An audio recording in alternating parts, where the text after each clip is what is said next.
and to you, one and all, I say, hello friends. Welcome. How's it going? It's lovely Monday morning for me. This lovely end of the weekend for you. Hopefully your weekend has been going well. Hope you're enjoying yourself. Hopefully everything is good. I've been looking forward to getting back to streams since I said goodbye on Saturday. Definitely had a little bit of anticipation for you all yesterday. Sat there thinking, oh, wouldn't it be fun to hang out? But here we are hanging out. It should be good. Let me say a quick thank you to Matherius for the secret subscription during the beginning of the stream today. Thank you much, Matherius. Cyber Oracle with 60 months of tier 3 subscribing. 60 months is a whole bunch of months. I thank you much, Cyber Oracle. It's good having you with us as always. Hopefully your weekend camping trip went well. If you post photos, we'll be very grateful. Cyber Oracle has an absolutely wonderful little camper that they drag around the U.S. Stretching out in the camper. It's very cute, very cool. R Squared, hello friend. R Squared, thank you for the continuing subscription. 24 down, 8 letters. The length of this resub. Forever. That fits.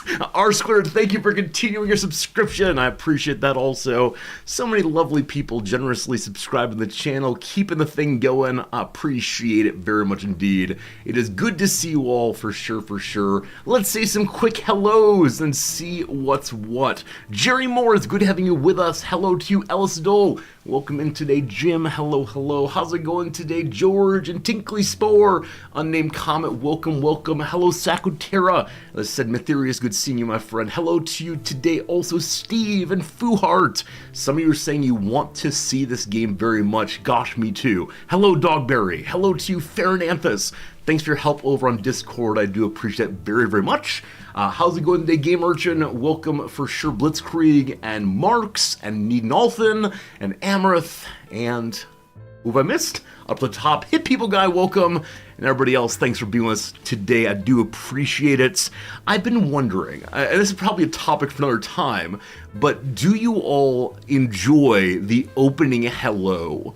Like, is that an important part of our stream? Or do you wait to hear your name and then go, yeah, funny guy, hurry up to the rest of them, it's time for game time? Do you want continuation of the opening hello? Because it does take, a few minutes. Skip it and you riot, it's important to you. Okay. Thank you for affirming me, at least those of you who have voted already. We'll keep it going. The hello is a tradition. I don't know. When will the other time be? No, Lazar, good seeing you. Thank you for the messages. I'll get back to you soon. The other time will be at some time when people who are not here at the very beginning other way. When people who are not here at the beginning also get to have a say too. But with that said, it probably matters most to those of you here at the opening, and so we'll try to maintain the opening hello. If you all enjoy it, that is great. Unspeakable, thank you for the resub. Do people actually watch the gaming, or do you all just tune in for the hello? Maybe that's it. Maybe just making sure that everyone gets their hello, and then you hit your X button and say, okay, Resorty, I'll be back tomorrow for my hello. HPJ, it is good seeing you. Thank you again, Unspeakable, for the generous resubscription. What you really need are more dating show reviews from my wife. She's got them. That'll be part of my weekend story for this weekend. But yeah, my wife is always ready for more stories for all you fine folks. And approximately, 2% of her personality is now dating show watcher. She's really enjoying them. And I think she's lost her ability to say that the dating shows are only sociological research. She's having way too much fun, so we'll talk about that next time she's here on Saturday, probably. Lodantio, it's good seeing you, friend. Hello. Oh, it's good seeing you. If there's no opening hello, I would have to come up with an additional 15 minutes of stories every day. That's a very good point. I only have so many stories, and while I can stretch stories if need be, and add little unnecessary detours down this and that, and demand that we spend some time looking up the history of state flags. There's only so many stories I have. Jim, you really enjoyed the VOD discussion of the Maryland flag. It's the only flag beside the US flag as a finial, the decorative flab topper. Really? Is the finial the part that goes onto the stick, or is it the top fringe of the flag? I'm not going to pull up the flag page again, but on Saturday's stream we did enjoy looking at some of the states of the Union, as well as a couple international flags. Maybe we should do more of that in the future. It's a fascinating way to spend our time, and to learn about something I don't know that much about that's surely helpful into the future. Hello, Brewdog! You say I'm looking well today. Really? I was up all night watching football. I've had way too little sleep, haven't shaved in a week or so. Oh, it's all falling apart. Odd Blue, good seeing you. Miss, how's it going? Welcome, Jester. Welcome, everybody. But yes, indeed. I got up at 11 last night to watch some football. It's a problem when I say I'm gonna take a nap at 10, because that's my normal go-to-bed time, and so I climb into bed at 10 and white part. I climb to bed at 10 and say, okay, I need to get up in 1 hour's time, and that's really quite rough. Also, very exciting night of football. After 90 full minutes of play, an hour and a half, the final score was 0-0.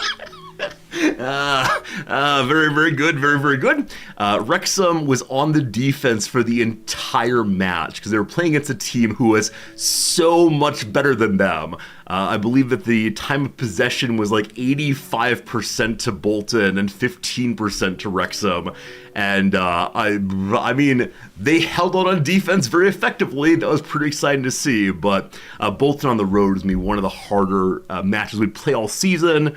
And so it was fun seeing the home team, or at least the away team, holding out pretty well. So it was my game, Wrexham versus Bolton. When I say football here, I mean soccer, I suppose. I just kind of go back and forth on what word I'm going to use, but that's how it goes. Daigle says, notice me, senpai. I have noticed you. Boom, there you are. Thank you so much, Daigle, for being with us today, and thank you for continuing subscription. Daigle, did you come to Japan yet? Were you here? Did you get to meet the Crown Prince of Japan? Daigle went to a conference, or is going to a conference, not sure which one, and the Crown Prince is apparently going to be at it also. The Crown Prince is an ornithologist. You leave on Thursday? Cool. Yeah, the Crown Prince is an ornithologist. The vast majority of the senior members of the Japanese royal family or imperial family are scientists. The current emperor, naughty, has a degree in history, breaking apart from the long line of scientists. I don't know how that was taken inside the family, but apparently part of the imperial palace is a laboratory, because the Emperor Showa, Hirohito so-called, did a bunch of science, then his father did also, etc. It's entomology, very cool. Yeah, I don't know why in particular Crown Prince is going, but you'll see him from his ridiculous mustache. I shouldn't say ridiculous, it's very rude of me, but he has a mustache that I've never seen any other Japanese person wear. So I don't know why exactly he's chosen to wear a mustache, but yeah, that's good stuff anyway. Good stuff. All right, so what do I have to tell you all about for the weekend? Number one, I'd like to talk about recycling. I'd like to talk about the way in which this stream is intentionally environmentally conscious. And as you might have expected, this is not my doing. This is instead Namza's doing. And so I wish to share with you, hello to the state of Ohio. I wish to share with you all a photo, because you fully well know this room I stream in gets pretty darn hot. Hello, Fritz. And so in the very hot room, I have the air conditioner running basically all the time throughout the months of May through I don't know, November. So it's a very, very long time. Very, very long time. Probably more than it should be. Actually, over the weekend, I overheard Noms listening to a podcast about the ubiquity of air conditioners and the question of whether we as humans have gotten too comfortable with the world. Is it a good thing to assume that our life world should always be comfy, cozy?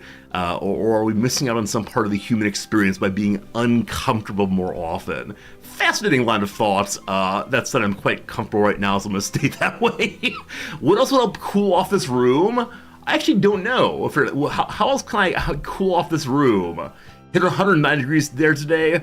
Yeah, Dogberry. I don't know if the implication was people shouldn't live in places that are very, very warm, or if instead we should live there and just suffer like people have throughout history. I believe the woman who was speaking has a book on it, and perhaps I should go read it before I say anything else. Maybe. The room would be cooler if we shut down the PC. Just shut down the PC when it's not in use. Isn't it the case that more electricity is used in the turning off and turning on phase than is used in sleep mode? And so I'm actually doing my environmentalist part by not having turning off and turning on? I don't know. No? All right. Apparently I'm just repeating propaganda as usual. Oh well. Isn't there some machine that it's believed uses less power by staying on all the time? Is it cars maybe? Like people who turn off the car at red lights to save gas? It takes more gas to fire them up? I've got no idea. Anyway, this stream is now environmentally conscious. Let me go and show you about that.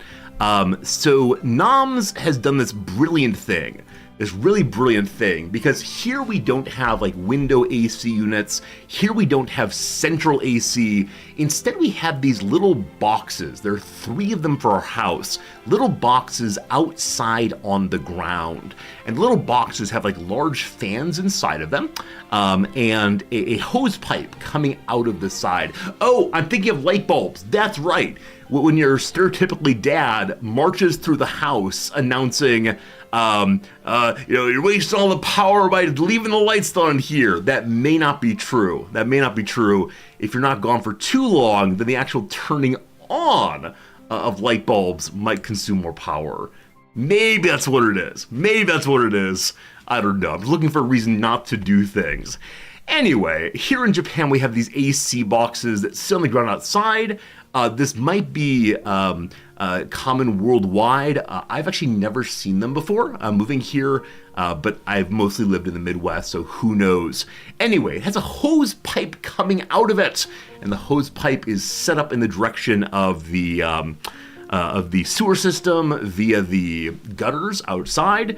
And so Noms had a brilliant idea. And so the other day after stream, I was going to the grocery store and came out to find this. Noms has taken the hose pipe from the air conditioner for this room and put it into the plant. And I think that's just delightful. So you can see on the ground there that the AC hose pipe has been spending out enough water all the time that it's actually like darkened the pavements. But yeah, apparently she switches what plant is there regularly. This is her coffee plant.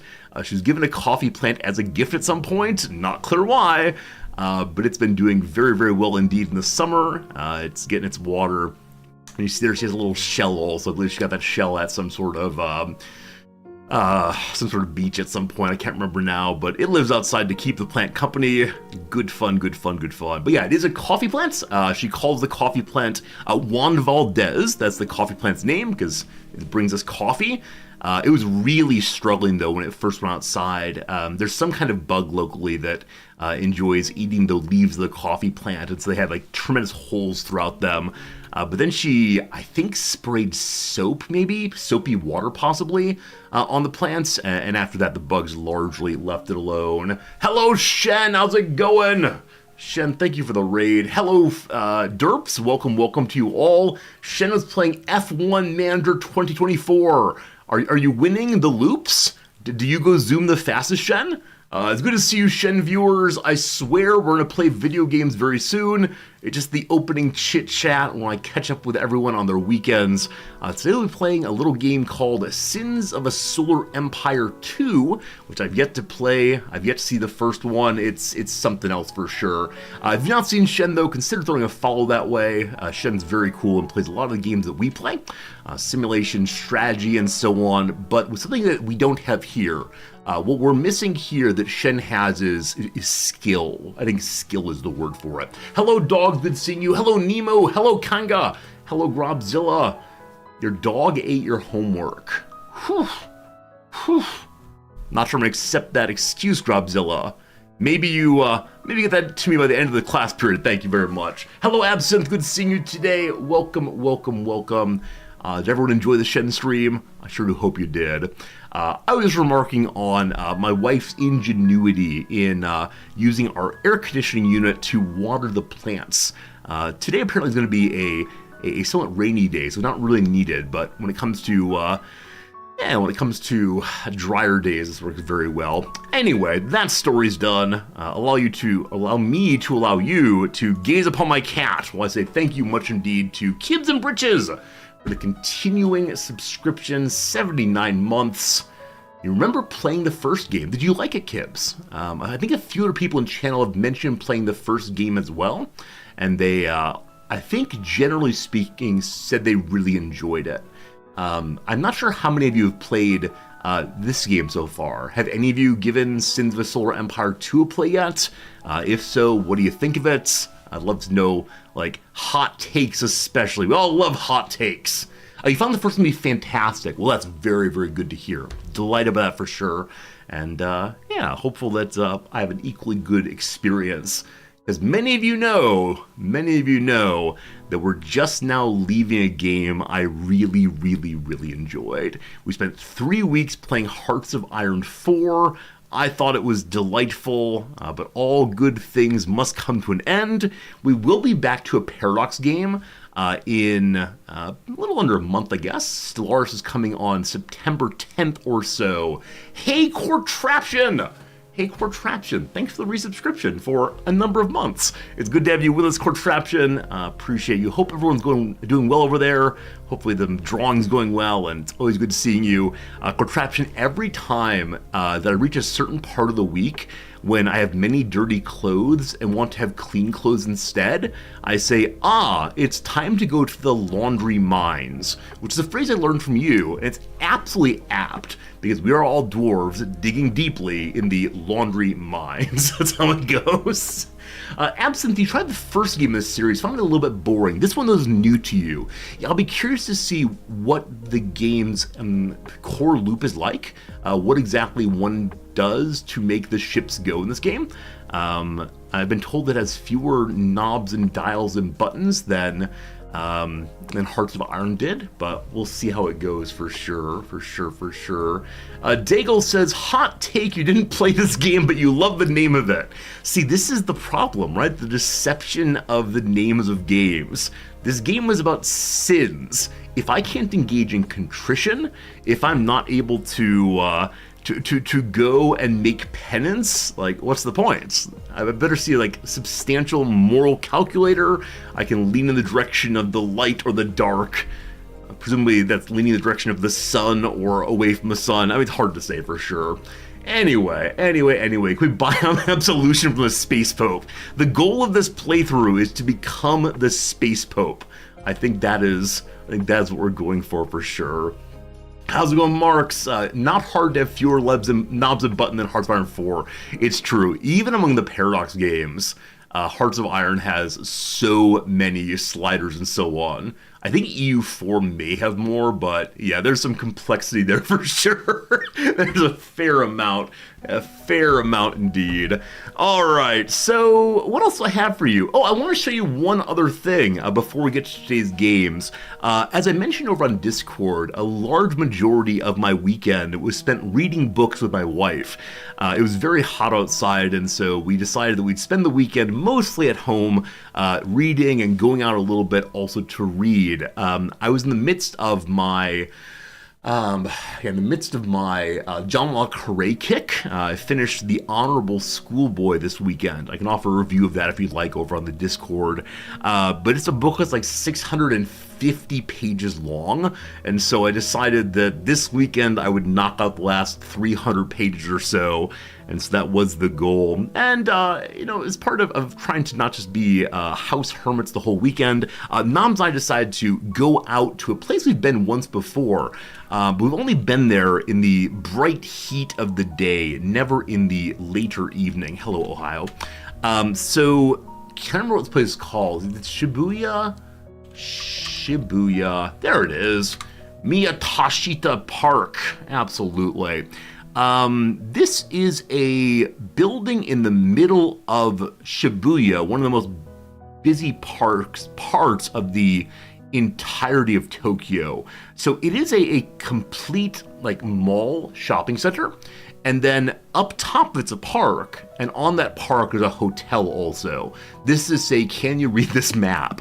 So we went to the park, and I want to see if we can find some good photos of the park. Let's see. I want to discuss the park with us. Yes, this is pretty good. Hello, I was talking about that. Stay. Well, that's not good. So along the sides here, okay, that's not gonna work. I may find an image of the same. Do I live in Japan? I do live in Japan. Yes, indeed. It'd be a strange thing if I flew to Japan just for the weekend and came right back. But no, I do live in Japan. Yeah. This picture will probably work for my discussion. All right. And big and. Yeah. So this park is just on the very top of a skyscraper in the middle of a very busy part of town, and I think it's absolutely delightful. And so they have bunches all along the paths there, a Starbucks in the middle if you want to. And when you go in the day, especially weekend days, it is so unbelievably busy. Really busy. And it is noisy and terrible. Oh, this is new since you were there. I actually don't know when this one opened. Cyberacle. Not sure when it opened. It does seem pretty new though. So yeah, Kilpo, no problem. Glad to have you with us for sure. It's nice to have you here. But yeah, this only someone in the Midwest is have a 4-story building as a skyscraper. Look here, you. Look here, you. I know full well that these over here are real skyscrapers. Is this office building? Possibly? I don't know. Anyway, we got there in the evening. Probably around 7 p.m. So it was darker, getting a little cooler and so on. And our plan was to sit and read. For sure. And we thought it would be just quiet and empty, but there were 3 groups of people, or kinds of people when we arrived. Number 1, there were people out on dates. Young people sitting, holding hands, even smooching a little bit, which you tend not to see in public in Japan. But, cute younger couples. That was a nice thing, I guess. Number 2, over in one corner, mostly away by themselves, there were these Japanese fellows, probably high schoolers, maybe young college, who had their cell phones out like this, and they were rapping. They were rapping all the way through our entire time there. I think they were trying to become like professional rappers, maybe? I don't know. But they're spending a lot of time working on their raps and then stopping the video and starting it again, and doing cool guy dancing around. That's right, cool guy dancing while doing their raps. That was group number 2. Group number 3 then was even worse.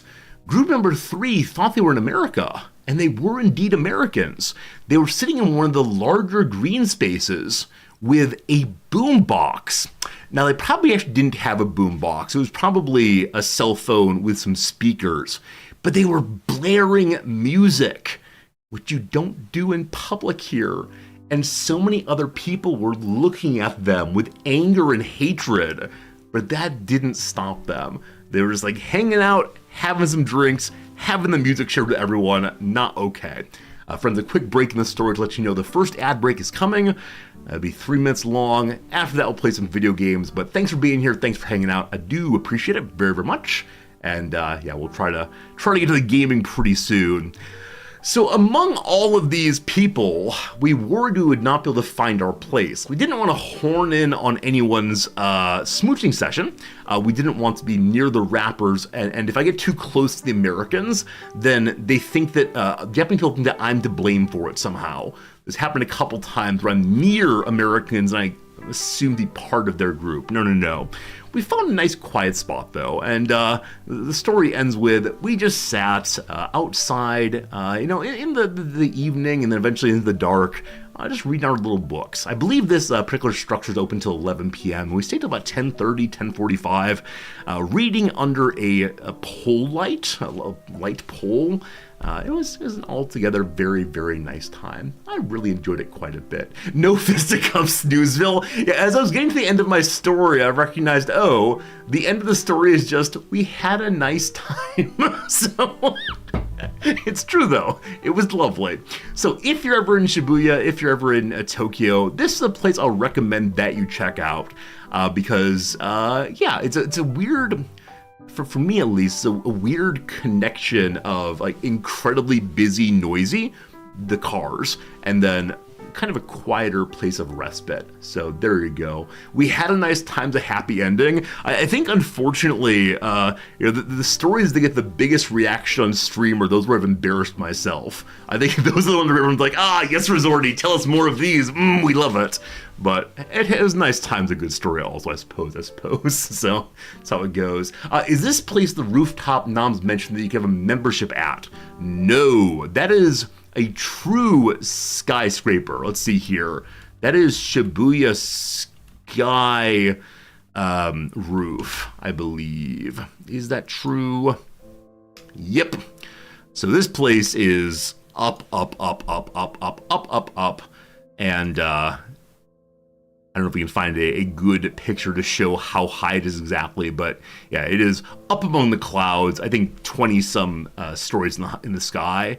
And this is the one you have to have a membership to go to, and far too fancy for little Resorty. I was out there in a pair of shorts and a t-shirt. Couldn't imagine going to the fancy place, unfortunately. It's gorgeous. Yeah, it's a lovely place with lovely things going on, and but definitely a fancier place than me, for sure.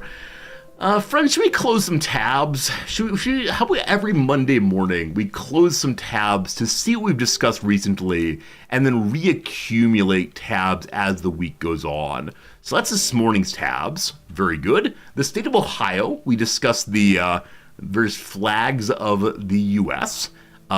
Speaking of which, the seal of the flag of Virginia, thus always to tyrants. Very good. Orangina, possibly. Okay, it's enough tabs closed. We can close a few to treat.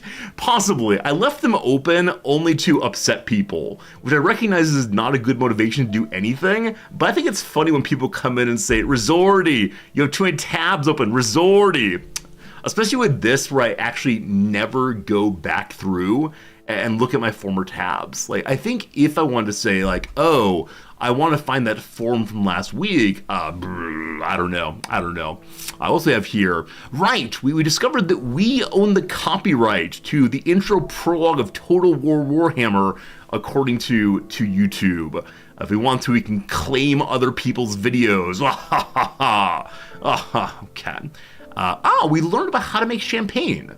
Notably, how to maintain the pressure on the champagne as the process goes along. Very good.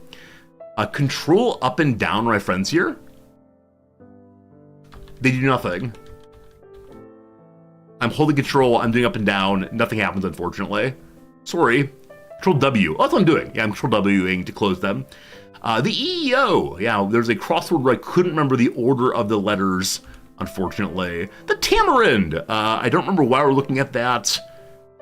Who knows? Cleveland. We discussed Cleveland because I remembered vaguely that the spelling of Cleveland had changed because Moses Cleveland here had an extra E in his name that the city does not have. There you go. Cringer. We watched Cringer to see what this game is like. We watched about 5 minutes of this, and yeah, I decided it looked like enough fun that we'd play it also. Thank you, Cringer, for your review. Then the typhoon was coming. The typhoon didn't make landfall, so no big storm, all good. CK3, Roads to Power, right? This is the CK3 game is coming out in late September. The Stellaris game is coming out in early September, so our September is pretty full of Paradox games again. Gonna be good. Hello, Guido, good seeing you. This is something that's not loaded anymore, unfortunate. Thank you for the follow. I always have this moment of why do people follow when they do? Like, I'm currently talking you through a week's worth of accumulation of Firefox tabs. Frankie, it's good seeing you. How you doing? All right. We then looked at the new Paradox DLC material. Cosmic Storms is coming. Cosmic Storms coming out next month, I believe, in which you can engage in astral meteorology. It's good. The Oatmeal's book about distance running. This has a section in it about getting caught in a storm on the top of Mount Fuji. That's good. Over here, we're learning about, Strom Thurmond. I don't remember who we learned about this for. It was one of our European friends, I believe. We were playing Hearts of Iron, and I made some comment about racism in the United States, and I made some passing words to Strom Thurmond, and someone said, Strom Thurmond who? And so we had to talk about that. What fun. Then learning about the history of Norway. The Quisling, a fellow who was a traitor to his own nation, and this term is then picked up in English, meaning one who helps the invaders of one's own country. I look forward to using this term more often in our CK3 playthroughs for sure. This film, Robert Benchley's How to Be a Detective, probably from the crossword. We could not find a Wikipedia article for this film. From 1936, delightful little film, apparently a bumbling detective, who knows? All right, Lilliputians and Gulliver. I think we just described the United States before World War II as being like Gulliver, tied down by the Lilliputians, waiting to awake. Good. More the same. Hello, Twitter. Hello, Resorty. Right, we brought up this page in hopes of finding a picture in which I had accumulated a giant pile of lint. That is true. Speaking of lint, we were discussing the ways in which you get lint out of dryers around the world. Good. Speaking of that, trying to find the same thing. Very good.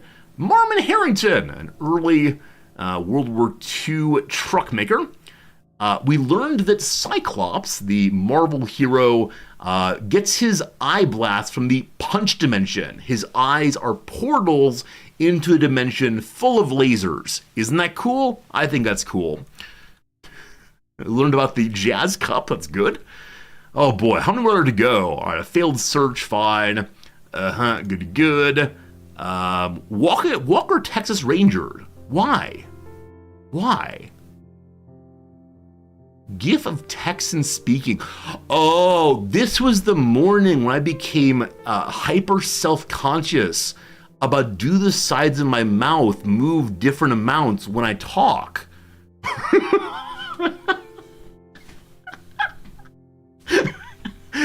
Let's set that one aside, thank you. Yes, we saw that Final Fantasy has a pixel version. Final Fantasy 1 through 5, I believe, have all been remastered. There's some very cool ads for that here in Japan. Very good. We played for you the earthquake sound that we hear on our phones and televisions and computers when an earthquake happens here in Japan. We then learned about the Surgeon General of the United States, because this past weekend, my wife got to spend some time with him, and he was a very engaging speaker. Good bedside manner. Then, anonymity pseudonyms. We discussed the way in which different countries have different default names to refer to people who they either don't know the name of or don't want to describe the person. In English, in American English, it's John Doe. Great topic, great fun that. All right. Pimento cheese. Friends, yesterday we went to the grocery store and I bought everything I need to make pimento cheese. Everything I need for pimento cheese, I have the ingredients. I will bring pictures when I've made it. I am so excited to make this for sure. For sure. Oh, it's so good. We then watched, if you don't know this little piece of internet history, the fellow who is seen in this Mimi video died this past week, unfortunately, and he's the fellow who I often quote when I say, "This is Democracy Manifest." Rest in peace indeed.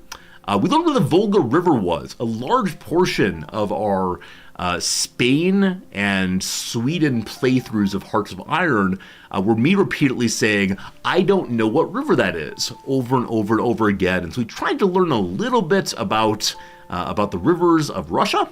Don't know most of them still, but every time we play a new game, I need to learn more rivers. All right, we then talked about the origin of fascism, namely this bundle of sticks, the fasces, indicating Italian rule by force. The Soda Stream, got the Soda Stream as a gift from my wife. Very exciting that.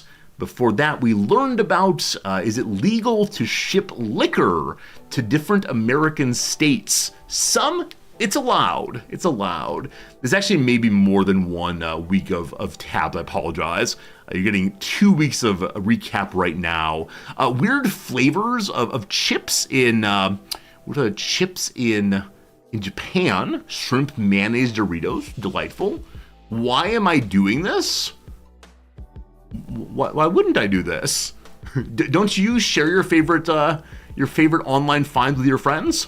Don't you say, hey buddy, this is what I saw, don't you like it? It's a way for me to get rid of all of the tabs. I suppose I could just push the X key here and make them all go away, but where's the fun in that? What is that? All right, pictures are the same. Why do we do anything? Dogberry, that's a good question, we should look that one up. The dev diary for landless people. The landless people dev diary. We read through all of that. I think there may be another dev diary out for this since we read the first one. I'm not gonna look at another one right now, but maybe tomorrow we'll read through a second dev diary. So excited for a landless playthrough of CK3. I haven't decided yet what exactly I want to do in our first CK3 landless playthrough. It'll be a good fun regardless. I think we might do a Battle Brothers playthrough where we start as wandering mercenaries. But I think it's also possible to be a wandering group of scholars. I think that'd be really fun. So maybe we'll do that. We'll see. Before that, we had Nate Silver. Why was I looking at Nate Silver's things on stream? That's somewhat unusual. Good old Nate Silver. I saw him give a speech some years back. We shook hands afterwards. He is just as nerdy as you expect him to be. Then deviled eggs. Right. These deviled eggs allowed us to learn how that star shape is made. Because I thought that someone took a spoon and spooned out the yolk mixture and put it in and then used the spoon or a knife to like gently push the egg mixture to make those little ridges. I had no idea. So we learned about frosting and the various ways in which one can use a frosting bag with a star tip to make different kinds of shapes. Oh, that was great. It's great for sure. Kewpie mayonnaise. This is where we got the star conversation initially. I could not figure out what this star was for, but we discovered it together. If you don't know Kewpie mayonnaise, it is the official mayonnaise of Japan. It has a naked baby on it. That's kind of weird. Okay. Before that, apparently we're looking for macaroni salad. That's fine. Who knows? Before that, oh, good God. All right, let's refresh and see. Friends, welcome to the Paradox stock portion of the show. Cool. 5 days, 1 month, 6 months. Good investment, Resorty. Good investment. Okay. NID62. Why don't I look up a NID62?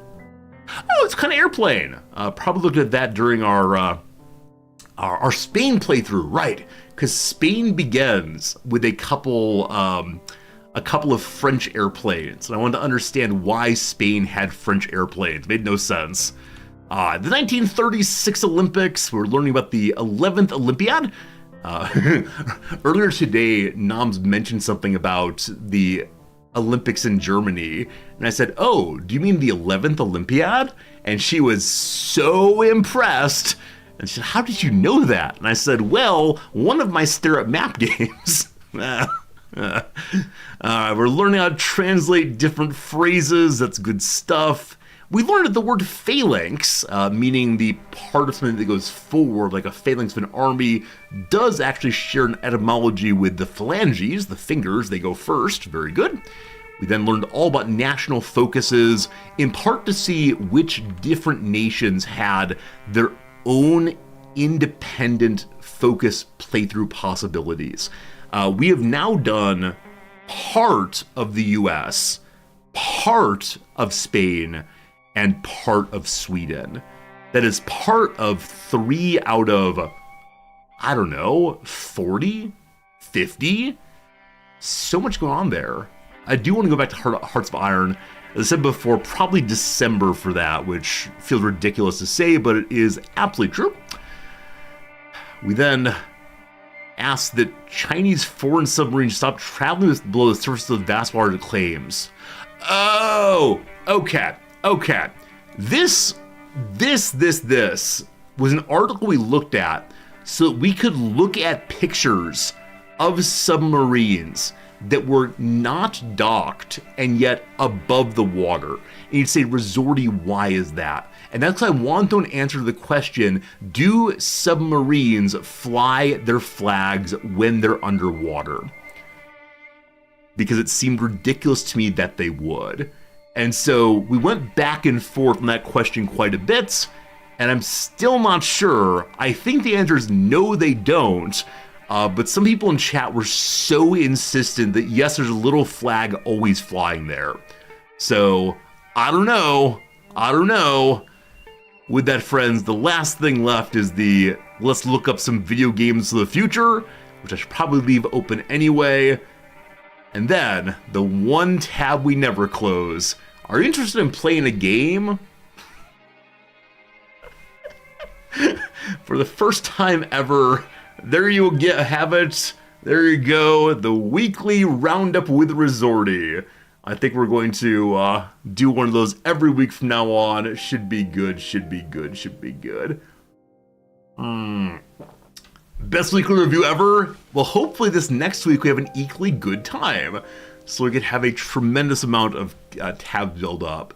A lot of insistence for Hearts of Iron 4. It is true. The number of people in chat during Hearts of Iron who believe the world works just one way and they need to be affirmed emphatically that they are right, don't you worry, little buddy, was a little bit too high. A little bit too high indeed. Hello, Rob. You've never been here for part of the stream before. You love it. What a ride. I thank you for that very much. Frosted, it's good seeing you. Yorm, welcome in, my friend. Anyone who I missed saying hello to, I'm grateful that you're here as we continue the intro for sure. May I see your army template, please? If they said please, that would be a different story. The people who come in wanting to see my division designer template in Hearts of Iron never say please. Anyway, my friends, it is time for us to begin playing a video game. Been live now for 50 minutes, and so I loaded this game earlier today, and it started with a video. I clicked through the video very, very quickly so we could watch it together, hopefully. I don't know if it'll play again when I bring it up now. If not, we'll find some other way to do it, because we need to watch the video, because apparently the Sins of a Solar Empire 1, and I hope this catches up with the story so far. We'll see. Hey, Cyber Oracle, thank you for gifting a subscription to our new friend Klippa. Or is it Kilpa? Sorry, Kilpa instead. I'm glad you're with us all the way from Finland, apparently. In our first playthrough of Hearts of Iron, we helped Finland win the Winter War. Hooray! Hope you're doing well indeed, though. Do you remember 40 minutes ago, Resorty was worried about the minute he spent greeting the early bird viewers? It's true. I was wondering if spending a few minutes saying hi to you, felt boring or repetitive or silly. And I recognize now that no matter what I do in the intro, most of you will hang out with me. And I love that very much. All right, let me go ahead and push this button here. That's the wrong button. This button here. I'm going to quiet this.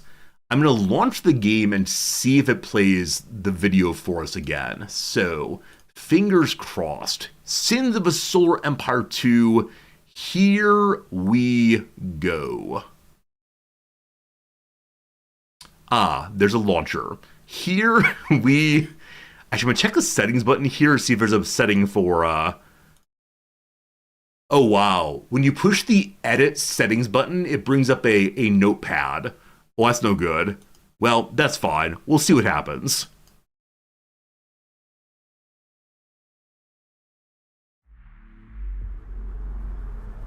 Please capture. My entire generation has been consumed by this endless war. For more than 30 years, we've sacrificed and bled for a memory of peace we've never known. Few remain of those who fought before, and the burdens of command now fall on us. We were trained to survive in a hostile, changing galaxy. To evolve and adapt new tactics, and leverage the environment in our favor using the shifting phase lanes to cut off our enemies.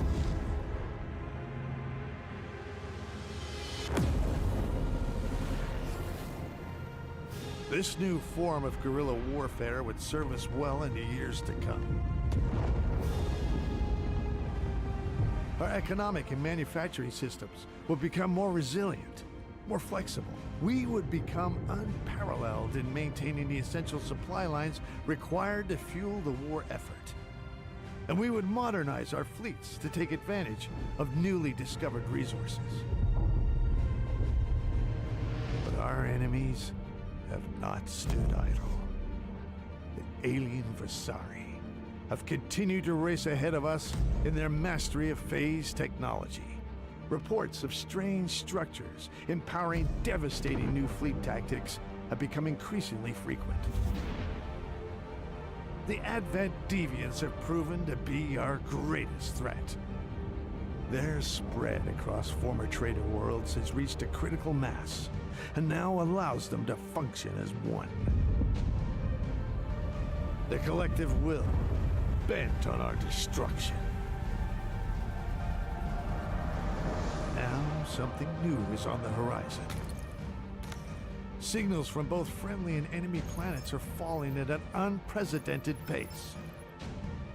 And all attempts to survey the situation have failed. We don't know what's up, but a confrontation is imminent. We'll be ready when it comes.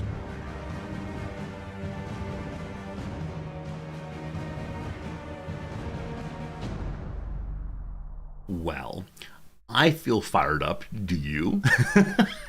So I'm not exactly sure what the majority of that was about. I mean, I enjoyed like the flashing lights, the explosions here and there, but there's a lot of like claim about who we are, like we stand now, and we. I don't know who we are though. Like, I wonder if it's the case where we're going to have a storyline that we determine ourselves, like here are our goals, or if we are like the Terrans in some sense. Not sure. A anonymous gifter, thank you for anonymously gifting an anonymous gift sub to a non-anonymous Battle Tank 09. Thank you to both Battle Tank and the gifter for that generosity.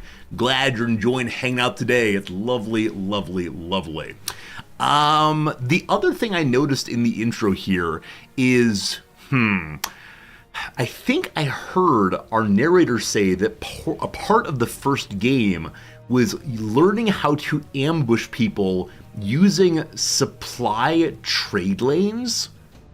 Are we the bad guys? Are we militarizing civilian aircraft, or I guess spacecraft? If so, I understand what the sins of our empire are immediately. We'll check it out straight away. For now though, let's get into the game. Alright, Advent Summer Horizon Update. After a 1,000 years, the first thing I read, after a 1,000 years, the exiled Advent have returned. Outcast by the old trade order, the deviant Advent Unity now seeks vengeance against the TOC? TEC? Explore playing as the Advent Wrath of the Advent Reborn and convert the heathens to the Unity's will. Whew. Alright, I know how to work for the God Emperor for sure. If you're new to the game, be sure to check out our tutorials to get started. For those returning, you'll find thousands of updates since you were last here. Have fun! Alright, so the old trade order, the Deviant Advent Unity, we can play as the Advent Wrath or the Advent Reborn. Too many Advent names. Very, very it's confusing. So I think that the Unity... What's the TEC? Who knows? Anyway, there are tutorials to help us get started. Oh, TEC is the Trader Emergency Council. One faction of the TEC is like racism on steroids. Are we the bad guys? I think we might be the bad guys. I'm not sure if we're the bad guys.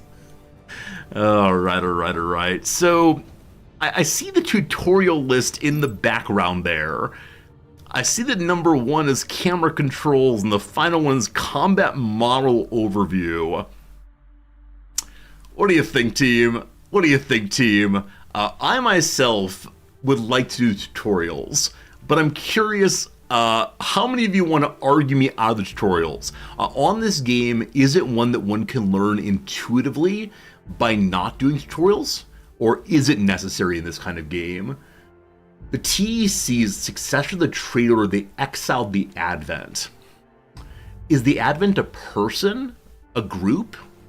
The TEC is the replacement for the Trade Order. Got it. Tutorial very bland. I'm well beyond most of them. Tutorial F- no YOLO. This is one of those no one is the good guy situations. Oh, we're playing Warhammer. That's fine. All right, I apologize. We're playing the tutorial and see what we can learn.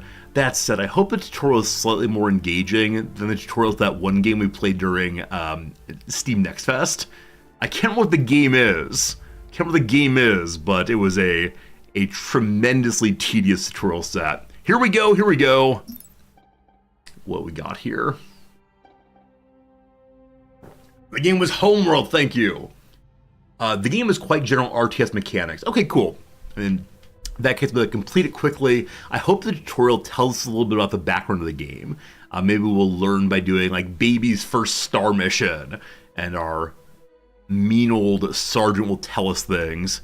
Well, apparently not. Welcome to Basic Camera Control Commander. That's nicely alliterative. We're happy you've chosen a quick course on viewing your new empire. So, it's your first day of being the Imperial Lord. To begin, let's test rotating the camera around the heavy factory in front of you. Okay, so this is a factory. Good. Also, those of you who have watched other people stream the game, what direction is the streamer usually? The side I'm on right now seems to have something that I'm blocking. Is the other side more commonly used, or does it not matter in this game? Very curious. Hey, Sasha, thank you, my friend, for generous resubscription for 3 months in advance. Thank you for believing that I will still be streaming in 3 months' time. I believe it too, and that's very, very kind of you. Thanks for being part of our community, for sure, and I hope you're having a good day. And it's really, really nice of you to subscribe. Super kind. There's nothing in the bottom left. Cringer's bottom left. Okay, let's go ahead and move over there then. Across the world. Okay, then I'm going to flip myself. I should probably have separate windows set up for different sides of the map instead of endlessly flipping. There we go. I need to move the little follow notification over, and also there you go. Okay, so we'll return to the game now. This is a factory in front of us, apparently. So how do we rotate about it? Hold the right mouse button and move mouse to rotate camera. Oh! As you can see, as you move your mouse, you can get a 360 view of the factory. You can rotate the camera wherever you desire, not just when focused on an object. So hanging out in the middle of space, we can go in circles anyway. Good.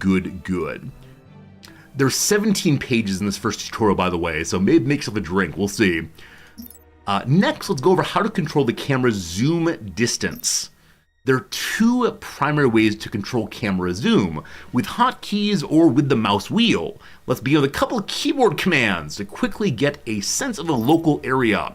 Use the hotkey shown below, that's Q. Move the camera distance out from its position. Q is instant zoom out. Oh, that was not the kind of zoom I expected. It really is a boom, now we're out here. Quick zoom level shows the local region. Now let's return back to the prior planet view. To do that, push the E key. That's not E. All right, so Q, E, Q, E. Good. What happens if I push E again? Nothing. Most of the time you'll want to use the mouse wheel to change your view distance. Let's try it now. All right, so instead of snapping in and out, you can scroll in and out. Cool. Now zoom back in near the same planet with the mouse. We can also drag across the world by holding down the mouse key. Hope there's not a test at the end. I believe the test of the tutorial is playing the game. With zooming with the mouse wheel, the camera will zoom toward where the cursor is located. Interesting. So zoom out all the way and then try zooming toward a different planet. So we cursor to here and then, that's pretty cool. With zooming mastered, yes, let's move the pan of the camera with the keyboard by panning left now. Okay. And to the right now. And forward now. And backwards now. Congratulations, you've completed the basic camera tutorial. Will there be an advanced camera tutorial, I wonder? All right, friends, first one done, check. I want a little A+ on that one. Why is my effort not graded? All right, it's merely for credit. HUD overview. Get familiar with the HUD for vital control over your empire. Vital control, controlling the vitals. Vital signs online. Anyone know who this is? Is this an important person I should know? Like, don't spoil the story if it's important, but is she someone from the first game, possibly? Thank you for the A+, Daigle. Thank you for rating my performance effectively. Alright, welcome to the basic HUD overview commander. Whoa, I thought I was an emperor. Apparently commander now. Or maybe I'm playing as different people at different times. We'll explore the game's HUD at the surface level with more in-depth overviews of the game in a later tutorial. This is civilian research. Click it now. Boop. Your empire currently has no research capabilities. Your civilian research tree will contain many research subjects that usually pertain to the empire's economy, colonization, culture, and other non-combat areas. Whew. Feel free to explore the screen. We'll go more in depth in later tutorials. One thing I'm wondering about, I'm not going to go to Wikipedia about it, but this game made me just suddenly think, oh, we have a very easy split, I think, in mind between civilian and military. I wonder when that first came into being. I'm sure at some point, long, long ago, people didn't make that split at all. It was just life. And I know that part of the trouble of late 20th century warfare, or late 21st century warfare, was this then collapsing back in again. It might be Roman. It could be. It could be Roman. I have no idea. But yeah, I love seeing where distinctions in our lives come from. And like I said, I know in like Vietnam, there was a confusion, terrorism, a confusion, so on. Anyway, more depth elsewhere. This is the military research button. So the marker for civilian is a person's bust. The marker for military is... what on earth is that? I need to figure out also if I can make the UI larger for you all, because it appears to be quite small on my end. Let's see here. Okay. I'll try to zoom in so we can see. Yeah, what is that? It looks like a knife and a fork, possibly? A set of earbuds? Any suspicions of what this is? Because I'm definitely not able to figure it out.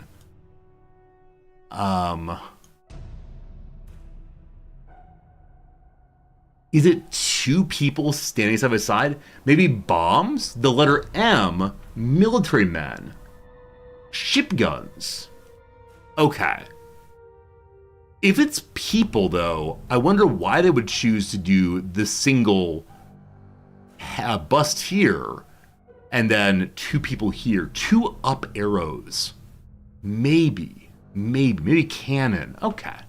Oh, isn't one complaint about this game that they used AI art for the various insignias and markers here? I think that's the case. They use some kind of like AI rendering or something. I don't know. Whatever it is, people are a little bit of Twitter about it. Let's go ahead and transfer it back to normal size. Cool. Can I embiggen this thing for you instantly? Open settings, user interface. I see no embiggening, unfortunately. So, layout and scaling. Let's go 100 for now. Oh, look at that. Now you can read things. That's good. Click the military research button to continue. Right, that is done. This is your military research tree.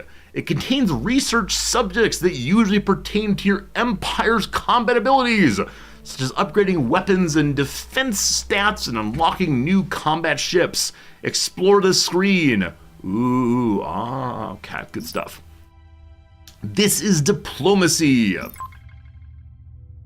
That does look like diplomacy to me, but I wonder why that looks like diplomacy.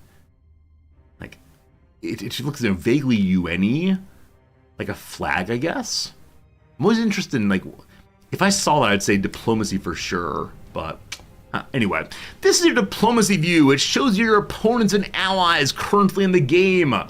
From the screen, you can initiate trade deals, propose and break ceasefires, and manage relationships with other players. Feel free to explore the screen for a moment.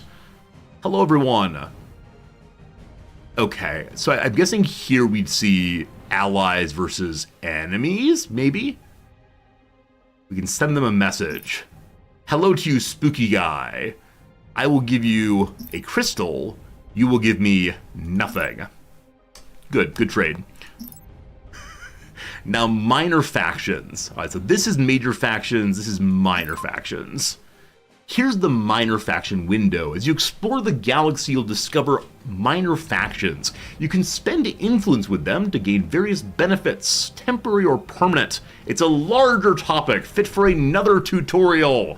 Oh boy, we're getting a lot of tutorial all at once. My goodness. All right. This is the military command button. Hello. It allows you to manage your capital ship and starbase abilities and items in all one place. Feel free to explore this window before moving on. Hello, Dola. That's very kind of you. I appreciate it. We'll see if we can maintain it. So, abilities for the capital ships or the starbase. I hope I can rename starbases. Can I? Oh, that's great. Hey, it me. Alright, so various kind of upgrades. It looks like this starbase one can put in different kinds of items, while the capital ships are predetermined in what they can get, but good. Next up, colonized planets. Here you can see all your planets and manage their logistic tracks and structures. Defensive tracks, read that second time, economic tracks and planet items. Feel free to explore the screen for a while. Hey, Dolaviao, thank you much for the Prime sub. I'm glad you're enjoying hanging out here. That's very, very kind of you. And thank you for being here, sincerely. Alright, so colonized planets, you can again push various buttons to upgrade and modify things. I'm seeing many buttons, and the buttons make me happy. But then, here are resources, credits, metals, and crystal stockpiles. The numbers are changing. Can we see why they're changing? Income of 6.2 per second. Does it only go up? Yeah, absolutely. Okay, market button, click there. Hello, market.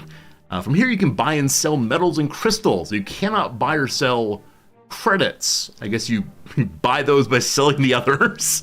You can also sell exotics, but not buy them. So exotics are these things. Tauronite, Indrium, Kalinide, Andvar, and Quarnium. All those things, good. Market interactions are only available after you've discovered a market, and if it hasn't been destroyed. Who would ever destroy a market? No one would dare do that. Unless they're like James Bond in a car chase. Then all the markets, oh my precious... Oh, what's the anime thing? Friends, you know the anime thing? Like this one guy has his, is it turnips? Melons? Something like that. And the protagonist runs into his stand and, oh no, is it melons? I think it's melons possibly. Alright, next up we have a box. A box for trade. This is the TEC. TEC trade button. Oh, it's cabbages. Thank you. I want to see this real quick. I apologize for my curiosity, but it's like, oh no, my cabbages? My cabbage? Oh, it's just my cabbages. It's from Avatar: The Last Airbender. Never seen that one at all, unfortunately. So this fellow likes cabbages. Oh, from Slate, actually. An oral history of Avatar: The Last Airbender's produce-loving merchant. Look at him. Look at him there. A fan-favorite character, the Cabbage Merchant, whose coincidental run-ins with the show's heroes always end in the destruction of his prized product. Then a long story here if you want to read about where this character came from. From time to time, Slate manages to convince producers and writers of various shows to talk about where that character came from. There's some really funny ones with like Seinfeld writers about the Soup Nazi episode, and there's one about various Simpson gags. It's a great recurring series on Slate. Fascinating. I'll read this off stream. That'll be good. Is this the Avatar: The Least Airbender stream? I like it. Why does he have a whole article? He has like 10 seconds of screen time? Because for whatever reason, people love him. And writers just want to give people what they would most enjoy. Here's the trade window where you can manage your trade economy. Export points. These export points are used for export types to adapt the economy to changing needs. With God as my witness, I thought these were loot boxes, and I was ready to find myself a fancy knife. But okay, you can export goods or metals or crystals if you have crystal export points. Okay, so you put your export points into, okay. How do I take my export points and put them here? Okay, you have to build trade ports with planets or allies with other partners. Got it. So I can add these here. Oh, okay, got it. These are blank. I thought these were full, and so I'm ready to put some more full ones down here. But saying these are possible exports, and then here's how you actually choose what you want to export. Got it. Next up, exotics. This is the exotics window, which shows you how many exotics and exotic refineries the Empire has. You need different types of exotics to build advanced units like capital ships and titans. Look forward to having giant titans very soon. Hello, Snoot. You see we're looking at rocks? Yeah, at the end of last stream on Saturday, a viewer said, I'm thinking about getting a PhD in geology. What would you say? And I said, that rocks, man. No, I actually offered some sincere commentary, and then I found out we already had a PhD in geology in channel, and so they talked instead. But we can learn about exotics one of these days, a later tutorial. This is the clock. Hello, clock. You see different game speeds.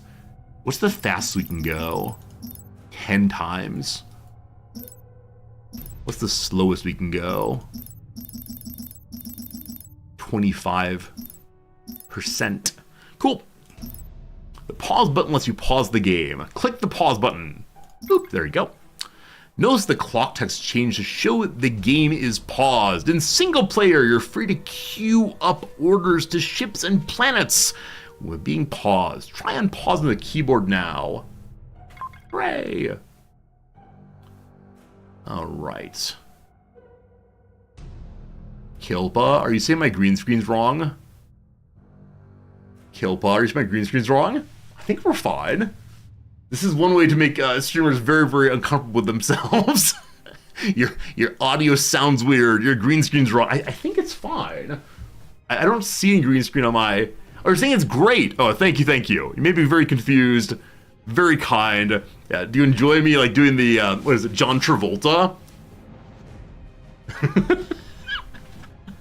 Alright, that's game speed increase. Yeah, fine. Decrease speed. Yeah, fine, good. This is future orbits. What's that mean? Allows you to view the future positions of planets and phase lanes. Are we playing Kerbal? Do I have to plan my assault, my ascent, and angle of approach, and orbit, and so on? If so, I'm quitting this game right now. Alright, you can learn more about this feature in the Galaxy Overview tutorial. One of these days. This button toggles cinematic view. Oh, that's actually pretty cool. If you want to take photos to share with your friends, you can do just that. Oh, but when you go out like that, you no longer know where the other planets are because you don't have this star map.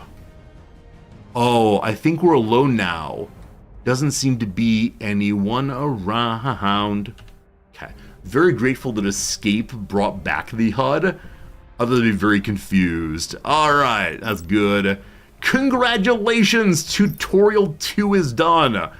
At this speed, we'll get done with the tutorial about noon or so, and then have an hour to play the game. Next up, Galaxy Overview. Here we go. Learn about the galaxy, etc., etc.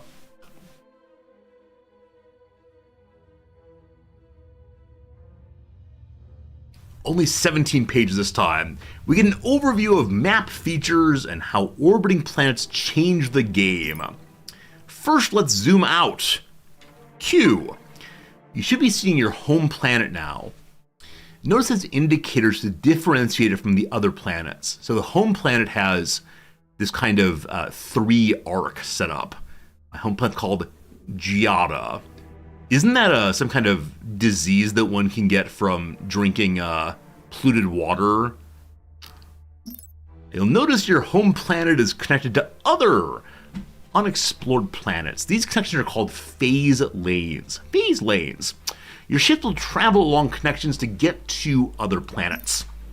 You'll start surrounded by unexplored planets. The beginning of the game will involve discovering what planets are next to you. Those undiscovered planets are indicated by the icon below. Ah, there they are. Hey, CS, good seeing ya. Xyrus like that also. And yeah, I know it's not actually the infection's name. I was trying to be clever. Is it Giridia? Something like that. Anyway, normally you'll start with scouts that start exploring on their own. Let's build one now. Choose ye the home planet. Open the build button. Here it is, the build ships button.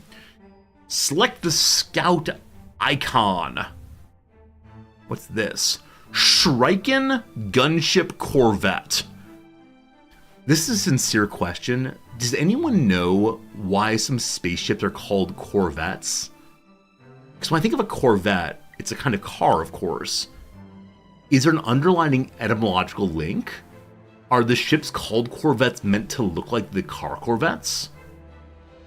I have no idea. Is Corvallis part of this? No idea. Anyway, build one of these. Boop. Cap. Your Scout Corvette has an auto-explore ability, so you don't have to micromanage it. Feel free to zoom in and watch it exploring. We'll now reveal the entire map with purpose tutorial. Corvette's a class of naval ships.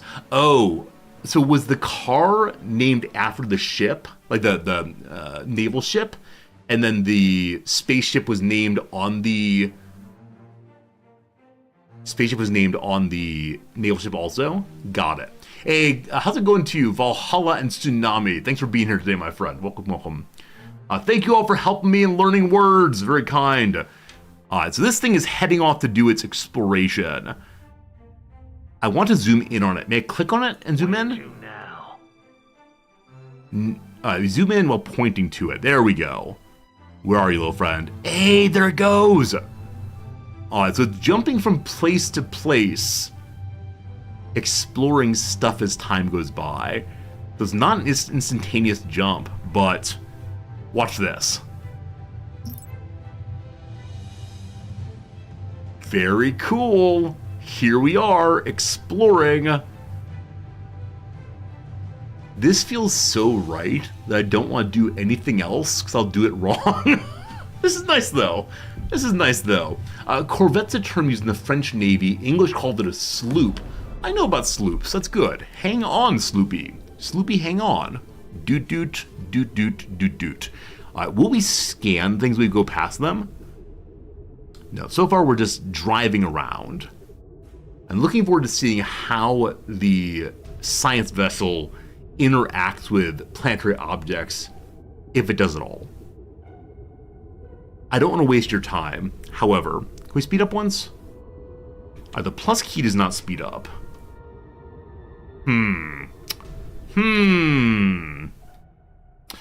Back to the game then. We'll now reveal the entire map for you for purposes of the tutorial. Oh my goodness. Wow, so there's a lot more we did not know as we began our little home over there. How delightfully geometric. Now the entire galaxy is revealed. Zoom out all the way so we can see our colonizable planets. Asteroids are the most basic planetoid you can colonize. They have limited space to upgrade, but are essential for expanding the empire. So we can militarize the rock. Very good, very good, very good. Ice planets are primarily specialized in crystal. They also have decent credit income. All factions like getting Ice World early in the game. Okay, so different factions have different preferences for different kinds of planets. Also, I see a ship of the Jiskun Expeditionary Force. Hopefully we don't have to play quickly here. Volcanic planets are primarily specialized in metals. Volcanics also have high research track levels, but notably bad credit generation. I don't know what a research track level is. We'll keep that in mind.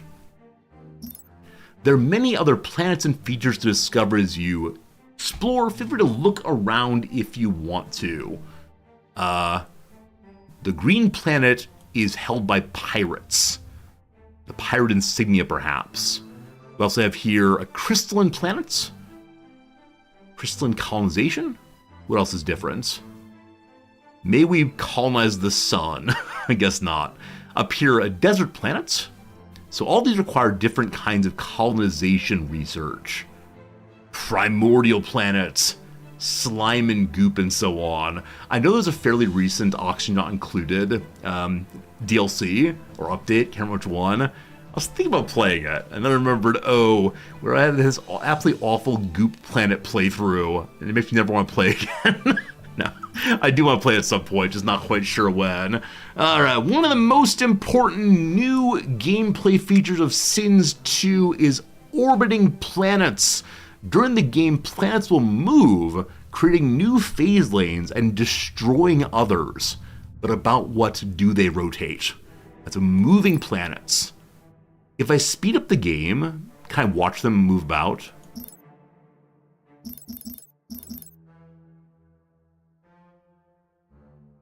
They are actually moving.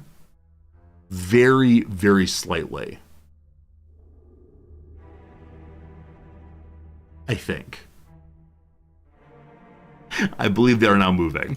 Alright, so we can jump 1 hour into the future. Left click to autoplay in the future. Right click to open a bar. Anyone want a drink? I want to open a bar. Okay, so in 1 hour, they'll be all the way over here. Interesting to see how the planets become close to each other like that. Wow. I wonder if we'll ever see collisions between the orbs. Note how the planets are moving and the phase lanes are changing. You can move back and forth in time by clicking on the bar. Oh. He changed you to 3D. Wait. Do you mean to imply... Is there a planet... Wait, it's called Liberia? It's Libria. Okay, I thought they named the asteroid Liberia. Are you daring to claim that in a third dimension we'd see they're nowhere near each other? How dare you, my friend? Actually, okay.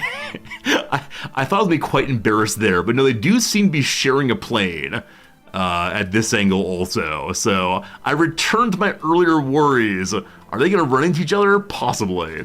Possibly. Congratulations, tutorial done. So I have no idea what I was supposed to learn in that one. I thought we'd learn how to use our knowledge about where the orbs are. In this case, I guess not. All right, 3 done. Whew, friends. Orbital structures come up next. Tutorial ending hype. Oh, we're barely started, my friends. We're barely started tutorials. And that's 3 tutorials out of, got quite a few. Our first ad break is coming in just a moment, my friends. We'll be taking a little crossword break then, but let's see. Welcome to Orbital Structures. Building structures around the planet is essential to play in the game. Select the planet. Boop. Open the structures building. Boop. All orbital structures are grouped into civilian or military categories. Here we've outlined civilian, military, got it. Orbital structures cost slots to place in orbit. You can see the planet's current slot usage above the structure button.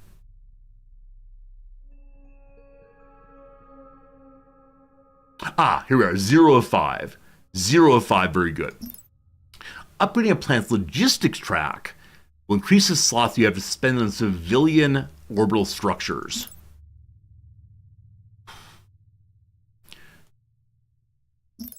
Upgrading the planet's defensive track increases slots you spend on military orbital structures.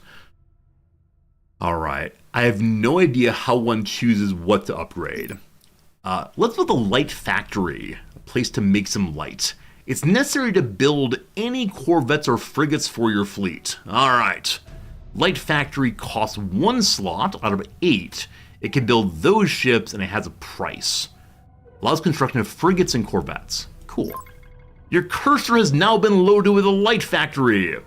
You can move it around to place it exactly where you want. I have genuinely no idea where it should go. Should it be in an orbit? Should it be on the planet? I'm guessing we should have defensive items out in the outer rings, so factories on the inner rings maybe. Cool. Now you've placed your light factory, a constructor ship will automatically come over to build it. You'll never have to manage construction ship yourself. Place structures and move on. You can skip micromanagement of placing your structures by holding control when clicking the structure button. The structures will automatically be placed near other structures. I wonder why that is. Are they easier to defend if they're in a small group together? I would worry that one blowing up would cause the next one to get blown up, but I'm not quite sure. Alright, quickly place 3 Gauss Defender platforms. Control, click. So they got piled around our factory. Cool.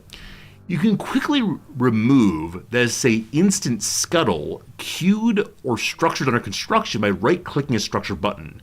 Try this with either the factory or the Gauss defense platforms before the constructor is completed building them. Boop. Cap. You can also move your orbital structures to adapt to changing phase lanes due to orbiting planets. Click the Rotate Structures on the Advanced Planet menu. Move your mouse to see new structure positions. While structures are rotating, they'll be offline, not able to fire enemies or build units. So you can move them around the planet. Congratulations! Tutorials completed! Woo! Woo! Friends, that is 4 tutorials knocked out. We've been live now for an hour and a half. The first 50 minutes was blah, blah, blah. So 40 minutes for 4 tutorials. I'm going to be a master at this game. That said, it is time for our first ad break of the day. It will take 3 minutes, during which we'll do some crossword puzzle.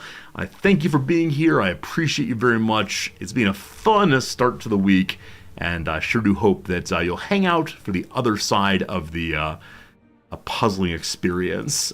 We completed all of last week's puzzles, so now we're going to go back into the vault here and try to find an old one that will delight us all. and then we'll play our game in a little bit. Let's go to page 54 and see what's there. All right. Wednesday, August 3rd of 2022 has already been completed. All right. Let's try that Tuesday. Hey, there we go. All right. So this is one that I've not yet done. I'm not logged in. Why is it logging me out? Good old Resorty account should always be logged in here. Very strange, very strange. Cat. So. All right. Oscar or Emmy? Oscar and Emmy are both awards. Oscar's a grouch. He's Muppet also. They're people's names. Past that, I'm not quite sure what they want. Postprandial alternatives to fennel candies. Postprandial means after eating. Maybe mints are eaten at the same time? Possibly. Hairstyle that encircles the head. Hairstyle that encircles the head. Well, a tonsure does. But tonsure doesn't fit there. Not sure. Some Japanese porcelain. I don't know. China. Probably not. On the down. Ay Dios blank. Ay Dios mio. Genre for Second City performers. They have to do improv. What the Four Corners Monument is located on. So Four Corners is the place where 4 U.S. states come together in the Southwest. I think it's New Mexico, Nevada, Utah, and Arizona, possibly.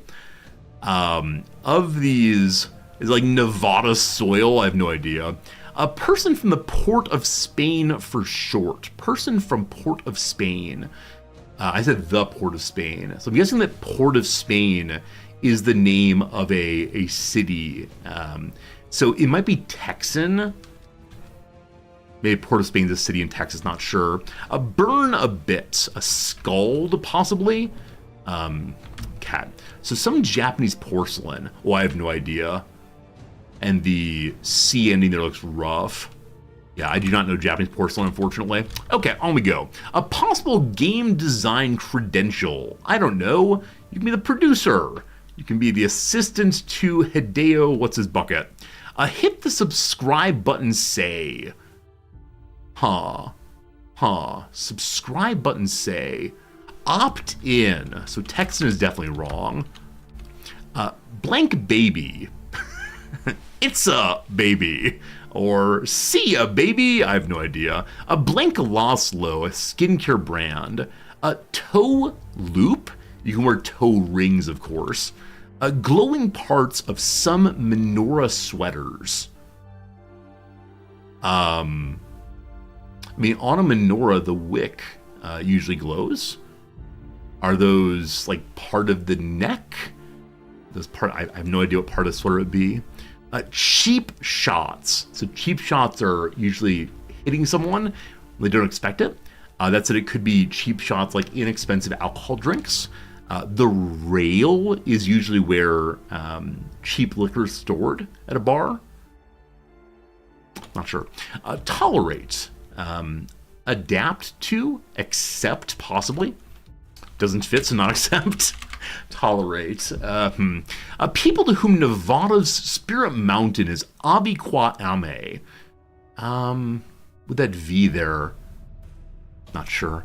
Bearded antelopes are news. We're going to do 2 more and then back to the game. Less partial. It could be fairer, possibly. And lastly, how many licks? Rapper Blank Kim. My friends, I'm ready for this one. It is Lil Kim with how many licks. I'm sure she's only talking about Tootsie Pops, don't you worry. A fine start on today's crossword puzzle. We now return to another hour of tutorials. Hope you're having a really nice day so far. I know for many of you it is your last day of the weekend. For many of you, you're getting some relaxation in before going to sleep. Thank you for spending your time with me. I know there are many places you could be, many things you could be doing, but you chose to hang out here, and it always means so much to me. So thank you for being with me as I learn this game. All right, next up is unit controls. Learn the basics of controlling units in the Empire. Welcome to basic unit controls. First, reality's overrated. Thank you for the Prime sub, friend. Your username always makes me smile a little bit. Thank you much. 20 months in total. So generous. First, we begin interacting with our units. Find and select the home planet. Remember to zoom out if you do not immediately see it. I love so much that the game is flashing aggressively and saying, if you don't see your planet, zoom out. I found it.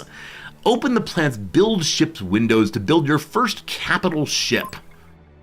Left click on any capital ship icons to build your first one. First one's always free and built instantly. Oh, that's fascinating. I wonder if there's any malice to having a capital ship, or if genuinely the moment we start the game we make capital ship. So the wide variety of what one can make here, and they probably all have different interesting stats and weapons. I will choose the Dreadnought Online. The selection window at top right, oh cool, there it goes. So it comes out of the factory. We didn't see actual labor happening in there. Must be merely a hologram. The selection window at the top right will show all units in the same gravity well. Does gravity well mean the area immediately about a planet? Gravity well is a phrase I'm not used to. You do want to build one of these the moment you start the game, equivalent of Warcraft 3 hero. Got it, cool. It makes it easy to interact with nearby friendly and enemy units. So instead of awkwardly clicking on the map here, you can use this section here. We see we have heavy factories, light factory, a dreadnought called the TDN Zaidus, and 2 construction frigates. Cool. Select the capital ship. You can focus your camera on any unit by clicking it again once selected. Boop. Now that the capital ship is selected, you can give it orders. Use the move action button to load the cursor and click on the ship to move. All right, so move to there. All ships have 3 core abilities and 1 ultimate ability, Sonic Boom. They're unlocked as capital ships gain experience earned in combat. Pressing the yellow arrow above an ability will level it up. They didn't tell me to do so. I should probably do so though. So Concussion Charge fires a shell from the main cannon at the target, disabling the target and dealing damage in a radius. Or Precision Targeting. Weaknesses in enemies near the target identified, granting the Mars's missile weapons bonus damage versus them for a moderate duration. Or Raise Planets. I managed to get through all of Hearts of Iron without building any nukes. Let's perhaps do the same here. I cannot imagine being the kind of player who's actively bombarding planets. It's just not going to happen, my friends, I'm sorry to say. So let's engage in disabling shots. That's good. Hello, Raven. Did I start this one? I did. We started playing this game earlier today. We are stumbling novices right now still. All capital ships are also further customized with ship items. These are powerful items that are unlocked with research, acquired from the minor factions, or discovered from other special sources. So we currently have an exotics salvage policy as our ship item. Ensures the capital ship so exotics used in the manufacture are automatically recovered in the event the ship is destroyed. So it's an insurance policy. Very cool. Click an empty ship item slot to open up the ship item window and purchase any available item to install it on your capital ship. Congratulations! Okay, so you can get offense or defense or utility. Very good. Now my question is, may I rename my ships? Alt for advanced details. Friends, this is actually very important. Maybe the most important bit of the tutorial ever. Is it possible to rename your ships? Because if not, I'm gonna be pretty bummed. Let's see your weapons, defense, abilities. Did I right click it? Oh, I found it. Found it. Cat. It's called tutorial. That's not how you spell tutorial. Tutorial done. Yes, cat. Right. Next up, Fleet Essentials. We're almost halfway through, friends. Learn how to manage ships across the Empire by using fleets. Probably grouping stuff primarily. Welcome to Fleet Essentials, Commander. Fleets make building and managing ships across the Empire much easier. All fleets can be managed from the bookmark window in the left of the HUD. This window can also be used to bookmark planets, but for now, let's focus on the fleets. You'll typically always start the game with a fleet auto-created, unless you have it disabled in the settings. We've disabled your auto-created fleet for tutorial only. Add the first fleet now. Boop. A fleet can be selected like any other unit by left-clicking. Hope I can change its icon there. Apparently what's most important to me in a game is being able to make things look pretty. Delightful. Selecting a fleet will always bring up the ship build window. Here you can see what your current fleet composition is. Otherwise, looks the same as any building from any factory or planet, but much more powerful. So as of right now, I think my fleet is nothing, in fact. We'll see if that's true.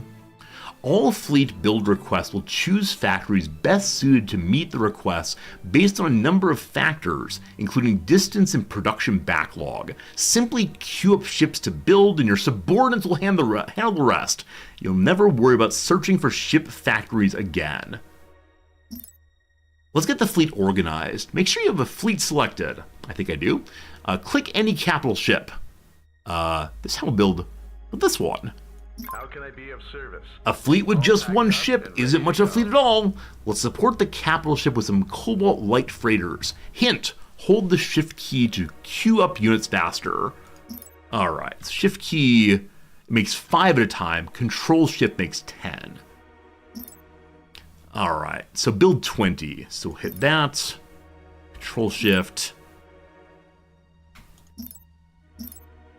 That's more than 20, but it's okay. While your light frigates are building, you can inspect where they're being constructed on the tooltip, right here. They're being built at my capital. Hover over the selected build queue icon, the tooltip will display which planets are fulfilling your orders. Done. We'll now speed up construction of light frigates so you aren't waiting around too long. What do you mean? I'm already fully engaged with waiting for the faction, for the troll to get done. But look at them! Look at my pretties! Fly, ye beautifuls, fly! I need to work someone aiming in this game. But there they all are. Our fine capital ship and her many, many children. Zoom is hard. So, I don't know what these indicators mean. Oh, I wonder if the big white spot there is the capital ship. And then each of the smaller lines is one of the baby ships. The way that said, there aren't 20 small lines. So I'm not quite sure. We'll now show you how to quickly split off and create new fleets. First, select your newly built light frigates in the upper right selection window. Upper right selection window. Upper, oh boy. You mean this thing? Okay. So, click those. Click on the Add Fleet icon to instantly make a new fleet with only these ships. The Beta Fleet. If you zoom out, you'll see both fleet icons are now on your home planet. Got it. You can easily merge fleets together by left-clicking the icon of one fleet and right-click the one you want them to go to. Boop. Cap. Fleets are controllable like any other unit. By default, they travel quickly to other gravity wells without waiting for other ships. To make them jump together, right-click the Move button instead. I do feel like perhaps they should move together, but we'll see. By default, fleets attack everything in the gravity well. Hope that's everything hostile. They're not going to immediately be born from the factory and turn around and kill it. Are there any animals that do that? Or like the spawn attempt to kill the mother or its host or otherwise? And I know some animals eat the innards of the eggs. Like chicks do that for one, but... I don't know. Sorry, that's kind of gross. All right. Congratulations, you've completed this one too. Woo! Woo! All right. Next up is a research overview. Learn the basics of research. Will it be click on the research thing? Not sure. Welcome to the research tutorial, Commander. Here we go over the basics of the research system. Let's get started. This is the military research button. You'll see a number here. This number represents your Empire's military research points, of which you currently have 0. Let's resolve that. Exists as a good call. Parasitic wasps do eat their host. That works well. Thank you. Thank you. All right, let's resolve having 0 points. Left click my Terran planet. Boop. Open the build. I apologize. I apologize that I've begun saying boop anytime I click anything in this game, and the reason why is it makes a delightful little boop sound when I do it, and apparently I need to mimic the sounds around me. I'm sorry, I'll stop that. Build an orbital structure as before. This time the military research station. The military research station is a civilian building also. So there's civilian research and military research, and we only have so many slots. So my suspicion is that I need to think about specializing each planet. I'm not quite sure how that would work, but probably we'll look at what resources the planet's available, has different kind of income, probably also where it is in the Empire. This, though, is probably talked about in a later tutorial for sure. Specializing planets is very dangerous. Oh, is it actually, Wanderer? Specialization is the enemy of progress. Well, someone tell Plato. Okay. Build the military research station. There you go. We've now obtained a military research point. Building orbital research stations is the primary way to do this. You can also build surface planet items to obtain them as well. Let's see what they're good for. Absolutely nothing. So you get 1 point per building made? Is it not 1 point over time? Like 1 point every 3 days? You get just 1 point. Wow. This is the military research window, which contains all military secrets your Empire will ever have.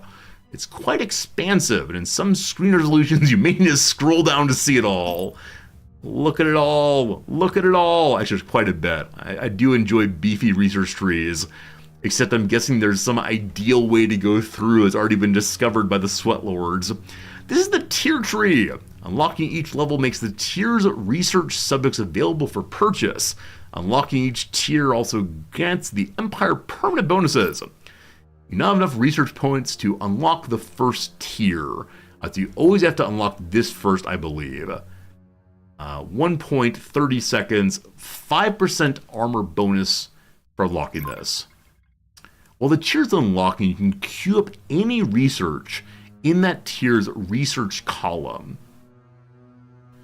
Research tree is similar to Sins 1. If you're familiar with Sins 1, you won't see a lot of surprises. I'm ready to be surprised. Alright. A crucial element of military research is fleet supply research. Look forward to spending time looking at the logistics tree and recognizing everyone's starving. It determines the number of ships your Empire can support simultaneously. It's always located on the top row of each race's military research equivalent. Oh, interesting. Interesting. Different kinds of what's it called? Empires, races, whatever, have different military trees. Very cool. So probably they have a preferred way to play. To proceed, research basic provisioning. You may just scroll at the top to find it. Okay. You can also research Garda. Isn't Garda the term that's used in Ireland for the police? I think that's true. For now, we'll take basic boxes. All research is a price as listed in the tooltip. Some late-stage research will also cost exotic, which is a subject for another tutorial.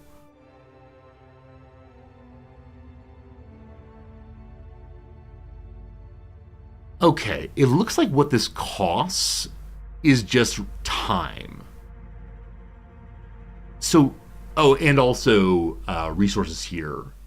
I was thinking previously we would need to have research points that are used for unlocking each individual technology. But no, research points are just used to unlock the tiers. I think. I now understand how that works. Okay, cool. Some research topics have prerequisites shown by arrows from previous tiles. If no arrow can be drawn, a triangle appears in the top left corner. Topics that unlock ships, ship items, or planet items have a key icon in the bottom right. Okay. I see the keys here. Like your dad throwing you the car keys when you're 16 years old. You have a good time, buddy, and if you crash it, you're dead. The triangle appears in the top left corner here. So we have to unlock this for that to be available. Understood for sure. If you have research in progress, see the research queue at the bottom. You can click and drag tiles to organize the research order. So you can list many things here if you want to and shift through. You can auto queue advanced research, which adds its prerequisites automatically. Cool. If you click Garrison Expansion, see it in action. Other things came here. I know I'm blocking them, but I swear them there for sure. All right. Oh, I have to do the dragging. I apologize. Drag to the front. Research Garrison Expansion, drag it to the front of the queue to continue. I think I did. Maybe it needs to finish. So go top speed. This is Garrison. Well, that's strange. I'm definitely dragging it in front of the queue over and over again. Huh. Alright, 10 times game speed. Did I break the tutorial? We'll see. One bit is done. Check. It's definitely the front of the queue now. Oh no. Let's start from the very beginning. We'll have to reinstall the game and watch the opening video and spend an hour talking about this and that.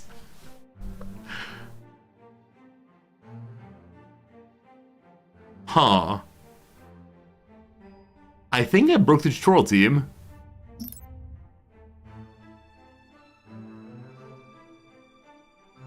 I definitely have now researched things they want me to research. I can choose something after it. How do we go back to this page? We good, yo? We good?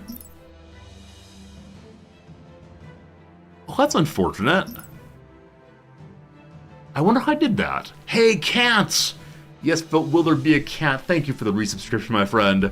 I hope you're looking forward to Football Manager coming in a few months here. I'm definitely looking forward to it. I did fail the tutorial, it's true. Cat, again, thank you for generosity using your Prime sub here. Despite the fact that I've done something wrong and broken a tutorial. Alright, did I say I'm surrendering? The battle is lost. Oh, I lost! My empire's in ruins! Cat. I need to have the green complete here. I wonder if there's an achievement for successfully accomplishing all the tutorials. Alright, got that thing. Terran planet, build ye, research thing, wherever. Go here. Click this thing. Okay, yes, I agree. I consent. Yeah, I agree. Alright, research that thing. Already researching good. We're now speed running. Okay, click this. Okay, click Garrison Expansion and drag it to the front of the queue. Okay. Unfortunately, what happened is I was talking. So you have to put this thing at the head of the queue before the first research finishes. Huh. Well, good to know. I play the game far too slowly because I'm always yammering on, of course. Thorn, thanks for the Prime sub also. Can we break the tutorial twice? Gosh, I hope not. I wouldn't like that at all. Now compress the tree. Great. If you want to find a specific research, you can use type to search in the text filter. Very useful for advanced players. It also checks both military and civilian domains for results, so you don't have to check each separately. You've completed research, congratulations. All right, there we go. Next up, derelicts and wreckage rather. We have 1, 2, 3, 4, 5, 6 remaining. We've already completed more than 6. One's man trash, another man's treasure. Good. Welcome, Commander! In this tutorial, we explore how to locate and capture derelicts and how to salvage wreckage. I am wondering what my job is as the game starts. Like, they're calling me Commander, they're saying I run an empire, and now they're saying you're the trash man. How this happened, I just don't get it. Derelicts are found adrift throughout the galaxy, their origin unknown. Capturing derelicts grants you various rewards, including resources and exotics. They can be captured by capital ships. A derelict has been located in an adjacent gravity well. Zoom out far enough to see a planet with a yellow indicator on the upper left of its icon. I see it. Do I see it? This is it, I apologize. That's the upper left yellow. This is something else. Not sure what that is. This means a derelict is present. Zoom in on the derelict located in the planet's gravity well. Metal asteroid. There it is. The Herdent Guard's Cobalt Light Freighter. It'd be a gray triangular shape. There it is. With a circle around it. Boop. Find and zoom into a derelict. Maybe you're not a derelict. Are you? No. Alright, let's read more carefully. It'll be gray triangle with a gray circle. Hey, we found it. It's called derelict loot. I apologize. Alright. Notice it's surrounded by defenders. There they are.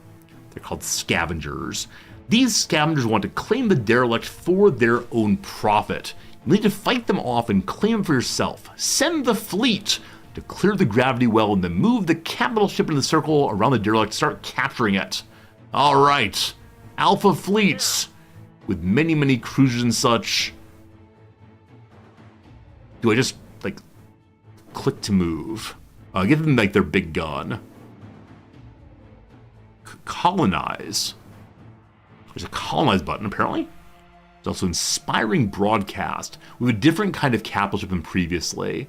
An uplifting speech motivates all nearby allied ships and structures to fight harder, granting a bonus to weapon reload rates. Or mobile trade port. No. Clearly, we inspire one another. If we right click, here comes everyone.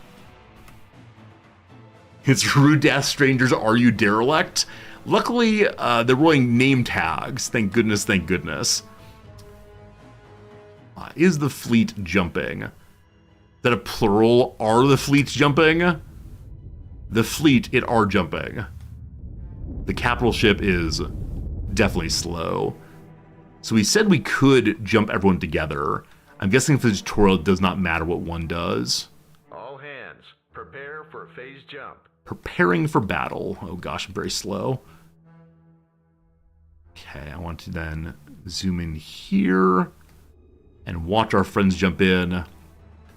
I don't know why we have a little bulbous portion here. 2 bulbous portions. Are we arriving?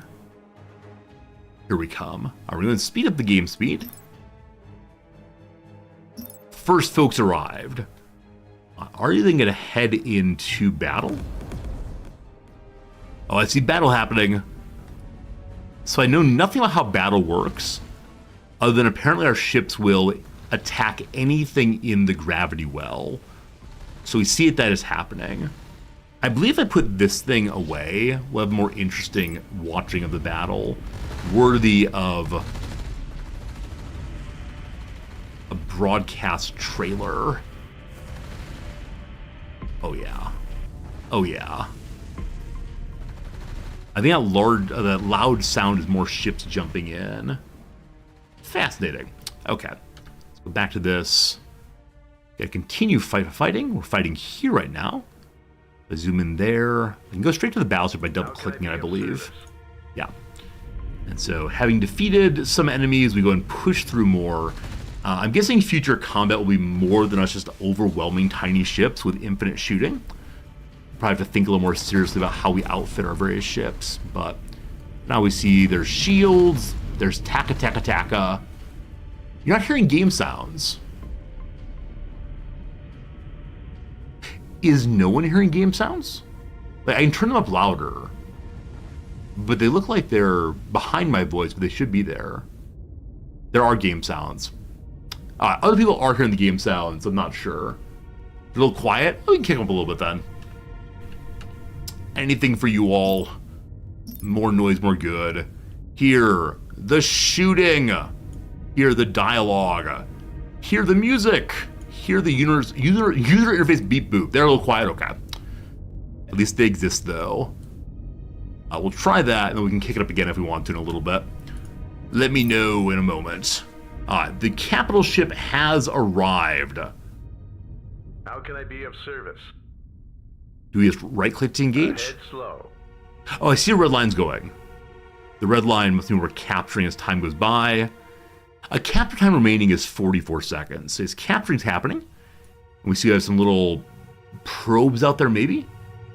Do qualia exist? Did I say ask me anything? That's a real problem if so. You want to hear the boops, not the beeps? All right, I'll need you to block out your left ear. Your right ear will get the boops. Your left ear will get the beeps. Block out the left ear. Hey, Avatar, good seeing ya. We have 20 seconds remaining. I don't think it's worth speeding up the game, because I'll have to slow it down again in just a moment here. We can see here is an exotic called Kalinide, and some experience, and some crystals too. 1 second. Hooray! Excellent work, Commander! Capturing derelicts will give you resources and boosts your capital ship experience. Wait, so we capture it by blowing it up? Wait, really? I want to see some kind of like a space semi-truck gradually bring it on a road to the ship, and it would just destroy it instead. Crucial for gaining early game momentum against enemies. So we have to run out and find the treasure chests immediately. Wreckage works similar to derelicts. There's an enemy player on the map. Destroy their capital ship and capture the wreckage as you would a derelict. Alright, so where is the enemy? Presumably it's this, the Cult of Cerebri. So we select this Got a thing, job for me? and then I guess we just go say hello. A sound plan. This is not diplomacy, is it? I do wonder what the variety of indicators here mean. Let's see here. It shows the ships. Apparently they have only a battleship. The other indicators, I guess, mean a home planet, possibly. We're already heading over. Let's go ahead and speed up the game again. What now? Are we in fact heading over? We are, just kind of slowly. Okay. Left side's mine, right side's enemies. Okay, so if our ships were there, we'd see our line versus their line. I get it. All hands, prepare for Poor phase people just living their best life over here. They have 2 assembly drones and a battleship. As my ships arrive, we can see that, yes, our little bar is now filling up also. What the bar indicates exactly, I'm not sure. Like, is it overall fleet strength, possibly? And so it takes quite a few of these light cruisers to make up for the one giant battleship? I assume so. When our battleship jumps in, it adds a little bit. I do wonder, can this bar cap out? Or will the bar continue getting bigger and bigger as we add more and more kind of ships in? Like, is there a maximum supply for one planet, possibly? Anyway, zoom in here again. And watch the shooting. I hope I get better at driving the camera in this game before too long.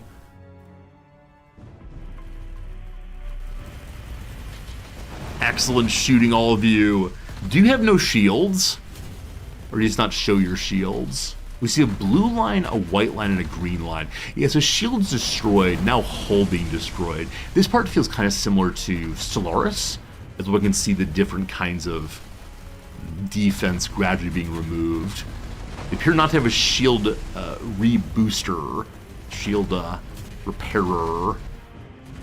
Crippled hull points. So after hull points, you then have crippled hull points also. It's a little bit more exciting as your ship tries to flee while being on fire. So we get 100 experience points for destroying this. I wonder if that means that our entire fleet does, or just the ship that gets killing blow. Oh my goodness! I mean, pretty cool explosions, gots to say. Wasted ammo! That's coming out of your paychecks, kids. Alright, the capital ship also picks this up. So hello, big boy. Coal wreckage. We're underway. Again, costs 60 seconds. Get some Tornite and more experience again. All ships in the gravity will get the experience. Okay, so you don't need to micro which ship in particular gets kills. And thank goodness for that. Do you immediately start scanning? Let's see. Yeah, so it's just a matter of proximity. If the capital ship is nearby, it starts scanning. Otherwise, it does not. Good. It's only 10:40 a.m. My coffee's already empty. Usually it's not empty till noon or so. I think it says all of the reading during tutorials, different kind of reading than usual. Only capital ship profit from experience. Normies do not. So there's no like veterancy ranks on your ordinary ships. It's just the capital ship. And the capital ship uses this to unlock its special abilities. And maybe also to unlock its items. You know, the items require various kinds of rare material, maybe? Very good, Commander! Acquiring resources from wreckage not only boosts your supplies, but also denies them to the enemy. Strategies like this are key to winning, so you must be aggressive. I understand. Congratulations! You've completed Derelicts and Wreckage tutorial. Like in Stellaris, we may want to try to scout early to find any left behind ships and then run to them before the enemy can get there. It's a striking thing though that one has to move one's capital ship to the derelicts, because I'd far prefer to send some weaker ship out there to do the work, but instead of using your capital ship defensively or even offensively, use it for supply instead. Very interesting. Very interesting. Alright, another one done. We have 5 to go. Next up, it's time to learn the economy. So those of you who have seen this game and seen me play other games, how does the economy of Sins of a Solar Empire 2 compare to economy in the other like Paradox games I play? Is it equally complicated? Were there many different economic factors to keep in mind? Or is it kind of just like build and line goes up? We'll see. You want win-win extermination? Oh, if only it exists. If only we could make a big alliance and hold hands and sing Kumbaya. It's much more simple in this game compared to Paradox. Very cool. In that case, I wonder if I'll get bored. Always the question. Learn the basics of the economy. Hey, Fears, how's it going? Welcome to the economy tutorial. Here you'll get the basics of how to generate and use your resources. This is the resource window up there. It displays the amount of the 3 basic resources: animal, vegetable, and mineral. These resources are often required in various combinations for building units, conducting research, and more. The Vasari, however, do not need to use credits and primarily rely on metal and crystal. While they can use credits in the market, it's not a necessity for them.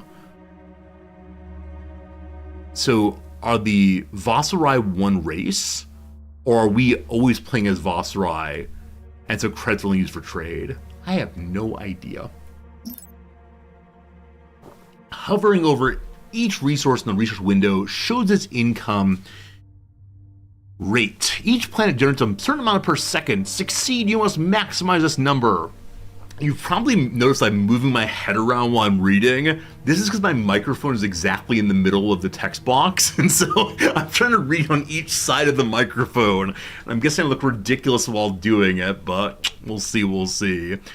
Succeed, you must increase the number of income. And for right now, the income is all coming from the planet Vargas. Got it. Okay, the Vossrai are the aliens. So I'm guessing the Vossrai we are hostile to all the time.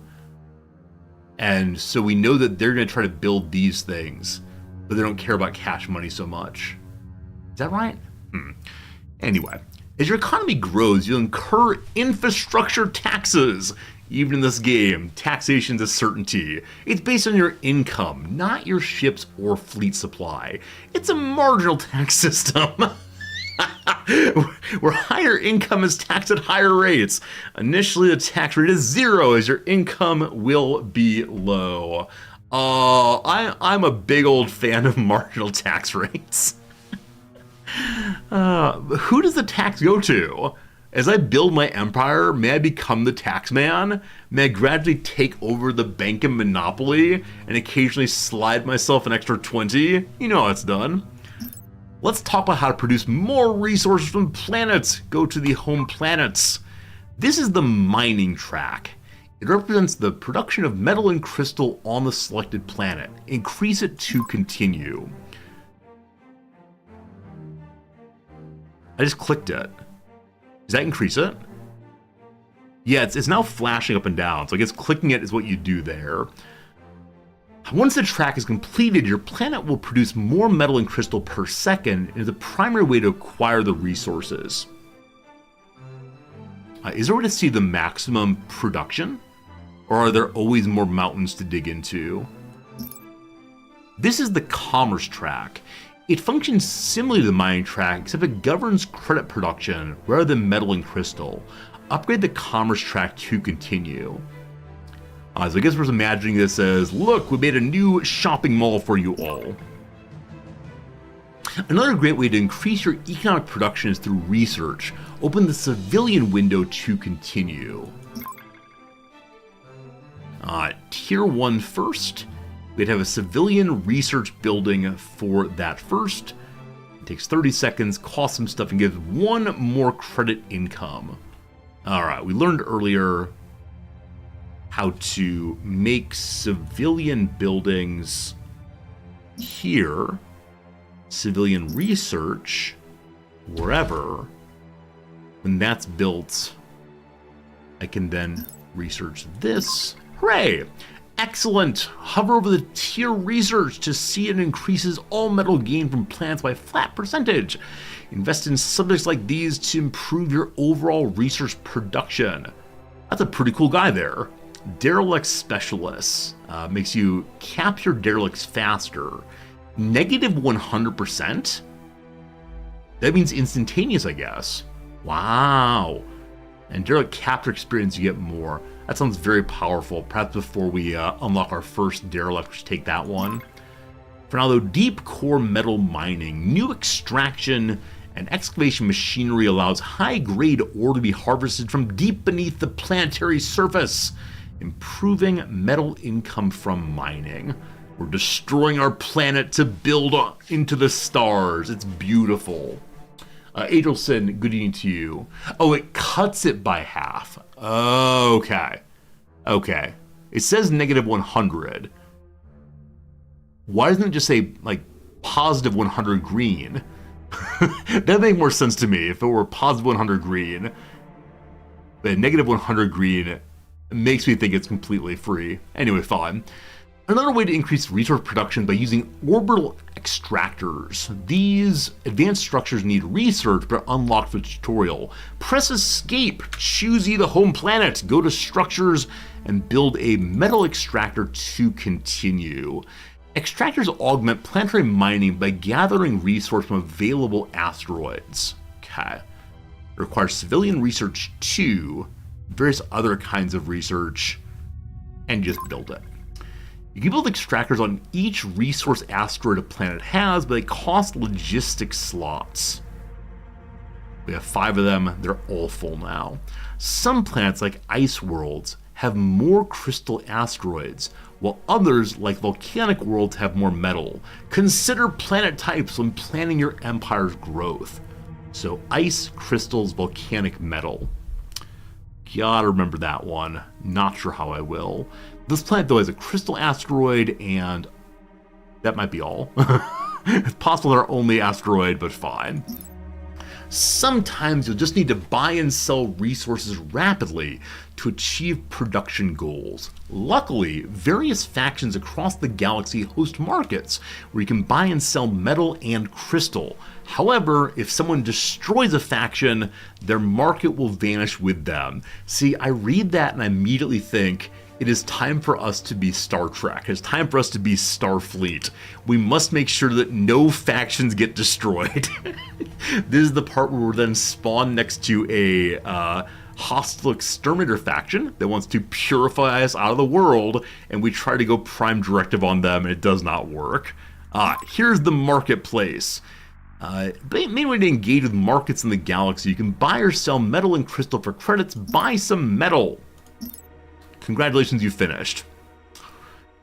I didn't buy anything. I am curious if different kinds of people have different sell rates, and so we can determine what the best deal for us is, as well as do we want to support that particular empire's economy by giving them our credits, perhaps. 4 more to go, friends. 4 more to go. Here we go. The Federation turns allies into protectorates and puppets until there's no difference between their worlds and Earth. It's insidious. Oh, one of us. One of us. I think this is like, what, outgrowth of 1980s, 1990s multiculturalism. We just get the big old stew pot going. You just add in a little bit of Ferengi fun, get stirring. We're all fine. We come in peace, shoot to kill. Exotics overview, learn how to acquire and use the exotics. I guarantee that when we start playing this game, I remember basically nothing from the tutorial, so I might need a little bit of help. We'll see, we'll see. 17 pages on exotics. I wonder why so many of the tutorials are 17 pages. I bet it's intentionally 1-page intro, 1-page outro, and then 15 pages. I bet the devs sat down and said, how many pages of tutorial will a gamer tolerate? And they say, 15 or so. Jenkins, your tutorial is 45 pages. Gotta lower it a little bit. They don't know, of course, that I will read literally anything on stream, and you all will listen, and I appreciate that.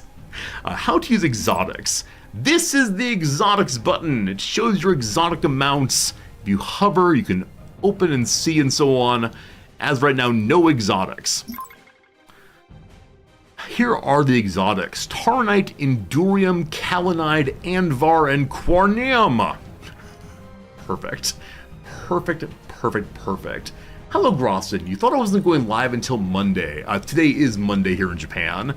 Yeah, this is the Monday stream. These are used for making advanced structures, capitals, ships, planet items, and more. They're harder to obtain than metals, credits, and crystals. All those. Next, let's talk about how they are acquired. Close the exotic window and select the home planet to continue. This is the survey button. Surveying is often random. Here's my spork. But some planets guarantee exotic rewards. It helps build capital ships early and is your main way to get exotics until later in the game.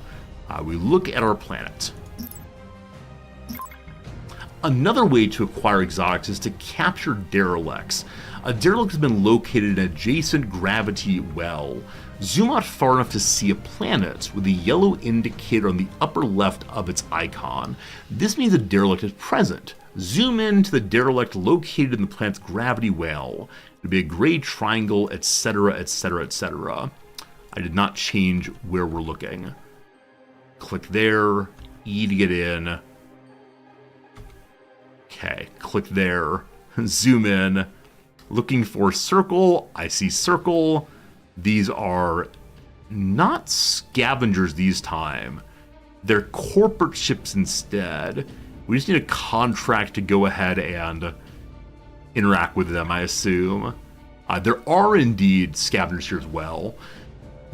always guarded by scavengers who are looking to profit from the find. You have to fight through them to get it for yourself. All right, so it's not the case that some derelicts are truly open for the taking.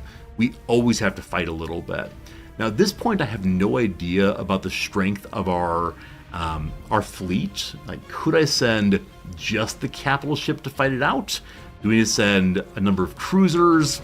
Who knows, who knows? I'm sure we'll learn that as the game goes on. Capturing derelicts, see the derelicts tutorial, is another great way to get early access to exotics. But wait! Another important way to acquire exotics is to build them yourself in exotic refineries. In order to do this, we'll need to research the correct technology, then build a refinery. Let's get started by opening the civilian research window to continue.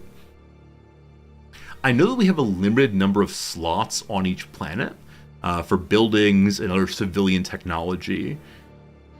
I don't know how to prioritize anything we've been shown so far. May I try to build one of each? I'm just not sure. But there seems like a lot of buildings to jam into any one planet. Now I know that one can upgrade the planet to get more slots. I do wonder if it's possible to build everything on each planet if you upgrade the planet enough. We'll see. For now, civilian research. Exotic creation is quite advanced, so it's locked behind civilian research tier 3. For the purpose of the tutorial, you have infinite research points. Go ahead and queue up research tier 3 to continue. It normally takes 8 points to unlock that one. 4 here, 1 here, so a whole bundle. Now queue up refinery research to get to work. Great! Push escape, select the home planet, and build the orbital, etc, etc, etc. Alright, we now zoom in on you. Build here. Orbital structures. We have only 2 open slots. Exotic refinery costs things I have plenty of, and it can build any exotic except for Cornium, it seems. So Cornium is the most exotic of the exotics. Exotic refineries convert basic resources into exotics. Alright, so it's like the mineral creating or Vespene gas creating buildings in Stellaris. You put in minerals, you get out something else. Understood. Each refinery makes 1 exotic at a time, so you'll need several for a strong exotic economy. The ability to make exotics on demand is invaluable. Let's queue one up. Open the exotics window to continue. Clicking any exotic icon will queue it in available refinery. The picture and number below the exotics section shows how many exotic refineries you have. You can queue up as many exotics as you can afford. Create a new exotic to continue. Taurinite, you are the bull, you are mine. Congratulations! You've completed the exotics tutorial. I wonder how long it takes to make one. 2 minutes time for any of them except for Cornium. Cornium takes 4 minutes in total. A phase space entangled superconductor capable of storing extreme amounts of energy. Science. Friends, we have 3 more to go. 3 more to go. Conquer and colonize. Learn how to conquer and colonize enemy planets. At the beginning of our playing this game today, I said, informal poll, friends, how many of you all think we should do the tutorial? How many of you think we should skip it? And a lot of people said, hey, let's do it. I don't think they realized they were locking themselves into 2.5 hours of tutorial. We're not playing the game yet. We're learning how to interact with this machine. I am definitely someone, when we open a brand new board game, I so badly want to get the rulebook out and read it from first page to last page, where my wife is more on the side of let's just play the game and figure out as we go. I think that's probably one of these things that people are predisposed to. I don't know why it is. I think there's some kind of psychological distinction between like planners and doers, probably. For me, I want to know what's possible in a game I'm playing. Otherwise, I feel foolish stumbling along not knowing what I could or should do. You would never ever play a board game with my wife. I understand the sense, but some of us are married to her, and so we play board games together. That said, she does tend to let me go ahead and read the book quickly on her terms. Right? She plays things like, is that possible? And I say, let's see, honey. I think part of it is when I was a youngster, I bought a game at an auction or a estate sale. The game was called like Gangbusters, I think. And it was all about Elliot Ness in the Prohibition era. I was probably 15 years old, and I couldn't convince anyone to play this game with me. And so I remember reading its instruction manual over and over and over again, thinking about how much fun it would be to play this game, and imagining, what it is to place the little pips on the boards. And so perhaps that's my love of instruction manuals. I can then imagine what I'm doing. I'm not sure. A Prohibition board game sounds so cool. Friends, it's time for opening a tab, I believe. I'm curious about this game. Does it actually exist? So board game. Was it called Gangbusters, possibly? Hey! Gangbusters is a role-playing game published by TSR Inc. in 1982. Yeah! I think it was a box game, though, not just a book. It definitely would have been after 82, because I didn't come into existence till 83. There are 5 adventure modules. Oh, I have no idea. I have absolutely no idea. But yeah, this is the game that I fell in love with. It may have been this right here. I remember the maps.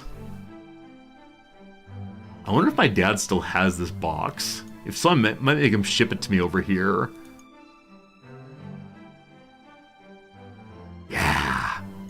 Yeah, I had no one to play with. So I mentioned before that until I was in my late 30s, I'd never played D&D, but I loved sitting and imagining what it would be to play D&D.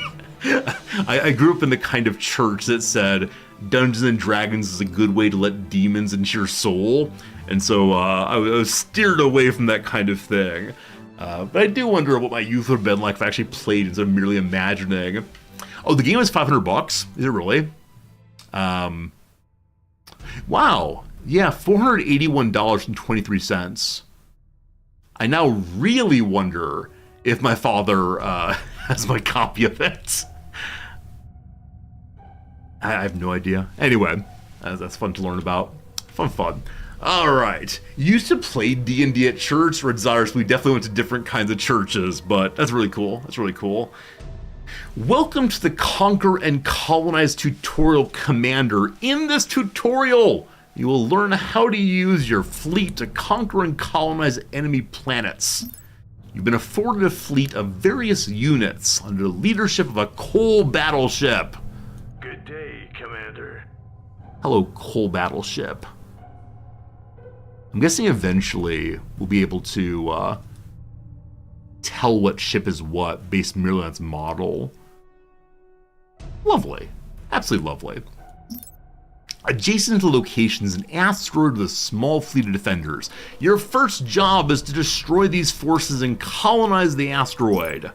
When it comes to colonization, an asteroid is considered a planet. How unpleasant would that be to live on an asteroid? Let me go visit a different biome. Oh, there's more rock. I love rock. Rock is everywhere.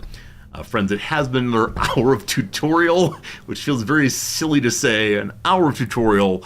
We'll go and take a quick little break, 3 minutes, do some crossword, and come to the other side.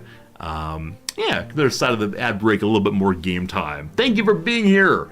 Thank you for hanging out and spending time with me on this lovely, lovely day. Game Urchin, good call. Asymmetry is how the devil gets in, not D&D. I think both asymmetry and also Dungeons and Dragons is how devil gets in. Yeah, there was a sense that even thinking about demons or using the names of devils was a sufficient way to like call out to them. And once you've, man, now that I describe this, it feels really like ritualistic in a really awkward kind of way. Yeah, but simply mentioning the name of a demon would like bring their attention to you, and then you're at risk of perhaps being taken over by a demon. And so even playing a paladin character, mentioning like, I'm gonna smite Beelzebub. Now suddenly Beelzebub is looking for you, the human, the player. Oh, I don't know. Growing up with that's difficult. My goodness, did you burn witches in your church? No, no. Just because we didn't find any of them. If we did though, I don't know. Chain letter with a question mark. Chain letter question marks. Not sure. Pedicure selection. Like what color of what's that called? Fingernail polish? Probably not. Like what spa you go to possibly? What's the down here? Booking for an 11 down team. It's a gig for improv. Maybe gel? I'm not sure on that one. A fall festival during which meals are eaten inside of a hut. Fall festival, meals in a hut. I only know Halloween, unfortunately. What dots represent in the Mayan numeral system? Probably days, not sure on that. Units of magnetic field strength.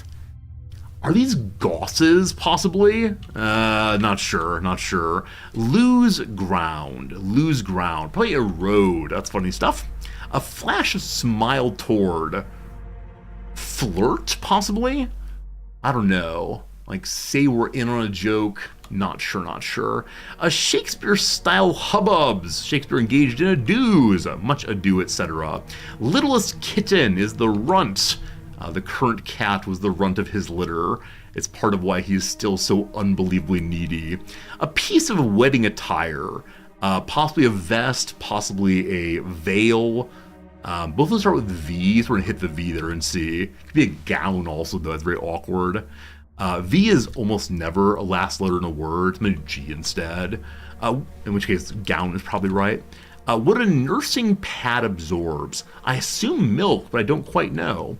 A scope, could be ambit possibly. Firm hand. So know when you're done taking cards in blackjack, you say stand. And in that case, your hand is firm, like not changing at all. Firm hand. It could be kind of discipline, of course.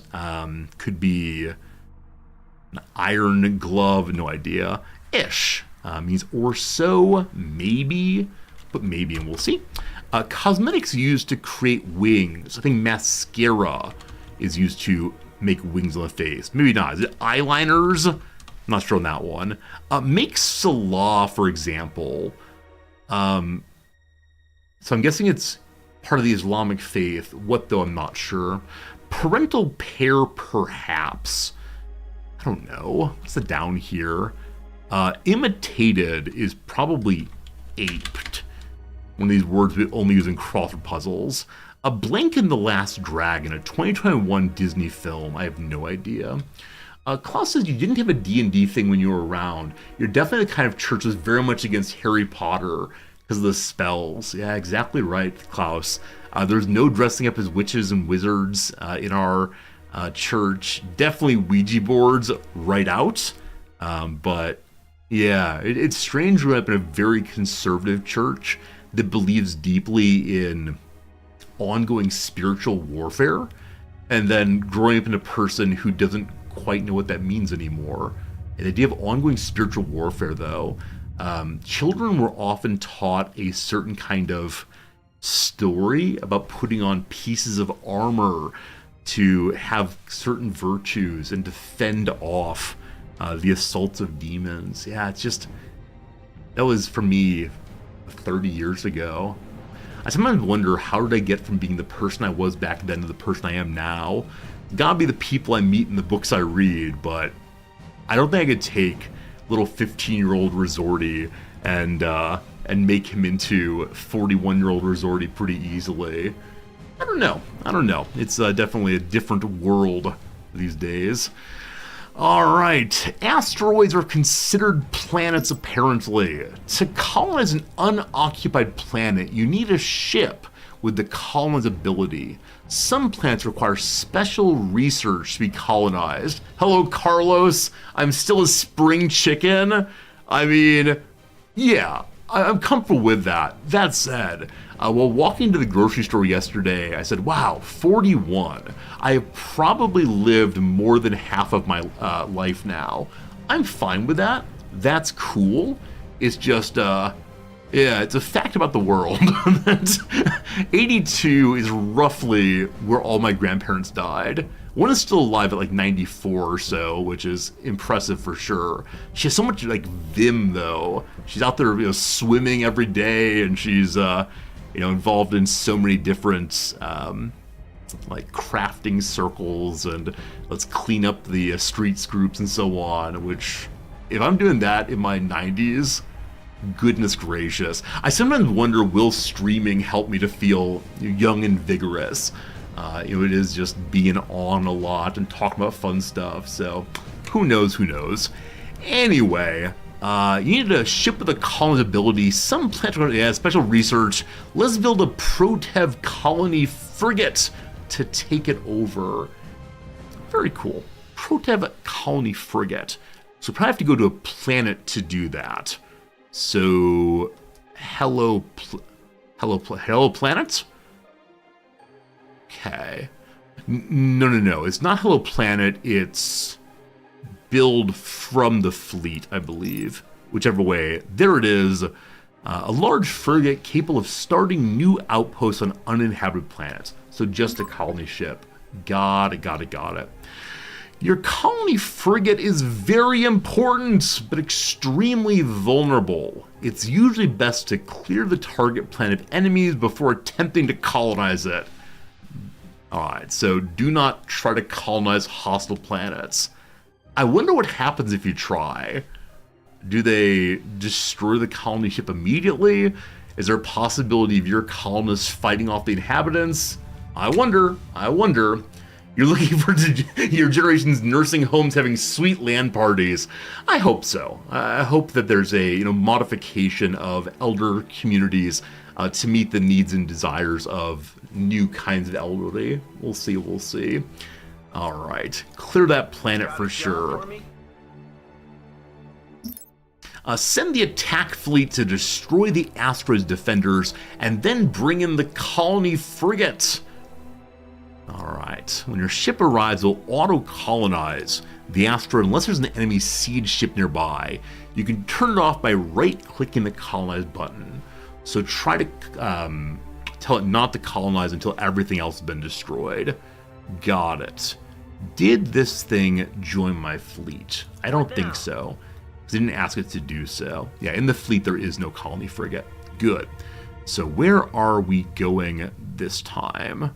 We're going to, well, there's a sun or an asteroid that's unexplored. I don't know how to explore places. I could build a science ship to go look, or an exploration ship. I think we're going to go ahead and just explore with our hammer. I wish there were a way to tell easily if your fleet is moving. If we zoom in a little bit, we can see that yes, indeed, it is doing so. Slowly. There is no dedicated exploration like in Stellaris. I thought, though, there was a little baby ship. Yeah, the Provost Scout Corvette.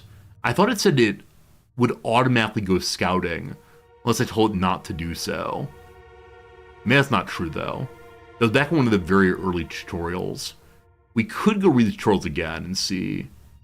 There are Scout Corvettes to auto-scout. That's what I was thinking of. You can right-click to auto-scout. In this case, I'm going to trust that the hammer can scout effectively. And at some point, I'll learn how speedily I should be playing the game. Because it feels like speed 1 is just too slow as we jump through. Have we made a profound mistake by jumping in without looking first? Hello, little buddy. Good to see you going through. Onwards to the planets. I zoomed past it, unfortunately. Hello, friends! Who do we see? Plotting jump coordinates. Fair number of enemy ships. Should see the shooting begin. So it seems so far that we're mostly firing. Oh, never mind. I was saying we're mostly firing missiles, but these ships do have lasers also. Those of you who have played this game previously, or the first iteration, does one need to micro in combat? Or can you trust that your fleet will choose the most advantageous path for fighting? Like, should we focus on the enemy capital ships? In the tutorial, obviously, we have overwhelming numbers, but in the actual game, would it be good to say, like, okay, you shoot this thing, you shoot this thing, etc. Ready for battle. All right, team, I wish for us to clear the asteroid. Easily done. Oh, I think they said you need to defeat the enemy siege ships first, and then go here. A micro depends if you want to be competitive or watch the colors. I do enjoy watching the colors very, very much, but I suspect it's the case that I should do at least a little bit of combat of some sort. We have our colony frigates. Commander? Colony frigates. Yes, Commander. Go on through. When we're zoomed out a little bit, we can see that in this territory there's only us. With the other side, it would show if there's any enemies. But the asteroid itself does not show any kind of enemies on the surface. I hold Alt. Is there anything here about who owns this thing? Looks like no. Looks like no. It does have frequent meteorites, though. So building on the planet's a little more expensive, but we get more metal and more crystal because we're constantly being bombarded with the same. Excellent. Gifts from space. Colony ship be on the way.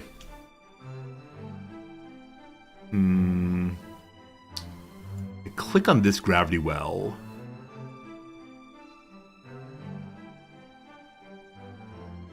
No, that's in the gateway. I apologize. The colony ship is here. Commander? Can we see if it's moving? Yeah, it is indeed moving, just kind of slowly. Let's speed up the game a little bit. So you can increase game speed with plus and minus.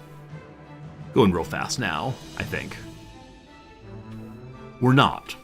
So let's increase game speed with plus and minus. I'm pushing plus though and nothing is happening. So I wonder if that's mapped, possibly? Excellent job establishing your first colony, but a far richer planet right next door. The enemy's home planet. Ooh, ah.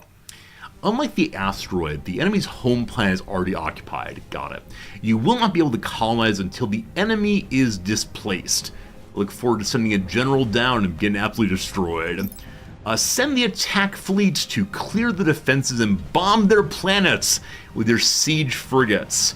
After they lose control of the planet, bring in your colony frigates to take it over. Hints, all capital ships can bomb planets too. Is that really the only way to clear planets? Do I have to actually bombard? I'm suddenly desiring for Stellaris, so we can engage in more friendly ways. Alright, you have to bombard, that is just that. Alright, good to know, good to know. So, we are the red. I keep forgetting that we're the red, because it feels like the red should be, you know, the enemy. Hello to you, Papadopoulos. Took you 2.5 hours through the tutorial. Yeah, we're about the same amount of time. The tutorial in this game is absolutely no joke at all. Usually I would hang back and build more ships before going in, but I realized that the tutorials give me enough ships, so we should be just fine. As we zoom in, we're seeing this system needs to be explored. So we see it's all just darkness and sadness until the enemy shows up.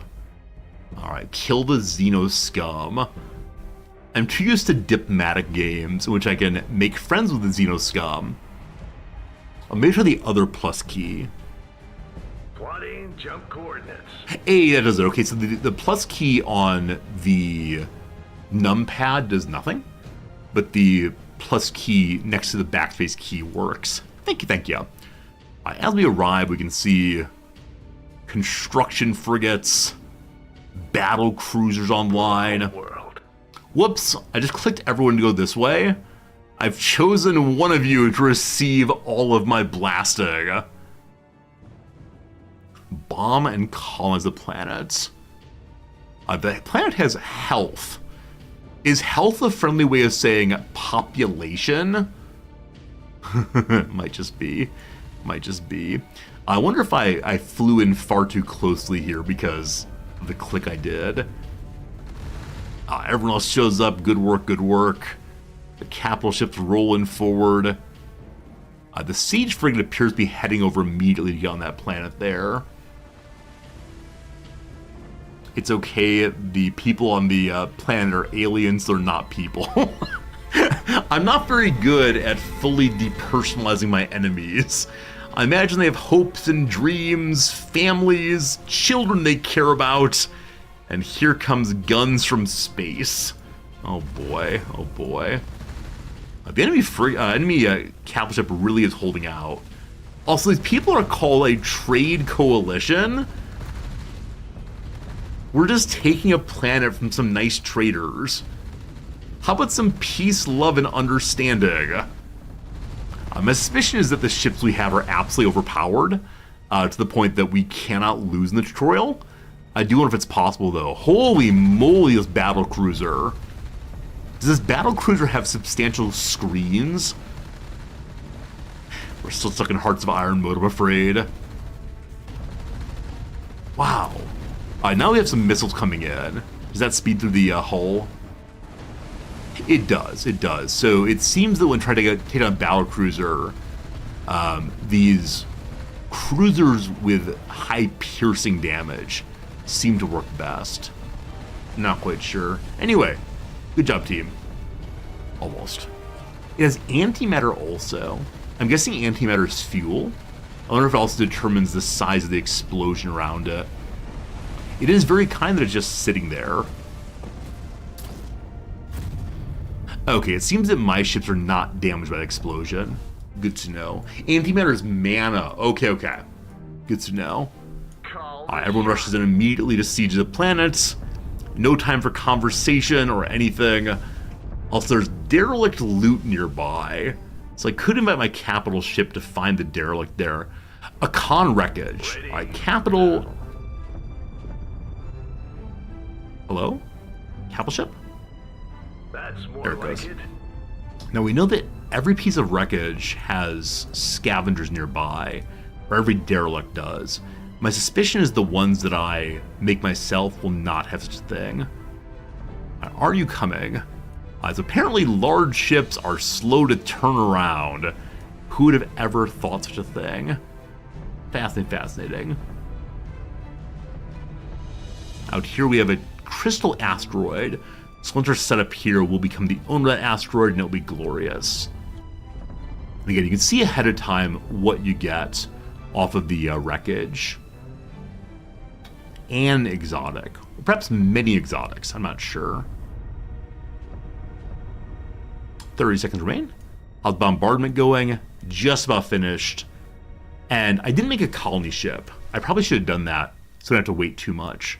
So back home, which is here, please make for me a colony ship. I think I may have auto-built. Wrong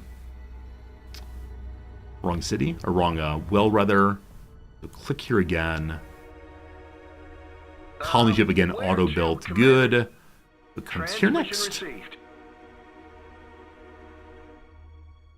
Is that my home? I keep moving gravity wells, not recognizing it. Yes, okay, we are here right now. The planet now shows it's just a Terran planet, so it does not have any anything left on it. We have hit the reset button. It's all good. Looks like it is possible for us to jump from our planet here. I need to change the name so I know what is what. Because this planet is called Ogeria. And when I mouse over here, it's called Ortigera. Those two names are far, far, far too similar. Big confusion o'clock. Where is my Colony frigate. Yeah, it's working its way over. Time for a little backseating, folks. Does anybody know for sure, is it possible to create your own star lanes? Your own jump locations? If ultimately I wanted to jump from here to here, is that possible to build? Or are you stuck with the pre-existent jump lanes? Casually committing war crimes on a planetary scale. Yes, tomorrow we'll definitely engage in contrition of a solar empire, but not today. There are indeed structures that allow that. Cool. Not sure if we want to have more jumps, because I'm guessing the enemies can use those jumps also.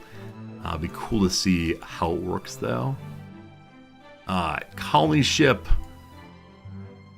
Dear sweet colony ship, where are you? Are you here? Your siege frigates. So in this area, we don't see the colony ship. In this one, we do. Are you actually moving? Appear not to be. So I'd like you to go to this place, please. It says it is now. We'll use the plus key, wicked fast. We see it jumping very slow. It's good. Stand by for phase jump. All right, they're jumping. Yeah, I thought I'd selected in order to move, but this time we have. There we go. We've arrived. Let's hit Q to go in. Great work at growing the empire.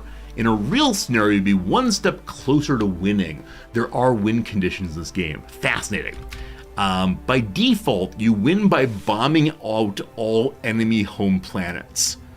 The only way to win is to destroy. You can change the victory conditions in the game lobby map settings. Aight. Congratulations, you've completed yet another tutorial. We got 2 to go, friends. Do we believe? Will we be doing something other than tutorial on today's stream? Should I change the stream title to Behold Tutorials? That one feels about right now. Alright, learn about minor factions. We'll be sending them down to get me ore immediately. Welcome to the Minor Factions tutorial. Here you will learn about the minor factions and how to use them to your advantage. Throughout the galaxy, the major powers, the Tech, the Advents, and the Visari are locked in an endless war. Offshoots of each have also set up their own operations wherever they could settle. Aight. They're always highly entrenched in their gravity wells, so combat is not something to be taken lightly. Luckily, everybody has a price. Your minor factions window will show you all minor factions in the galaxy. Open it to continue. Hello.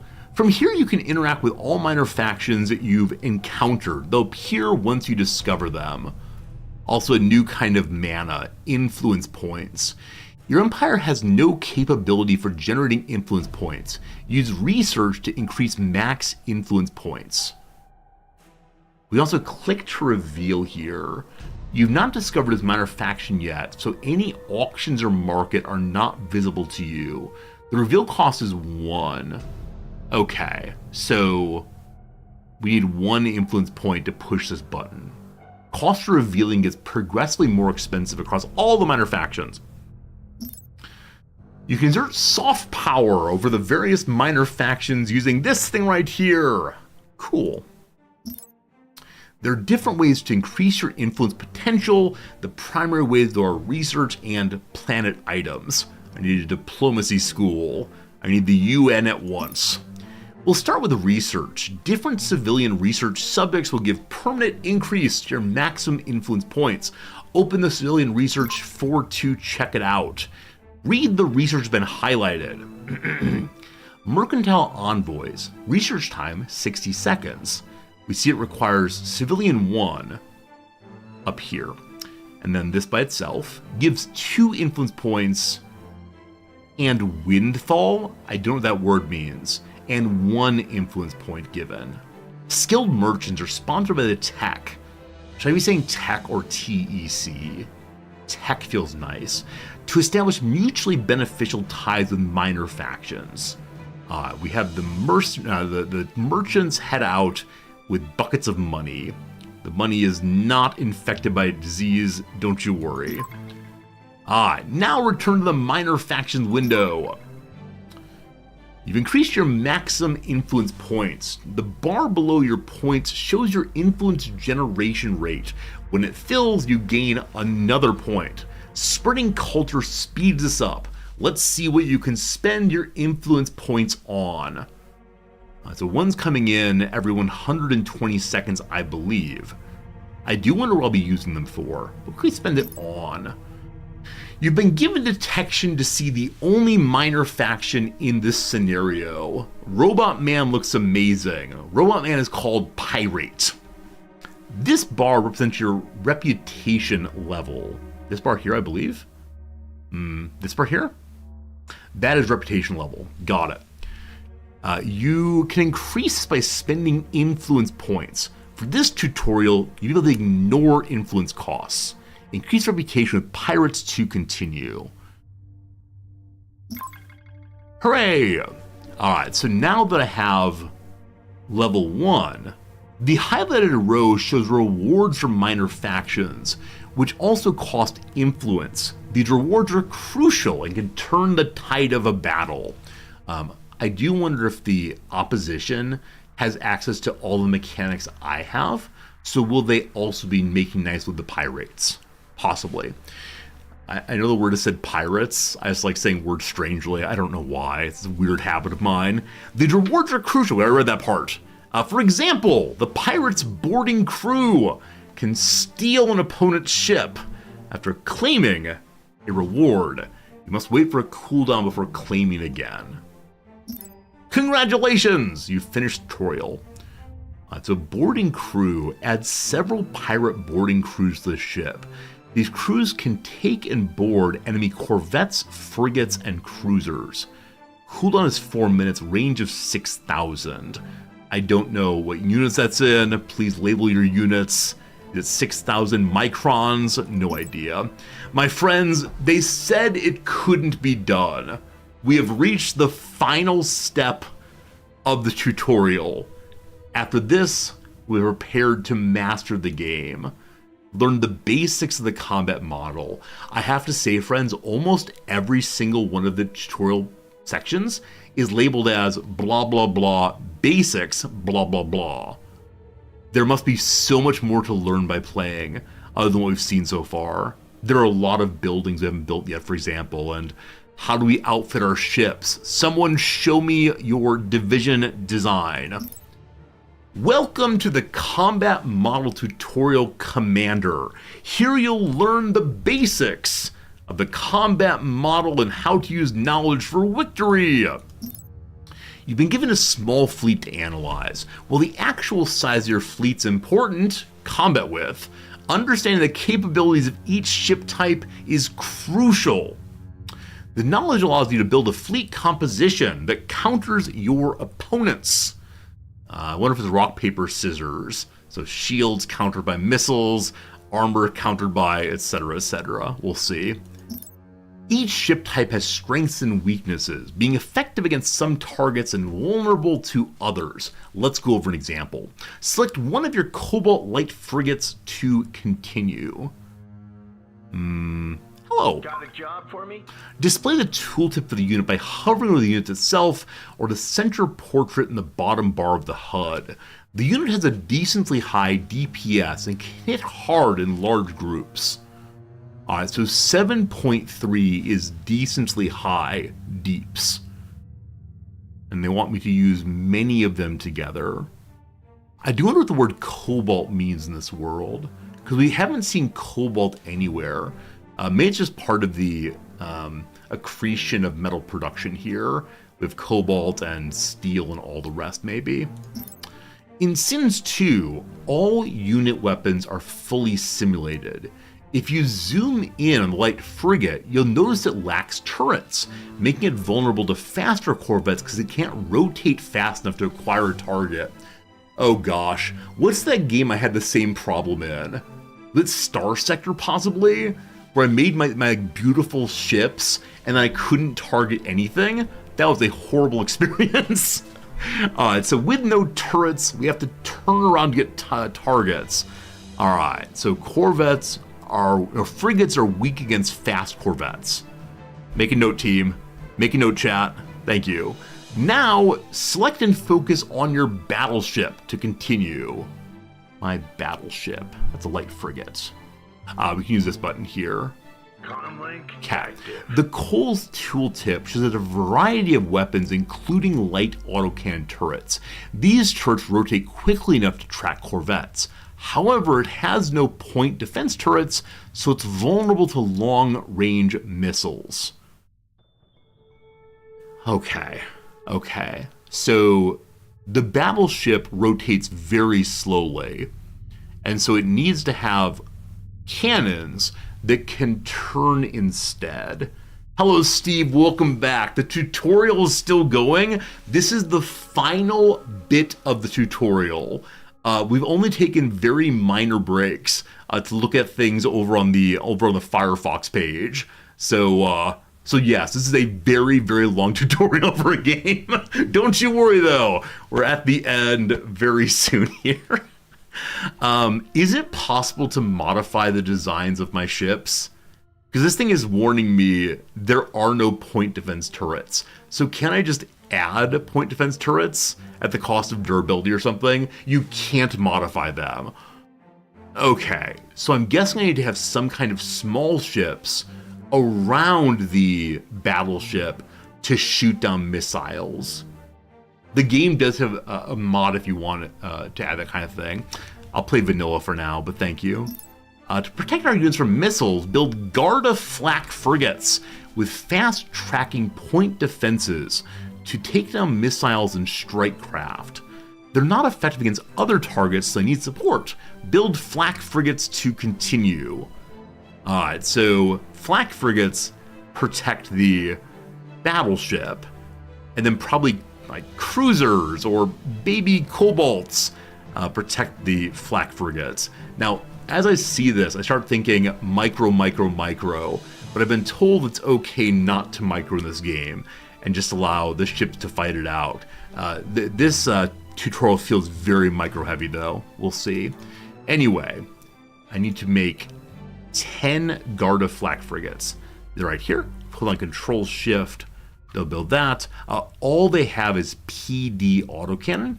I assume that PD is point defense. Excellent! The combat model is deep.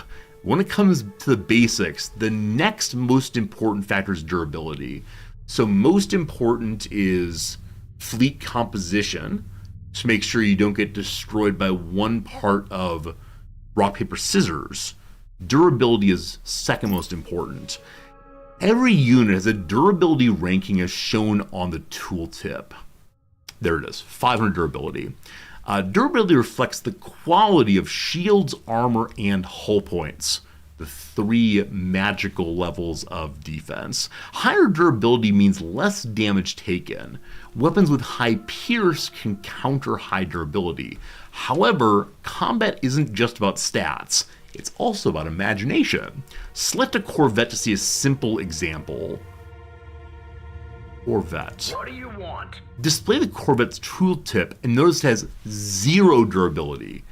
Corvettes gain defense primarily through maneuverability. Like rogues, they dodge tank.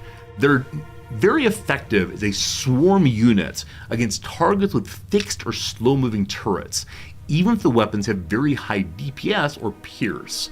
We learned earlier that the Cobalt frigates were not able to turn fast enough to keep up with the Corvettes. I don't see a speed on the Corvettes. Maybe with Alt we'd see it. Yeah, max speed of 850 on those, compared to the frigates, max speed of 900. Huh. So, I guess speed and rotation are not the same thing. I don't see an acceleration. I'd like to know about acceleration. But we know that Corvettes counter frigates. The turn rate is different. It doesn't seem to be indicated here. Alright. Corvettes dodge. An enemy base has been set up nearby with assailant missile frigates and a starbase. To take on the starbase, it's best to use torpedo cruisers. Why? Because the game says so. Let's prepare for an engagement by building torpedo cruisers. Maybe torpedoes have maximum range, and so I can stay away from the starbase. Good to good. All right, build 10 Ogrov torpedo cruisers. We see that they have incredibly high Pierce, 1,000. So very good at things that have high durability. A slow-moving cruiser that carries a payload of heavy torpedoes intended for use against starbases and other highly durable targets. Okay. There aren't that many kinds of ships, but at least as of right now, I'm struggling to think about different kinds of ships. A starbase in the game can take out 2 to 3 capitals. Got it. If Pierce is equal or higher durability, you have no penalty of damage. Okay, so the torpedo cruiser, if it can get shots in on the battleship, will do very well because the battleship has 500 durability.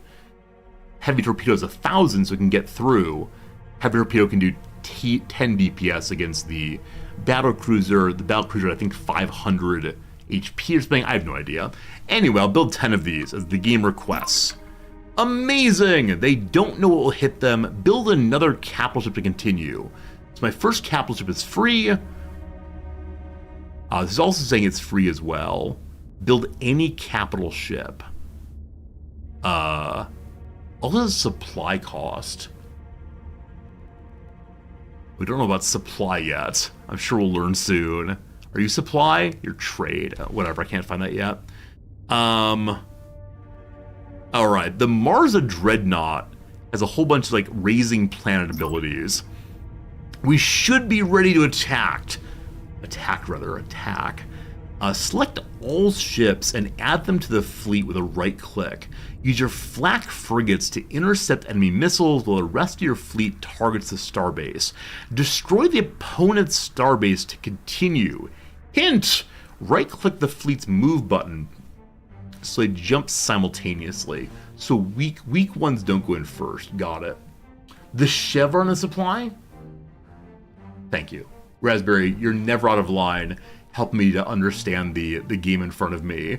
As long as you don't say, Resorty, build 12 ships right now. No wrong ships. Bad Resorty, build the other ships. Like, as long as it's not like super aggressive, I really appreciate any kind of help you got. Thank you. So supply here, thank you for art. Supply here is our maximum maximum weight, I guess, of ships we can build currently. We see the battleships are 50 individually. The Cobalt Light frigates are 100 for 20, so you can do the math on that. Got it. We need to add ships to our fleet that are not yet in it. Can I select everybody and say you're in the fleet now? Fleet deployment acknowledged. Hooray! Okay. Did I put construction ships into the fleet then? I may have. Alright. Going out. We see the enemy. We see the asteroids. Pre-scouted. So we know there are 17 Conrock assailants, 12 bombers, and a starbase. So who shoots missiles? The assailants or the bombers? I assume the bombers shoot bombs, but I'm not quite sure on that. Give me the fleet. We then right-click move. So they all jump together. Hold Alt to move in a wide formation. I don't know about that. So right-click. Easily done. Okay, I think they're moving together. We can also level up our capitals. I'm gonna go for Fusillade. Grants a bonus to weapon attack rates and turret tracking for a short duration. Cool. Other capital ship. Hello? Oh, so maybe the upgrades aren't on. Oh, I'm making more ships. Wrong buttons. Plotting jump coordinates. Ready for battle. I made a bunch of extra ships. Whoops. I've got your back. Because each of the capital is allowed to have its own separate upgrades. Whatever, I'm sure we'll win in combat with no upgrades. Okay. If we look at the ships, we can see what they do. I'm going to pause for a moment. The assailants have missiles. The bombers, donde está bombers?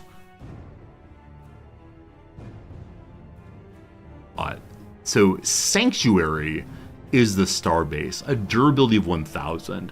I see now why my torpedo ships need that high durability. They're in the starbase. Okay, so some ships will... there they are, I see. The bombers have 1 light beam. Huh. Well, okay. Let's just watch the, watch the colors fly. I believe everyone is jumping together. I made so many free battleships. So do we trust that we get like the correct kind of screening here? I see shooting happening. It's shooting at the starbase. So you all are frigates shooting at the starbase. This is not going correctly. We were encouraged to use our torpedo cruisers on the starbase. It looks like they might be making that aim already. Just in case not, I can do so. Okay, we also have 10 flak frigates. They should be used to shoot down missiles. Ready to swat some flies. So that works. Now, I don't know if they should actually be attacking then or sitting around Confirmed. protecting the British Will do, battleships. command. See how it works. The torpedo cruisers are already shooting. Got a job Light for frigates. me? We'll trust them. We'll trust them to figure out their targeting. Torpedoes go! Hey, with that, the shields are down, the armor's dropping pretty fast. The enemies here are... I think they're shooting in green fun. And they're being taken down by... Well, I have no idea. I think I cheated by making a bunch of battleships, but this is probably a place I need to learn to micro a little better. When there are different sorts of ships that need support. So no one's firing on these. These little buddies, I'm gonna ask you to go defeat these, please. They're frigates, so they're getting absolutely hammered by the starbase there. So I asked them to shoot here. I figured they would go out of range of the starbase to do their fighting. So do I have to order them to like go... Hello, select things? Hello, select things? There we go. Huh. So I need to order them probably out of the direction. And then fire on whatever they need. Whichever way. A victory for us, A+, yes, but that felt pretty darn sloppy. That's basic combat though, so winner is us. We've completed all the tutorial, and we did not get a pop-up achievement for doing so. That said, we know we did the achievement because of the glow in our heart. All tutorials completed. I think I understand some things. There's a button here that says Player's Guide. If I click that, you can't see it. Let me go ahead and capture it also.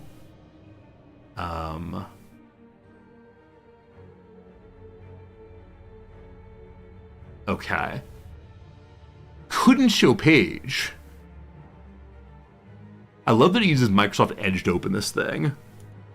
As opposed to my default browser. So Player's Guide contains useful information. Couldn't show the page. Come on. Come on. So I'm unable to look at the Player's Guide. Maybe it does not exist.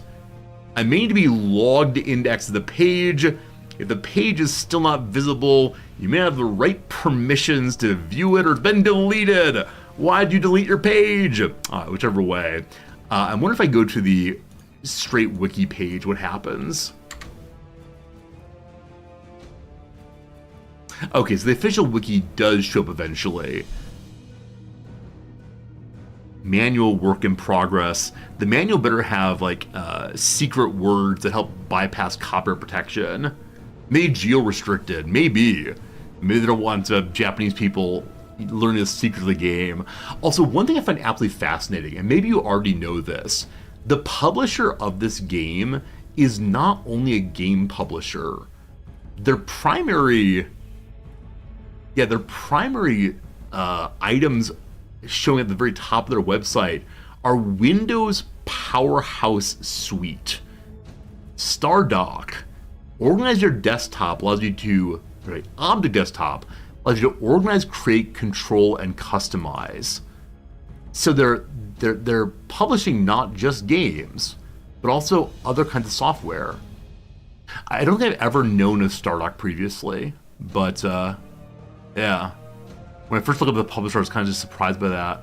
Hey Frank, how's it going? Am I enjoying the game? So we've just finished the tutorial. We're very proud of ourselves because the tutorial has been defeated. I'm having a good time, absolutely. I like doing tutorials and learning things, but I'm not sure I'm prepared to actually play the game. I understand that this is a gaming stream. I understand you all are here to see the man in the suit and tie play video games, but I think it's time for us to push the new game button and see what's what. Multiplayer you can do if you want to. GDPR must be accepted for online services are used. GDPR is some Euro thing, right? It's kind of like data privacy law, I believe. There's a modding button. I've heard that mods in this game are pretty cool, but someday. All right, team. Been live for a little over 3 hours. We have an ad break coming in 15 minutes. I'm going to go ahead and run the ad break early, so we don't have our new game interrupted by an ad break straight away.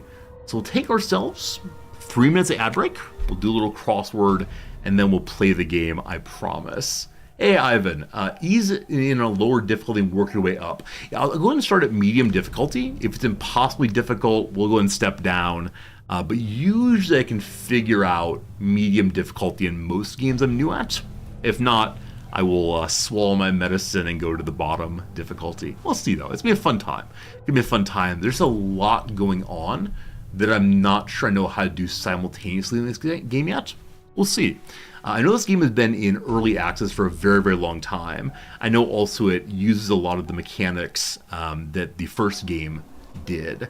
And so people who know the game well are probably to just jump in. For me though, we'll see. Anyway, 3-minute ad break, and then we'll start our game, I promise, with all my heart, etc., etc. Maybe try playing the Advent. We'll go and read about the different kinds of characters when we get in there. I want to choose someone interesting. Maybe the Advent would be best. We'll see. All right. So, piece of wedding attire with an A there. I said veil, I said vest, I said gown. Trains are worn by brides often. Garters are worn for part of like a very strange, very, very strange wedding ritual I just don't understand. I think we're doing downs here. So Blanka and the Last Dragon, a 2021 film, I have no idea. Like sharp cheddar cheese. Ooh, sharp cheddar cheese. It's orange. It's zingy. Something may be wrong there. Insurrection. Our tools were rudimentary, yet we pressed on. Silhouettist Walker. I have no idea, but I want to see it when we're done with the crossword. Lab section leaders often. They're probably TAs. And that means then that ish is sorta as opposed to maybe. Okay. Eros blank cubana. Allah, possibly. I'm not. Allah though is not used in Spanish, so it could be des. I'll put Allah in. We'll see in a bit. Wait, is Allah used in Spanish? Maybe it is. 2015 $, AP Rocky single, also stylized with a $. USA, I would guess. We'll see. All right, back to the top we go. We've done all the crosses, all the downs. I'm going to jump past our open section here. Actually, I didn't do all the downs, did I? because I'm definitely seeing some here I don't remember. Blank Wu Jing, Pilgrim and Journey to the West. Journey to the West and various adaptations are very popular here, of course. I think they're often taught in grade schools. Is it Lao? Possibly, I'm not sure. A bit of rain gear. What's that thing called? A poncho, an umbrella, galoshes, slickers, a tent. Range from many a villainess. Villainesses are often sung in the lower part in opera, some would say alto. A record of future achievements if all goes well. Future achievements, like who's who in America. A wish board, no idea. Gotten taken for a ride in a way. I mean, the word conned might work there. Rowing machine, familiarly, they're called ergs. Did you do work on them? Adjust to zero is a kitchen scale. It's called tearing. Part of a pagoda, I don't know, a roof. First place, clever, clever. That's me, Eden. What the Four Corners Monument is located on. Oh, okay, it's time for a native land acknowledgement. Looks like. It is in one of the, or possibly all four of the states it's part of, but that's native land, don't you forget it. Person from the Port of Spain for short. Ooh, no idea. No idea at all, unfortunately. Burn for a bit is indeed singe. Cheap shots. Cheap shots. Said no, perhaps. Refused would fit if fair is wrong. The ad break is done. I'm going to do two more, then back to the game. Software options you might restore. Defaults. Last one for now. Word after stretch or question. Stretch mark, question mark. Oh, very good. Very, very, very good. Very good. No more, no more. We pause. Good. Back to our main game. We now have an hour of gameplay before the next ad break. Here we go.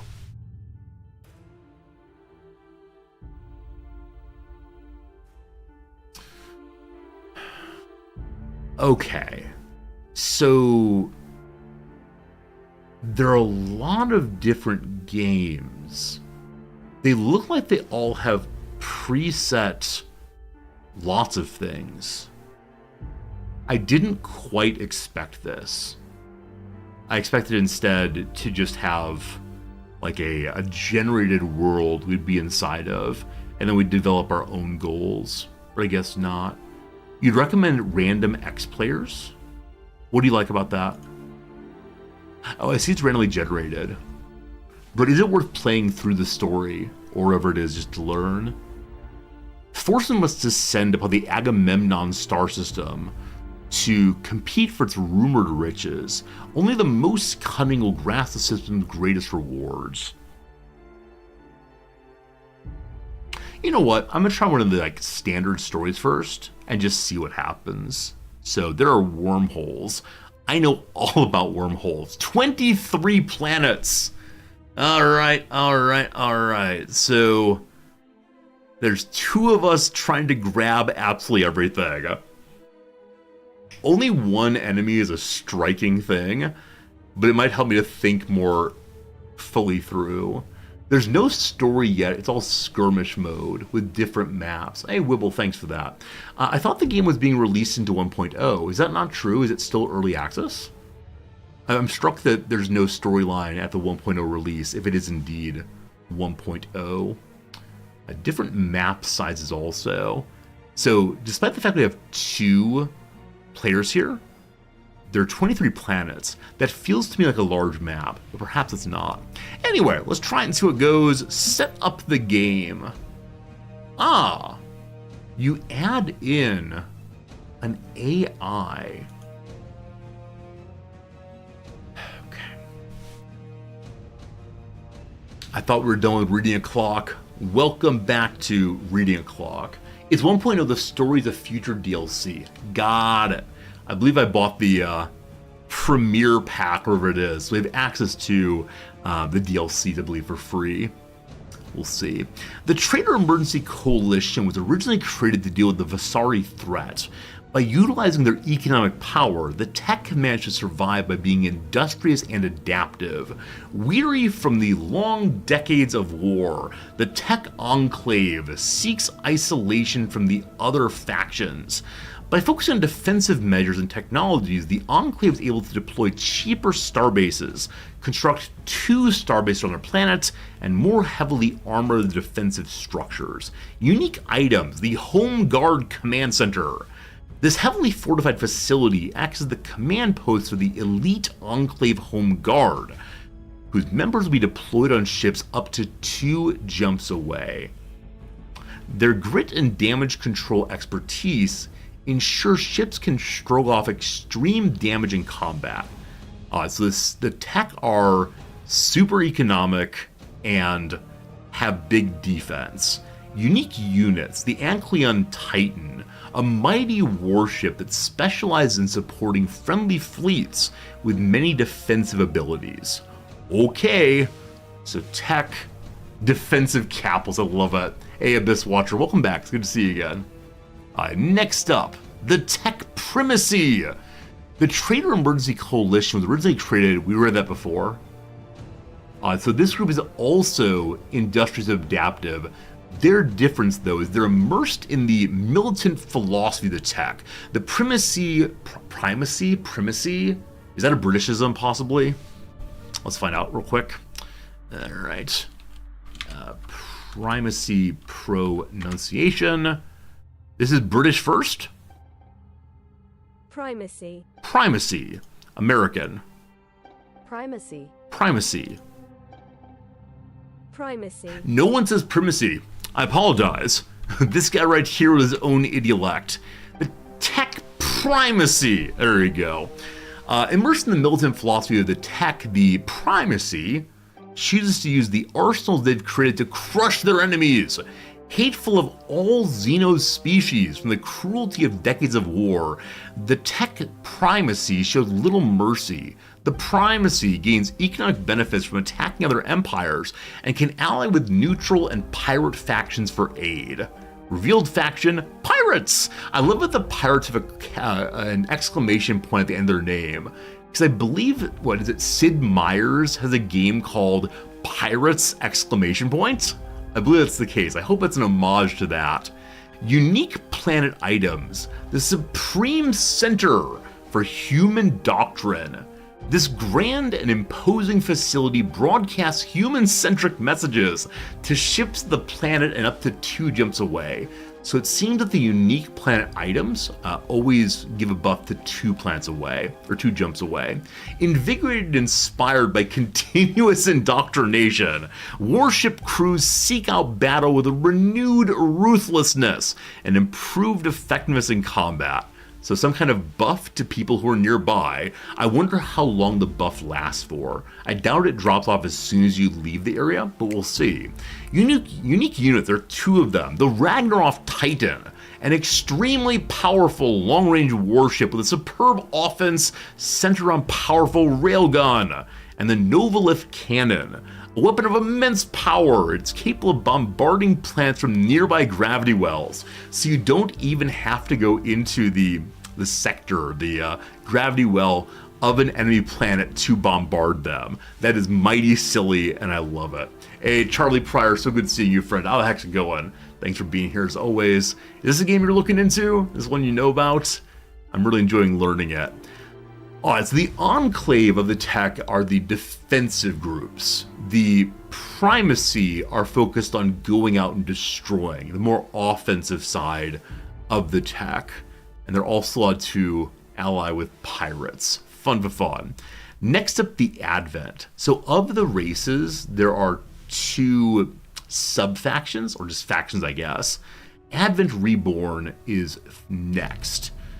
The Advent are a highly advanced civilization that rely heavily on spiritual, psychic, and cybernetic technologies. What are spiritual technologies? I guess rituals are in some sense.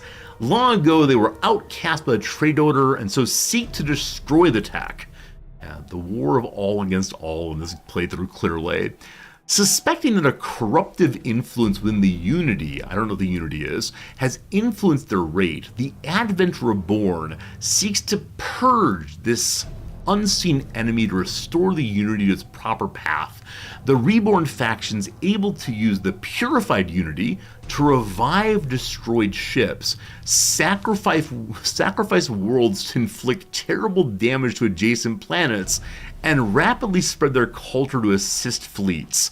The Reborn can also construct the Erratica Titan, a powerful offensive ship that is supremely difficult to defeat.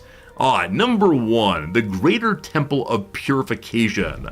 This and adjacent gravity wells are imbued with the presence of the Unity. When they become cleared of hostile forces, friendly units at Gravity Well restore hull and shield over short duration. So nearby ships heal after battle. Cool. Unique units, the Erratica Titan, a mighty warship which is capable of dealing massive damage to enemy ships and healing itself with the sacrifice of friendly vessels. These people seem to believe in the principle of equivalent exchange. If you want to get something positive, you give up something else. The storyline mentioned that you can blow up your planets to damage things nearby. This does not seem like good strategy, but maybe it is. Alright, the Advent have a second group. They also hate the tech because they were cast out.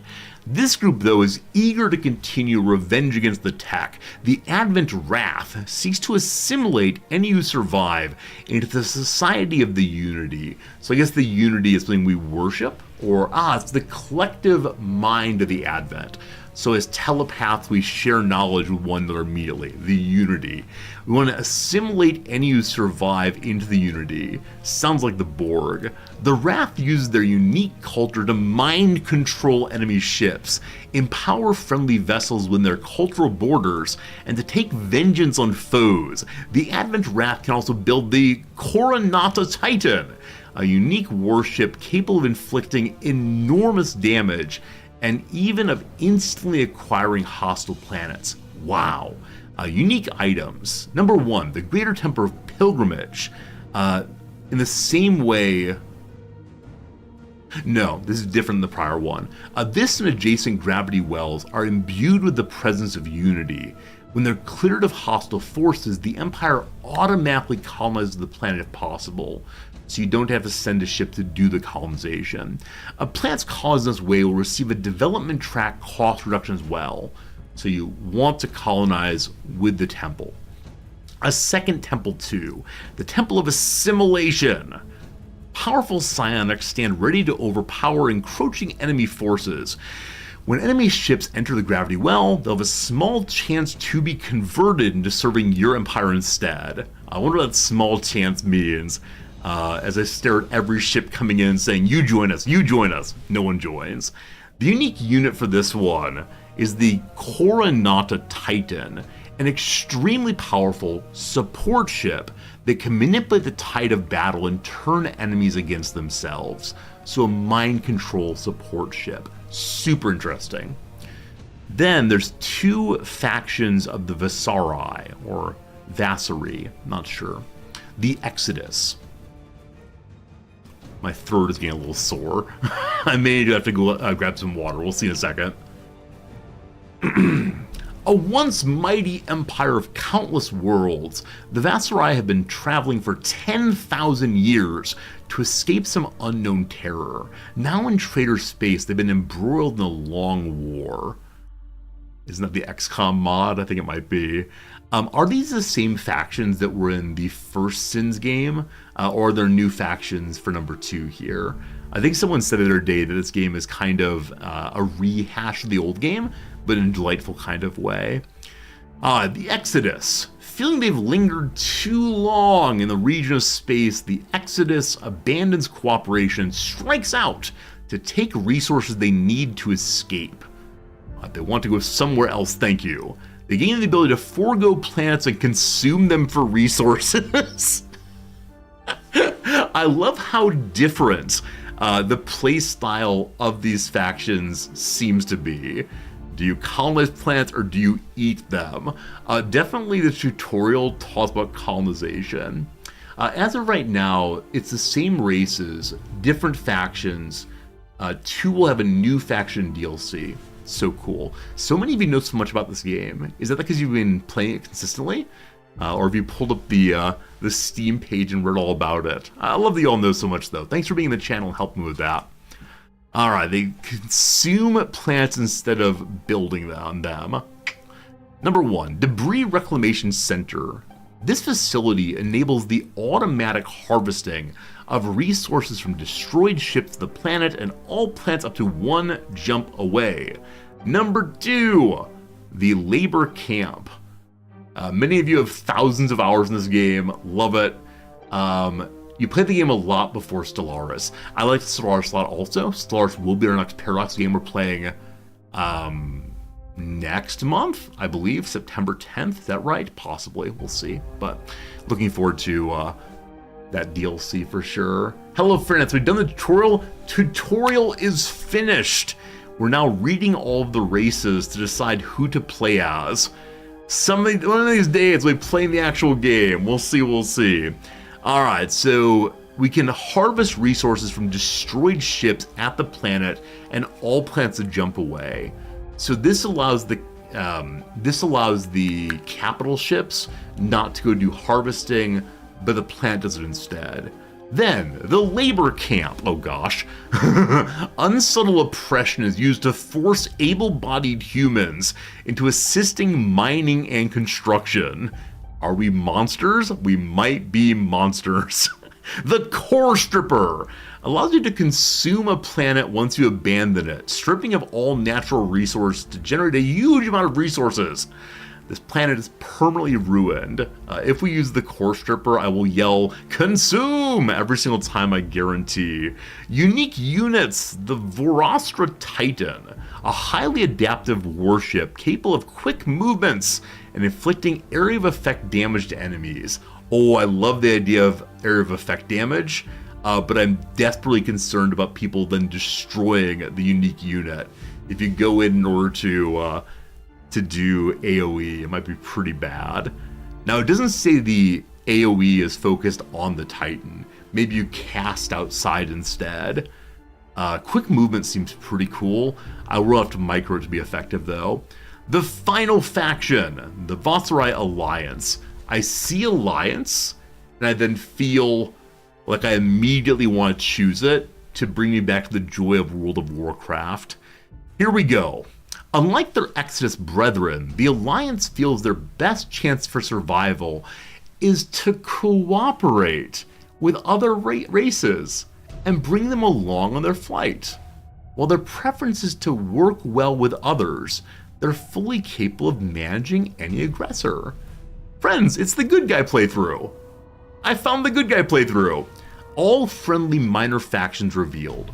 Unique planet items, the Alliance Xeno Embassy, a grand yet welcoming structure built to house legions of Vatsarai diplomatic experts and facilitate mutual cooperation between species. I know that the scenario we've chosen has only one other faction, so perhaps being nice guys does not make a lot of sense there. If you just like be nice guys with the enemy, it probably ends the playthrough a little bit. Number 2, intercultural exchange. Facilities dedicated to the exchange of ideas and goods are established embracing the Alliance's strategy of cooperation.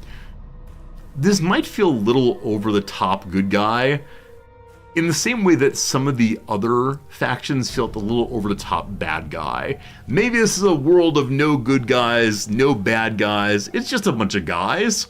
That's probably sexy of me to say. Bunch of people, that's better. The Xeno settlement, radical, free-thinking Vatsarai civilians tired of living aboard starships descend to form communities on planets thought to resemble the ancient Vatsarai homeworld. I have no idea what that does. The other ones indicate what it does. In this case, it's just free thinkers hang out.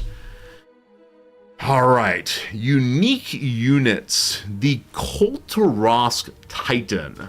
A powerful support ship which can use advanced nanotechnology to inflict damage on enemies or heal friendly ships. Cool. So the Vasarai seem to have support ships. That's not true. The Wrath and the Alliance have support ships. The Exodus has the AoE ship. The Reborn does massive damage to enemy ships and heals itself by sacrificing stuff. So Reborn are the ones that destroy planets to harm other planets, I believe. Or is that the Wrath? Primacy are the more militaristic portion of the Traitor Coalition. And the Enclave has a lot of defense. Alright. Sashad suggests you just choose random. For my first playthrough, we'll just choose random. Alright, very good. What difficulty is the AI? Huh, it says easy. May I change that? Oh, here we go.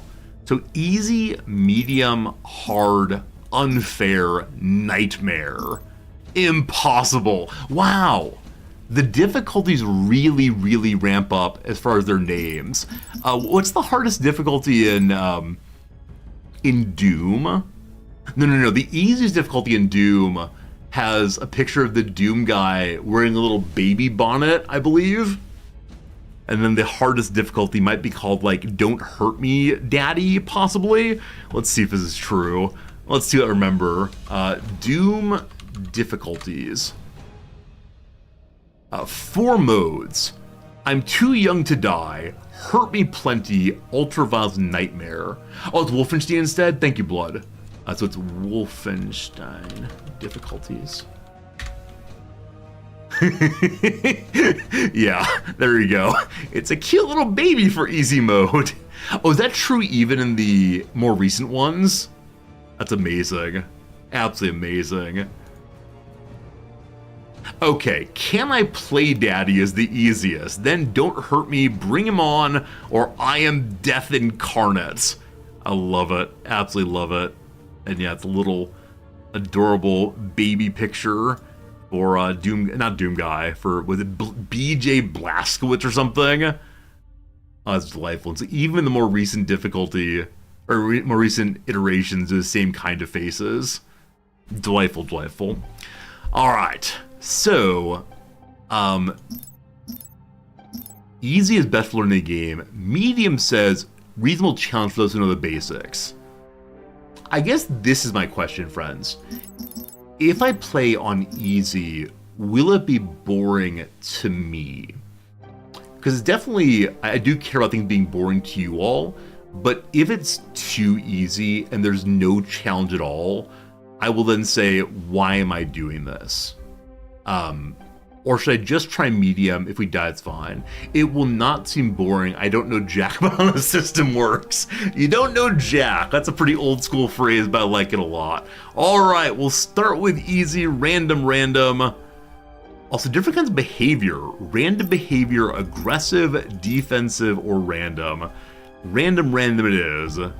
No teams, free for all. All players start unaligned. So in multiplayer, you can do multiplayer teams also. All right.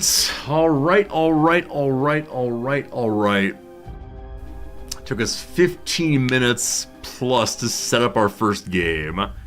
Here we go. On the flip side of if we die, it's fine. If it's too easy, we start over. Great, you're absolutely right. Toothless, you're absolutely right that we can say, I'm not having a good time, let's start fresh. I look forward to seeing who we get to be. Possibly Planet Exploders. We'll see. While the game's loading, alright, I'm gonna go fill up my water glass real quick. I'll be back in just, 45 seconds. See you in a second.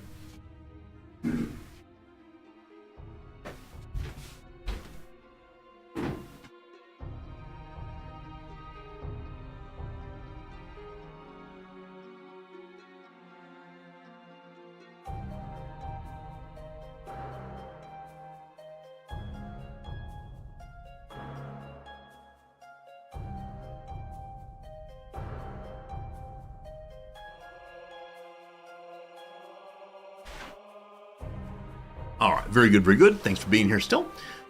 So, who are we? That is question number one. Is there a way to find out who I am? I'm sure some of you know. You think we're the Advent? Okay. So, there are two Advent kinds. If we look at our planet, there's a unique building we can build. The Greater Temple of Pilgrimage. Alright, so we are the Advent. Nearby gravity wells are imbued with the presence of unity. When they're cleared of hostile forces, the Empire automatically colonizes a new planet. New planets get a development price reduction. Cool. Cool. We're the Wrath? Okay. I don't remember anything else about the Wrath, but we'll figure it out. Okay, let's look at what we know about the world. Hello! We know about 2 planets. They look like asteroids. No, they don't. They look like unexplored. So we can see, I guess, what jumps come off this place? Or is that instead showing what the orbit is? We don't really know how orbiting works yet. We saw how to see in the future, but I don't quite know what this means. We're the mind control faction? Alright, very cool, very cool. Thanks, Sarok. That's gonna be good. Mind control. I think there's a building for mind control, and then also a ship I can build. Alright, our first capital ship is free. Okay, there's a wide variety here. And the Titan is the unique ship that manipulates the tide of battle. Got it. So our free capital, a mighty warship that embodies the Advent's thirst for revenge. It's heavily armed with energy weapons. So the weapons here have high-ish pierce. Number 2, the Progenitor Mothership. That's a cool name. A support ship with utility abilities useful for assisting friendly forces can also colonize planets. Shield generation, etc. So that rebirth, I believe allows us to bring ships back after destroyed. Halcyon Carrier, able to support vast numbers of drone strike craft. This powerful warship strongly supports friendly fleets. So it's not doing a lot of damage itself, it hangs back and throws out drones, I guess. Also, all these special abilities on each one, I'll need to figure out which ones to unlock in which order, I guess.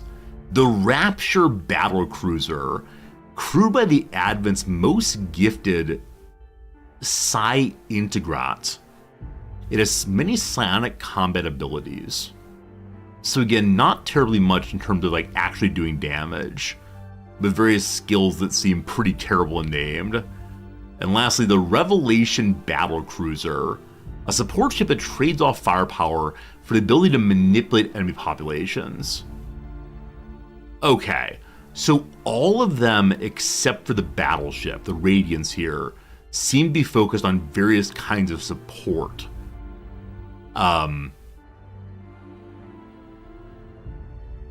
If we want to learn this faction, I feel like I should take something that does something kinetic fun. So I guess I'm going to take the Rapture Battle Cruiser and learn how Vertigo, Vengeance, Domination, and Malice work. Rapture to wreck your face, not to be dismissed. I don't think I'm going to dismiss any of them. It's just a matter of how does one even choose? But yeah, I'm going to take the Rapture, I guess. I want to see how these abilities work. Oop, cat. So we now have one fancy ship. Though it's free, I don't believe it's automatically made in non-tutorial. The fair amount of crystal also. Now, I don't exactly know what to build. I think probably one of those, what's it called? One of those minor things. So, I want to get out of the fleet. I want to build a minor friend. Temple of Harmony, what's that? Harmony research points 1, hostility research points. So this is civilian versus military. They're called different things in different races. Good to know. Okay, is there a miner? Metal extractor. Astral extraction rate up by 0.45. Requires harmony research too. So I can't mine that yet. May I upgrade the mining on the planet? Yeah. Everything we have there, we have plenty of. My sense is this is a good early investment with a mind towards building up what we're doing. I like that. Kind of want to do it multiple times. Probably shouldn't though. Okay, you can also increase your research rate by increasing research on your planet. For right now, I think we should go ahead and make various temples of such and so. I'm going to do civilian first, and then where to put it, I really have no idea. I guess in the inner ring. And we'll make one... What should I make? Made hostility. We'll make one harmony also. Now we have one of each research point. So just push this thing first. Cool. So we don't have the point yet. It's coming at some point, maybe? We clicked both of those. And so we'll see how those unlock. And then what to choose first, I have absolutely no idea. Give me a second, we'll unpause now and see what happens. Our minds awaken. Good morning, friends! Minds awaken. Built a battle cruiser, built... this is saying plus something, plus battle cruiser. Got it. I think I should probably be scouting out these territories as quick as I can. So I know that we're able to build like little scout cruiser things. So if I go to build ships, the Seeker vessel, a nimble ship well suited for scouting, its crew's devotion to the Unity is so strong, they'll sacrifice themselves to further goals. Cool. There are two directions to go, so I am going to go make two of them. We'll see what happens. Okay. Past that, I have no idea what I'm doing, by the way. I'm sure you all recognize this. We can also survey for exotics. We don't want to do that quite yet. I don't need it quite yet, I don't think. Okay, we make with the unpausing. We watch these get built. I wonder if I should have made the research buildings before I increased mining. We'll see, we'll see. So we may have started with Seeker Vessel, and they're already off doing the Seeking thing. Probably it makes sense to prematurely make a colonizer. Now, what on earth the colonizer is, other than the capital ship, is a question I don't quite know. So I'm reading through right quick to see who does colonization. Oh, wait. Our planet has a building on it that will automatically colonize next door friends if we get the sectors cleared. Cool. That's again, how far away? This and adjacent, so just these two. Past that I'm not sure what we're gonna do. Let's read through and see if we can find a colonization. A large but vulnerable frigate brings the word of unity to new colonies on unoccupied planets. The missionary vessel. I love it. We can build one of those in preparation for finding something else we're able to create soon enough. So missionary vessel, very cool. It is vulnerable. Got to take good care of it. Keep the missionaries going. Okay, things I'm thinking. I'm getting low on crystals. We probably just need to mine for a while. Also, our fleet is currently non-existent. So I should make a first fleet, I guess, and attempt to support the current ship. We must act. It's called the Maledictus. What an amazing name that is. So it's planning to change the name of our starting vessel, but no. Maledictus, beautiful, A+, yes. So it does have point defense, and then some heavy weapons also. It probably turns very slowly though, so we probably want to have some cruisers protecting it, maybe. You though, start the fleet. Is born. Okay. Other ships we have here are seeker vessels, 8 fighters, some assembly drones. I'm kind of wondering if I should leave some ships at home just in case. I guess for now I'll have the fighters support the main fleet. Whoops, I put everyone in the beta fleet. What does the unity That's fine. will? We know we're betas and we're okay with that. So you all are trying to join the fleet, good. Now, we should probably make additional What does ships the of the unity fleet will? then. And these all require research on cruisers. The capital ships don't require research, but they do require exotics. So right now, frigates are where it's at. The Disciple vessel, a frontline combat frigate crewed by low-caste acolytes.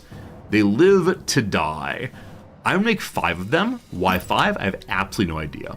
Okay, the fleet is getting built up. We love that. Let's go and watch the seeker vessels now and see what they find as they seek.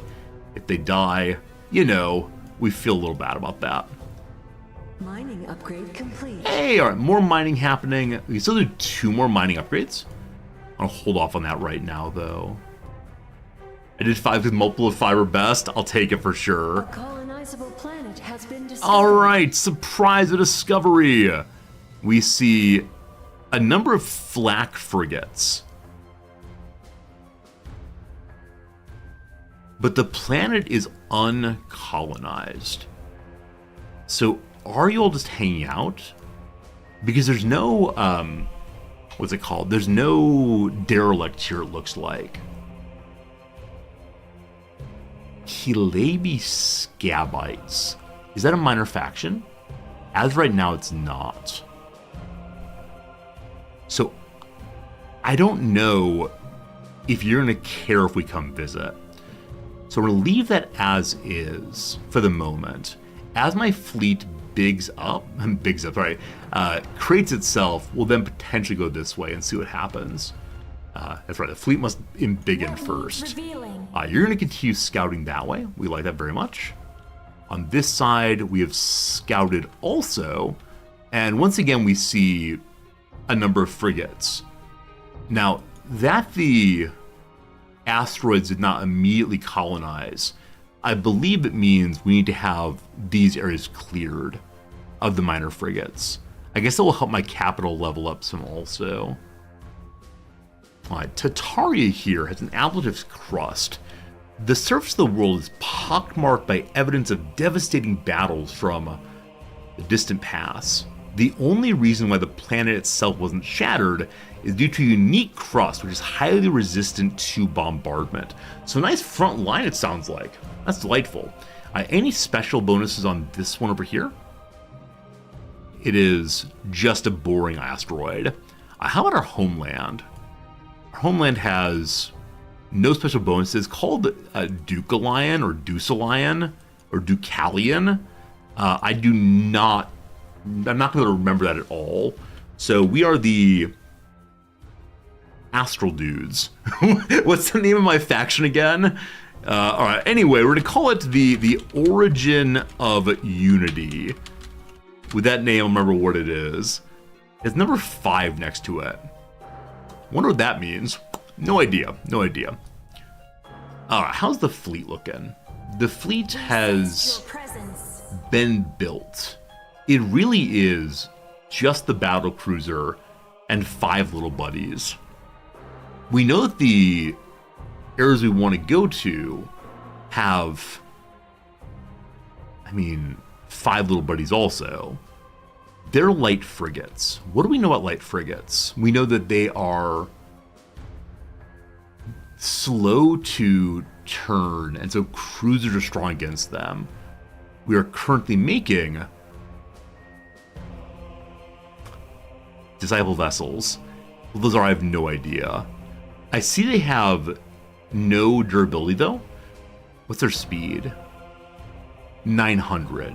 So my sense is that these are our cruiser equivalents because they move pretty fast. Where light frigates also move 900. Never mind. Let's go build 5 more of these. Let's go ahead and ruin our economy for the greater glory of the fleet. And once we have the 10 disciple vessels, we will then go ahead and launch ourselves to one of these. Seeker vessels, continue your way. A Seeker's coming this way already. Here we have an interesting choice. So this is Sterope the Sun. Research required distant visualization. So I don't know what that means exactly. One wonders is it a dead end. One wonders if you learn about the sun. I'm going to invite my Seeker vessel. It's going to the sun already. They can definitely go do that. Okay, I didn't add my... That's the wrong place. I didn't add my colonizing ship into my fleet, did I? We sensed your presence. I did not, thank goodness.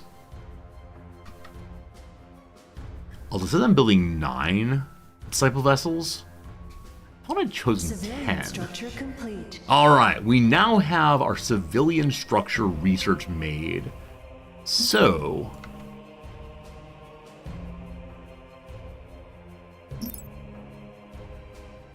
apparently it was not the civilian one, it was the military one.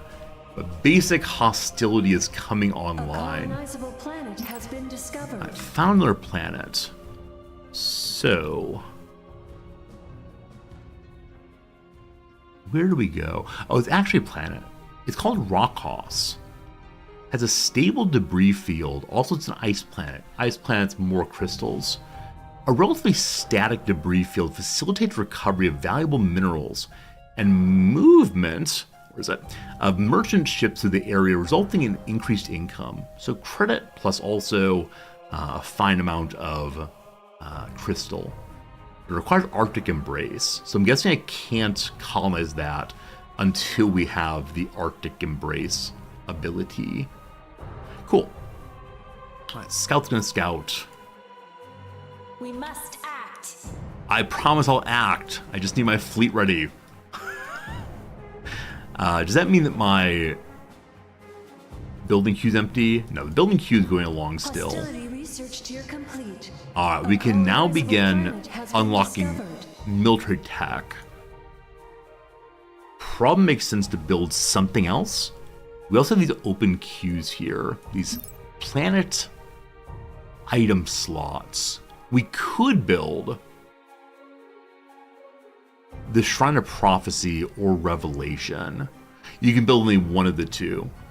So, Prophecy gives a bonus to hostility research. Revelation, a bonus to harmony. So civilian versus military. I have no idea which is better in this playthrough. Absolutely no idea with what we have. Surely hostility will save us. We'll push that one. And also, we can do friendly little buildings. But we are really low on resources right now. So we might want to hold out. Unless we're going to put defensive platforms out. As of right now, we know of no hostiles though. So I'm going to hold off on that for a little while. Alright, so as the Seekers leave each of these areas, we learn that we lose our knowledge of what's around it. We'll need to send the frigates into sea. Also here, delightful. This little indication here means that there is a derelict to go pick up. We've learned about something in that area. And I'm guessing I'll have this standard pile of enemies. Wow, it's a lot this time. So in the tutorial, the derelicts were defended by only a couple of scavengers. This time it's a huge pile. Though some of them are not scavengers, they're instead these... Where are they? Scabites or Scabites. And again, I don't know what those do compared to if I go into their territory. That they didn't attack my Seekers suggests they may actually be peaceful folk. This asteroid has epic derelict loot, including 3 exotics. Wow. Okay, I do worry I'm playing a little cowardly right now. That my fleet, I'm trying to build up entirely before I do anything else. They keep saying you must act on the frigates. I don't disagree. My sense is I should probably push here first, as it is more... it's more on the line that enemies might come to me. Alright, we can also now unlock this. It's being unlocked. Alright, team, time to learn our first hostility research. Hello, Blues, not Hearts of Iron? Yes, this stream plays a lot of different games, usually for a couple weeks in a row. We did 3 weeks of Hearts of Iron, and so now we're on to a new game called Sins of the Solar Empire. We will be back to Paradox Games next month, I do believe. It's how it goes. So the bonus to Hostility 1 is our weapons do a little more damage. Cool. We can now unlock a whole bunch of things. Again, the unlocks have a cost, as well as a time requirement. So Lingering Presence. Our Seeker vessels get Lingering Presence. It provides vision at a location for some time if the Seeker perishes. So if our ship is destroyed, then a new bit of knowledge will stay around. We don't immediately forget what's there. Got it. Subliminal Manipulation increases the maximum fleet capacity your Empire is able to sustain. So we don't need that right now. We're not anywhere near a fleet cap. Actually, I lied. I didn't realize that. So yes, indeed, we're 1 point away from maximum fleet cap. Building all those Seeker vessels consumed a decent amount, and we have a tremendous number of basic ships ready to go and fight, and then more are currently being built, so that might be worth taking. We can unlock 2 new kinds of ships also. Or Novice Psi Training grants a small Psi power bonus from the units, enhancing different aspects of abilities. I know nothing about Psi power yet. Also, various kinds of building upgrades. Hangar Defense. Squadrons of strike craft defend nearby structures and planet from hostile forces. And lastly, Refined Warheads. Big missile damage improvement. I mean, obviously, the thing I need right now is more supply increase. You fool. This might be wrong, but we have 1 battle cruiser and 6 disciple vessels, looks like. What does the Unity will? Now 7. Okay, this is flashing aggressively at me because I can spend for the next tier if I want to. For right now, I want to continue unlocking in this tier. And I know it is possible to mark other research unlock. You don't have to just do one after another. But I know that a bunch of my ships have lasers. So I'm going to mark laser upgrade next. We'll see. Hey, Thorn. You like when I played Transport Fever 2 most of all? Yep. I like that one quite a bit. Unfortunately, it's the case that I like a lot of games. It's a real problem. All I should be doing is just playing one game. And I know it's the case that some people are big fans of only one game, and they want me to sit and play that game forever, but I like so many. And I get a little burned out if I stay with one game for too long, but it's possible to be a Hearts of Iron streamer forever and always. We'll see. Hey Zoot, this game seems to be like Stellaris with fewer notifications. I do miss the storyline of Stellaris a little bit. I think Stellaris is so well at combining the military side and the storyline side, but I'm enjoying myself for sure. This is the civilian-friendly side, so more influence points, which we know we can use to engage with minor factions. So far, we do not know what minor factions at all. Temple of Communion spreads cultural influence of Empire to nearby planets. We do not know what culture is yet. Not even a little bit. What I miss most of all is Paradox Production Queue to Overload. I mean, there's something really nice about just building buildings. I like building buildings very much. Alright. High-value crystal nodes are prioritized for halving, improving the rate of crystal income from mining. So I know that I'm running low on metal and crystal production, but in case I find influence or minor powers at some point, I should probably be able to engage with them. So secret mind control go. This is not creepy at all, don't you worry. As this Corvette is finished, not Corvette, Disciple Vessel, we will then charge in to go meet the people of Akeda. Hey, Ordained Sinner, thank you for the compliment. I try to dress up nicely for all the friends here. Wow. Like Psychic Mommy repeatedly yelling, "You must act," is slightly upsetting. Implicitly. I understand I'm doing a lot of planning, but Psychic Mommy, please be nice to me. The fleet should be on the move. There it goes. There it goes. That's a Seeker Vessel. Is the fleet on the move? What does the Unity will? I don't know the Unity wills. I'm confused. The fleet is indeed moving. I didn't order it to move altogether. So we're gonna see. We're gonna see what happens. And I'm like desperately concerned that we're gonna fight when we show up. Hostility research complete. We've arrived here. That's the Seeker Vessel. So the fleet is coming. Complete. I would increase game speed here, but we have more research we can do. So this is finished. Hooray. Okay, cultural influence. Okay, I don't know what that is. Once we've taken over our first planet, I'll learn more about that. Confluence of the Unity! It leads to cultural propagation. Decay is slower. So something about culture seems pretty interesting. The Unity awakened! I think it must be a good idea to work on additional mining. It's kind of lame from the perspective of psychic power. You could make your mind more powerful, or you can dig in the dirt better. Let's get digging, team. Let's get digging. Okay, so both selective harvesting and crystal enrichment, both of these give more crystal income. Is there something that allows me to get more minerals more quickly? Or is that not a... Hey, there it is. Rich ore scrying. Particularly valuable ore depositor discovered more quickly, improving rate of metal income. I love it. I love it. Make mines dig dirt. I like that. Maybe they have the power of telepathy. Is that the right word? No. What's the word for being able to move things at a distance? It's one of the Mancies, maybe. I've forgotten now what it's called. But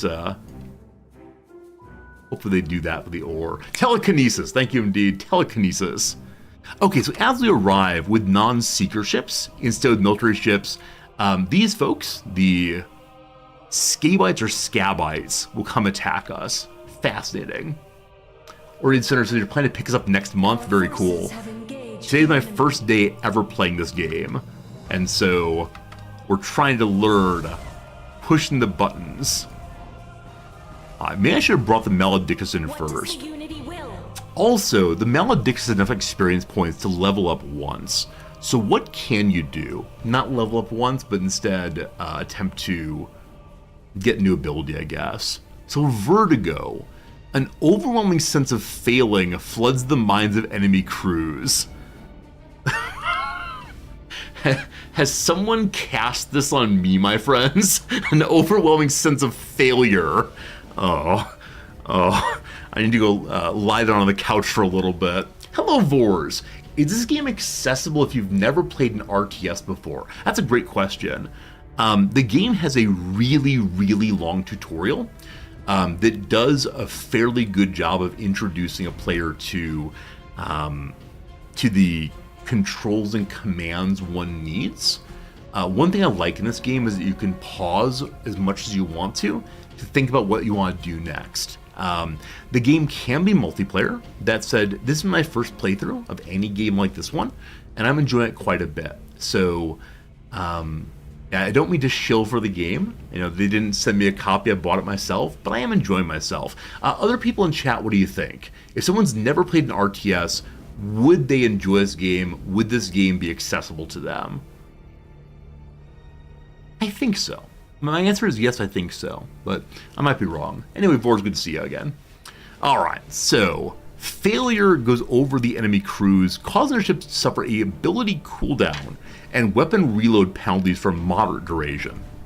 Fascinating. So this weakens enemy ships. Number 2, Vengeance.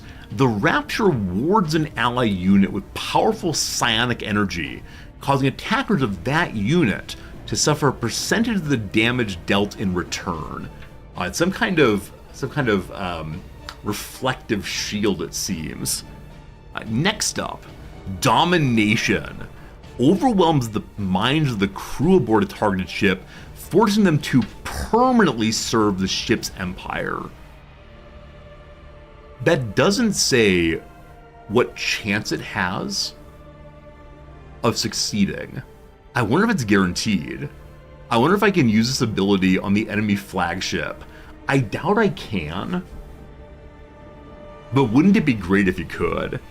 And lastly, I can't choose this one yet. It requires level 6, called Malice. We'll read that when we have level 6. Yeah, so steal a ship or lower the damage output of an enemy ship, or give a damage reflecting shield to an enemy ship, or to a friendly ship. I have no idea. They all seem pretty cool right now. I'm gonna go ahead and choose the weaken enemy ship one. It costs 65 antimatter and has a cooldown of 30 seconds. So we have 322 antimatter. So friends, thus far, I've never cast any mana-based abilities. Does antimatter fill back up during a battle? Or is the antimatter you have the antimatter you have? You cast it all, and then after the battle it refills. I'm curious. Nonetheless, the battle begins, and we hope that we win this thing all the way. Yeah, they're a kind of minor fleet. One of my disciple vessels of the beta fleet moved her to fight solo. It's a Hostility research complete. Cobalt Light Frigate versus this thing over here. Again, I don't know how the AI chooses what to attack. I'm going to have the Maledictus here cast. Oh, it autocasts. Oh, right-click to disable autocast. So I don't need to do the casting. Instead, the ship does it itself. And this ship being off by itself concerns me. It still has all of its hull and most of its shield points. The opposition here is doing a lot better on maintaining its defenses. So I'm going to have the little ship that could disengage for right now. Move? Without There. delay. Thank you. Good help, good help. So I want to see, does antimatter go back up? From 280, it is climbing. So yes, you do get more mana. This ship is running away. We see also it has a miasma around it. That must be the cast of our large ship. It's weakened on damage dealing, but as of right now it's just being destroyed. Then casting this one. Friends, our fleet, overwhelmingly strong, has managed to Planet joins the Unity. free this. And because of the faction we're playing, this planetoid, this asteroid, is immediately ours. And it immediately gets this greater temple of pilgrimage. Oh! This is amazing! So if we get a new Temple of Pilgrimage every time we move out, that means as long as we are working in an area that has adjacent planets, we can consistently expand bit by bit by bit without having to send colonization ships out. Fascinating. Also, we have a lot of research points we're not spending. I need to maintain research, probably, except it is the case that my crystal production is still kind of low. We're getting more soon as the research in the civilian side continues. Okay, so no seeker ship has been destroyed yet. We haven't found our enemy. This first map we're playing on is 1 versus 1. I'll be curious to see what happens when we meet the enemy. And they are us. They are we. Better psi power. I'm still not sure what that does. Inspired reactor design increases the amount of antimatter ships can have. This allowing more casts. Improved containment, bonus to plasma weapon damage.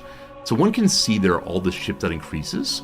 We do have the Rapture battlecruiser, so it'd be an increase to some damage dealing. Okay, I'm going to take that one. That burns through all available crystals. We'll get more pretty soon. Okay, as we're in a new place here. So this planet, such as it is kind of off by itself. So I don't think I need to build a lot of defenses there. Probably should go ahead and build another research building here. So we take the building orbital. As of right now, we can't build anything here. Why is that? Okay, it might be because we have no upgrades here yet. Yeah, the logistics button needs to be pushed to get a basic capability here to build orbital structures. And I actually can't afford that. So go ahead and do just that right now. Hooray, logistics! So now we can build civilian buildings. They all do require material I don't have currently. We've overspent. Do we get some materials off it? Let's see. No, as of right now, we don't get any production there. We have to hit the mining button also. I can't afford that. That's all we got for right now, but that'll help us produce more as we go. With that said, we're unable to land on the ice planet until we research Arctic Embrace. That's right here. We spent all of our resources a moment ago, so we have to wait a little bit to get that. It's 225.75. It'll come in eventually. But I wonder if you actually need to have Arctic Embrace. Does the Temple of Harmony automatically colonize anyway? Not sure. What I am sure about though is we know there are enemies here, and we'd colonize immediately if we go there. So the fleet lost no ships at all.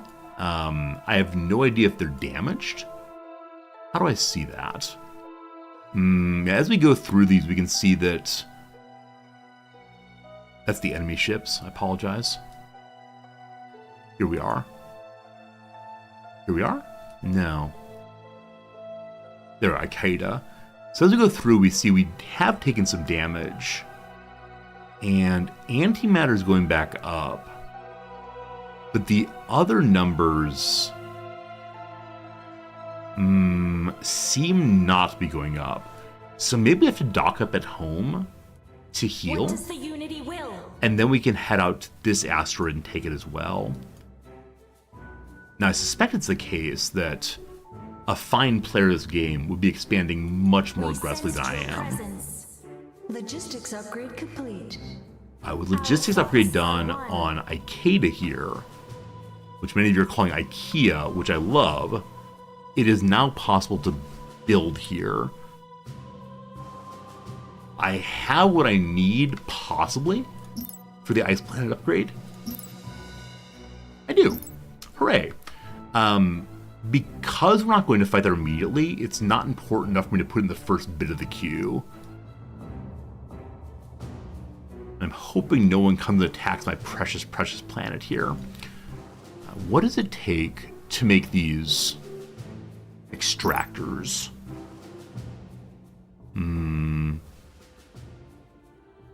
Exotic refinery produces exotics. Now I'm looking for the Hostility research mining machine. Metal extractor, there we go. Harmony 2 is needed. So we can unlock hostility. We can't unlock Harmony 4 yet. We now unlock something else. So, like I said before, I think I want to know about what destroys my Seekers. So we'll be able to see what destroys them for a little while longer. That'll be useful once we find the enemy location. The fleet is about back home. We can go there much more quickly. I do enjoy driving through space though. Well, now I'm lost. So zoom out all the way and then find home planet. So the home planet does have these 3 pips around it. I gotta remember that's the case. Good old pips. Seeker's still seeking. Finding what it can. Here we have a place called Hilaria with epic derelict loot. Yeah, we want to go engage with the derelict loot in order to get a big bonus to materials and such. Alright, our fleet has returned home. What does the Unity will? So the fleet is healed up. I don't know if that's because time went by, or if it's because we actually docked up. I think it's time going by. Alright, beloved beta fleet. I'm going to give you... We have a whole bunch of supply available. I'm going to give you... We've unlocked no other ships yet. I'm going to give you a few more of these. More credits are required. Cat. And then main fleets, I want you to head into here to automatically take this asteroid. And the asteroid here has a bonus to... Implicitly. So shall it be. Yeah, has a bonus to defense. I don't know how much of a bonus it is, and if it'll be useful in the long term, but we'll see. Man, all these stars out here makes me think we actually do have quite a bit more to learn about. I think we made the map, it said 23 planets. Now, my seekers haven't jumped the other stars. Why not? At the sun, there's a solar gravity slingshot. The immense gravitational pull of the star is exploited by ships, with its gravity will to increase movement speed, so faster turn, faster overall speed. And solar regeneration, antimatter comes on board faster there. May I order Show me the my path. seeker to jump? We need distant visualization to do that. Yeah, no path right now. We have to discover more paths. For right now, I think we're in a little section all by ourselves that we can do anything we want to. Probably should take it all over. In the long term, though, I do sort of wonder how we'll jump out of here. It's probably some kind of research, almost certainly.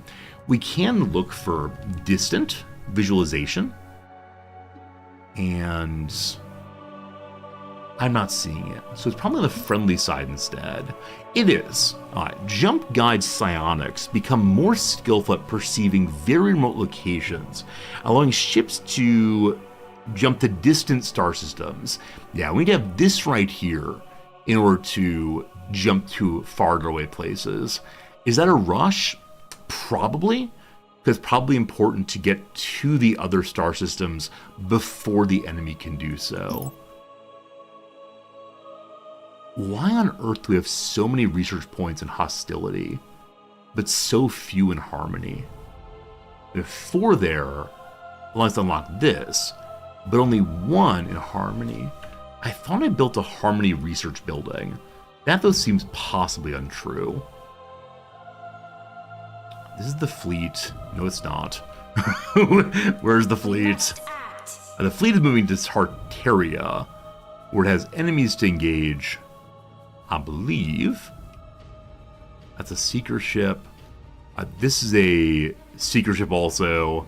As are you. Where's my fleet? There it is. The fleet is moving nicely. It arrives. It goes boom, boom, boom. Lovely stuff. While it's fighting, I trust it will obviously win. A Porcelain battleship. I'm going to go back to my main planet here and see if I can build additional research. Our forces have engaged the enemy. So build buildings. The reason why I chose to build the hostility special planet building instead of the harmony one, that's okay. So I'm going to leave the fleet view, go to the planet view, and try to build buildings here. We're totally full on buildings right now. On the civilian side, we could build military buildings to try to defend us, but not yet. I think I want to upgrade logistics, so we have additional civilian building slots at least. Good. Very, very good. Also good, friends, is it's time for a quick little break. We've been live now for 4 hours and 30 minutes. We're learning this game. I hope you're enjoying hanging out as we learn another fun 4X. I don't know how to compare this 4X to most other ones I've played. It's not quite as complicated as a grand strategy game, but also I'm playing my very first playthrough, and so there's possibly a lot I'm missing. For now, though, we just push buttons and have fun.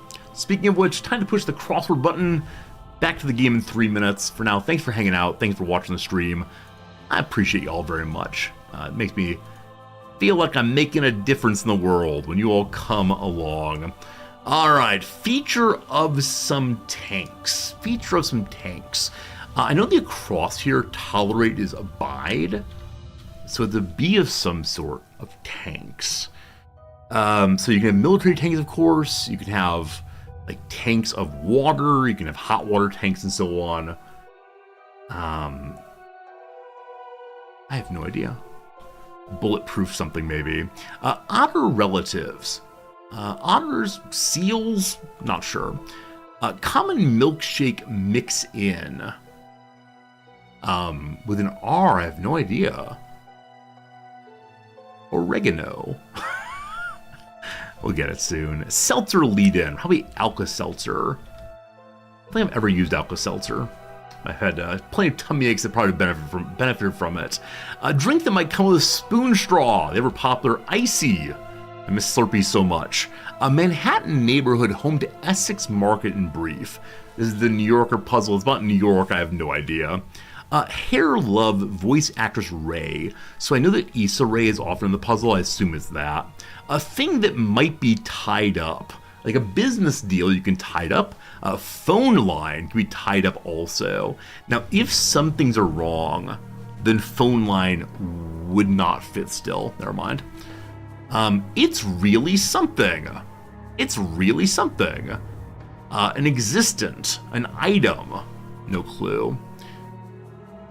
Show up 15 minutes late with Starbucks, say. 15 minutes late with Starbucks. So you come in having made a detour.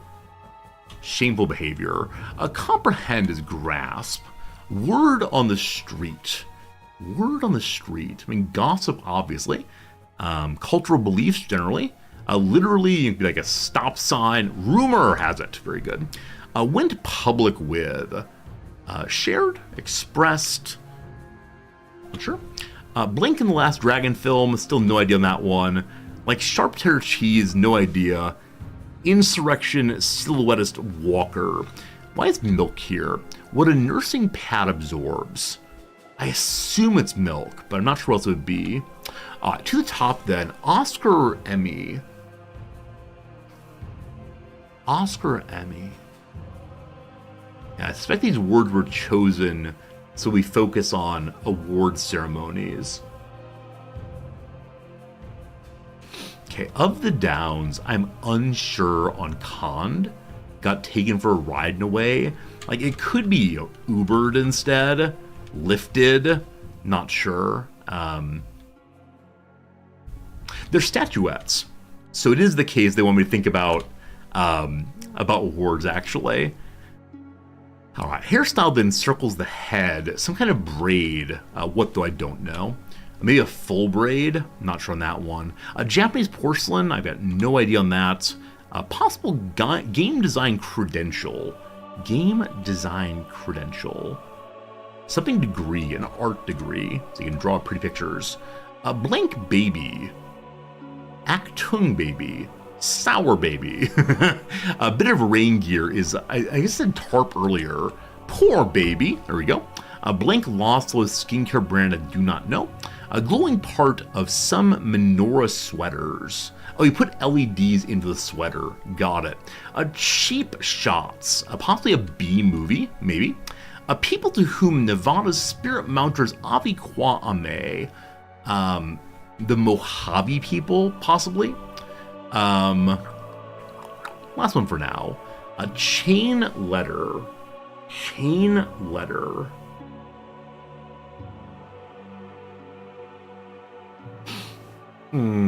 So chains go on fences. There's chain link fences. You can have a chain of sausages. People call their spouses the old ball and chain at times. A chain letter literally is, a kind of spam, where you send something along to the next person saying, "Oh, please contribute to this," or, tell 10 friends that whatever. Yeah, not getting it. I'm just gonna look at these two real quick. Odder relatives, I should know but don't. Common milkshake mix-in. Darn it! Oreo is in the puzzle. We hate Oreo in the puzzle so very much. But Oreo goes in the milkshakes. All right, very good, very good, very good. We'll pause the game there and get back to it in probably an hour or so. Dom, you're already getting ads in Spanish, and because of my recent playthroughs, it's possible. We did talk about Spain quite a bit during our Revolutionary Spain playthrough. Yeah, I really don't know what causes people to get the ads they get on Twitch. I set up my 3 minutes, and y'all hope for the best. Occasionally people say, I got 9 ads, and I have no idea what the ads are, but I do appreciate people tolerating them because they do help keep the stream going, or more properly, help me to buy gifts for my wife, and her birthday is coming. The fleet is fighting as mentioned, so the battle should be here soon. We go in. Hello? What's wrong with Oreos? So there's nothing in particular wrong with Oreos. Like, obviously Oreos are delicious and so on, but it is such a meme. The word Oreo has 3 vowels in it and a very useful R.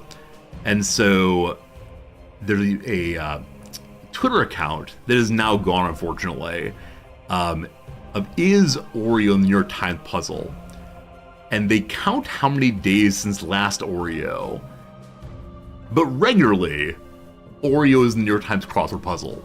It's just a very, very common word in the puzzle that is pretty obvious and just feels kind of silly.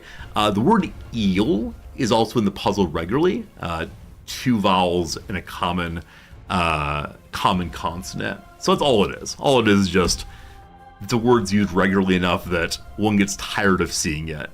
IMO. Harmony research complete. So much like Stellaris, I found myself not really watching.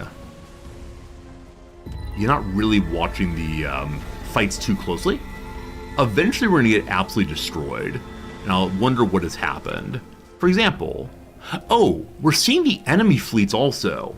I saw the green bar go down very quickly, and where's one of my ships?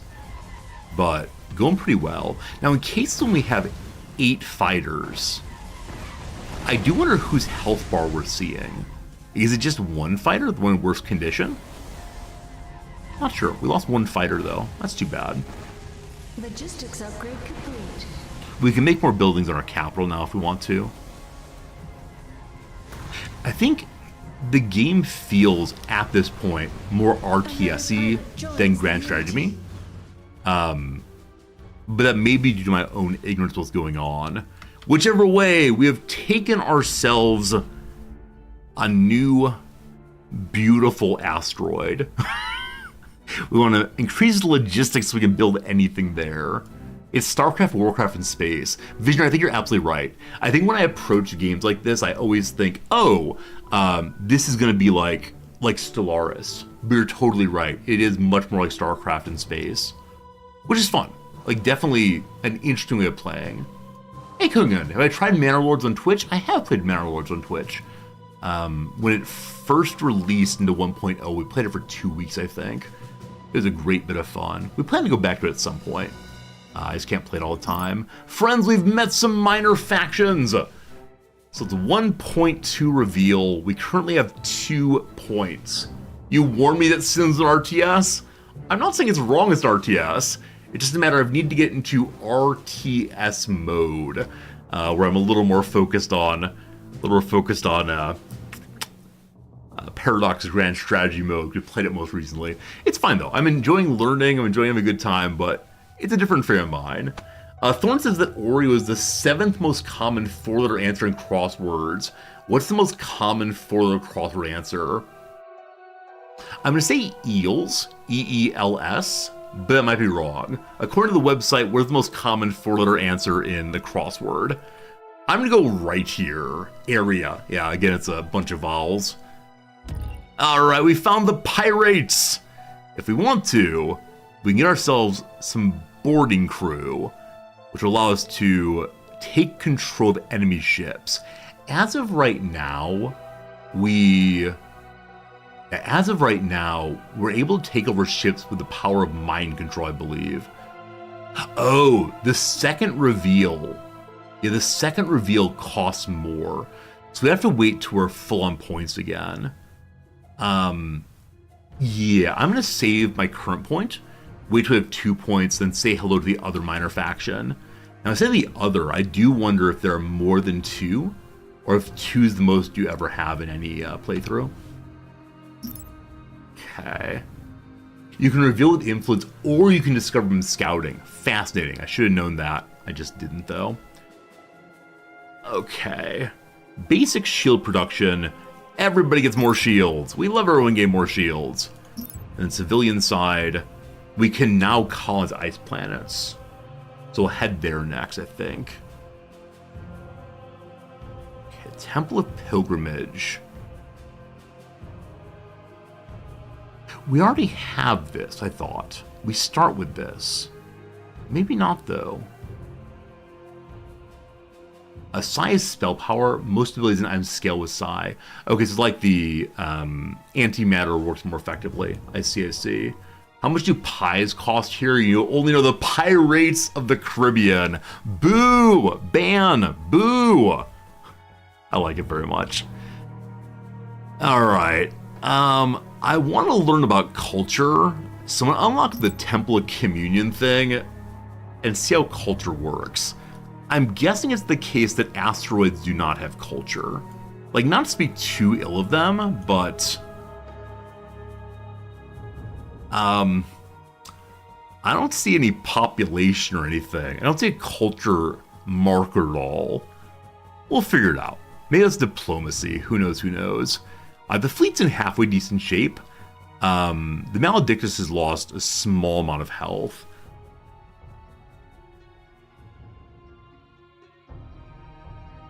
Okay. This is going to take a little bit more fighting. It has a bunch of Scabites and also Scavengers. I see that its supply is 162. So I don't know if supply is a good way to determine what kind of battle you'll have. It's always better to have more supply. It might be, though. So because of that, I'm going to strengthen the fleet a little bit more. I can't afford to strengthen the fleet right now anyway. Alright, let's go ahead and take the ice planet. This will be a pretty quick fight, I believe. I'm going to use the move button. We sensed your presence. Oh, we can level up again. Hey! The Maledictus can get Vengeance. Causes attackers of the unit to suffer a percentage of damage dealt in return. So that's a damage shield or domination. Maybe we can make other ships join us. I need more ships to boost my my supply. So we're gonna do that one then. And we'll see if it auto-dominates. I hope so. Alright, the fleet. I'd like you to right-click move to here. Grand Theft ship, absolutely. Is it right-click, right-click? Implicitly. So shall it We be. see the blue lines. I think they're all moving together now. I occasionally struggle with learning, have I moved my ships correctly? In games like StarCraft, I like to put a clear blue marker that says they're going. In this game, I struggle a tiny little bit with discovering, are we going places? But there they go again. Here they go, here they go, here they go again. Home planet, while they're moving, we have more building slots here now. And I think it would be sensible to try to start mining the metal and crystal here. Which I don't think I've unlocked yet, have I? Always the issue. We could throw out more research points. I'd kind of like that. But no, what we really need are Hostility research complete. the extractor. Harmony 2. Can't get there yet. I keep looking at this and imagining I want to do this and that, but so far no luck. Alright, we're going to fight. We want to increase logistics on this place also. It already has basic logistics. This location... never mind. I was going to say... we want to militarize whatever's closest to blocking out our capital. But if people can only jump to suns, I should probably set up defenses at the sun. That may be impossible though, so may need to militarize each of these. Or possibly literally everything. I'm not sure. We've researched Temple of Communion. This is the ability to spread culture. Hope we can spread culture in Rocco's. Ships are moving, awesome.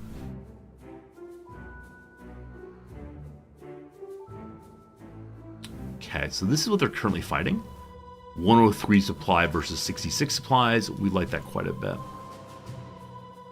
Okay. We can build buildings on these planets. Shrine of Hostility, so we can get ourselves more research points. But each planet can have one special building. Because this is a front line, I probably don't want to use my slots for that. Defense might be more better. As right now, I can't afford any of them. And we have no exotics factory yet, so I can't make the exotics necessary for defense. We could make the Haven Dome. Leads to more commerce credits. Advanced shield generator are used to create large, pleasant living environments. So the shields are not used to fight off the enemy, unfortunately. I need 2 Temple of Harmony to unlock Harmony 2? Okay, thank you, not just 1. Alright, in that case, where's my other asteroid? Hello, asteroid. This asteroid, I'd like to build a Temple of Harmony. Yes. Cool. Thank you for catching that. And the ice planet has been taken, is being taken. Ice planet is still fighting. Good job, squad. Are any of you joining me? Hey, a Garda Flak frigate has joined us, and a Cobalt Light frigate. So we are picking up ships via the power of our minds. That's grand. However, we've discovered the other player, the Prophets of Zay. So we're Advent Wrath, they're Advent Reborn. So we're both psionic folks. They're focused on defense, I believe, and we're focused on destroying everything. Okay, to win by the standard rules, I need to destroy them. So how did we discover them? There are pirates here. Can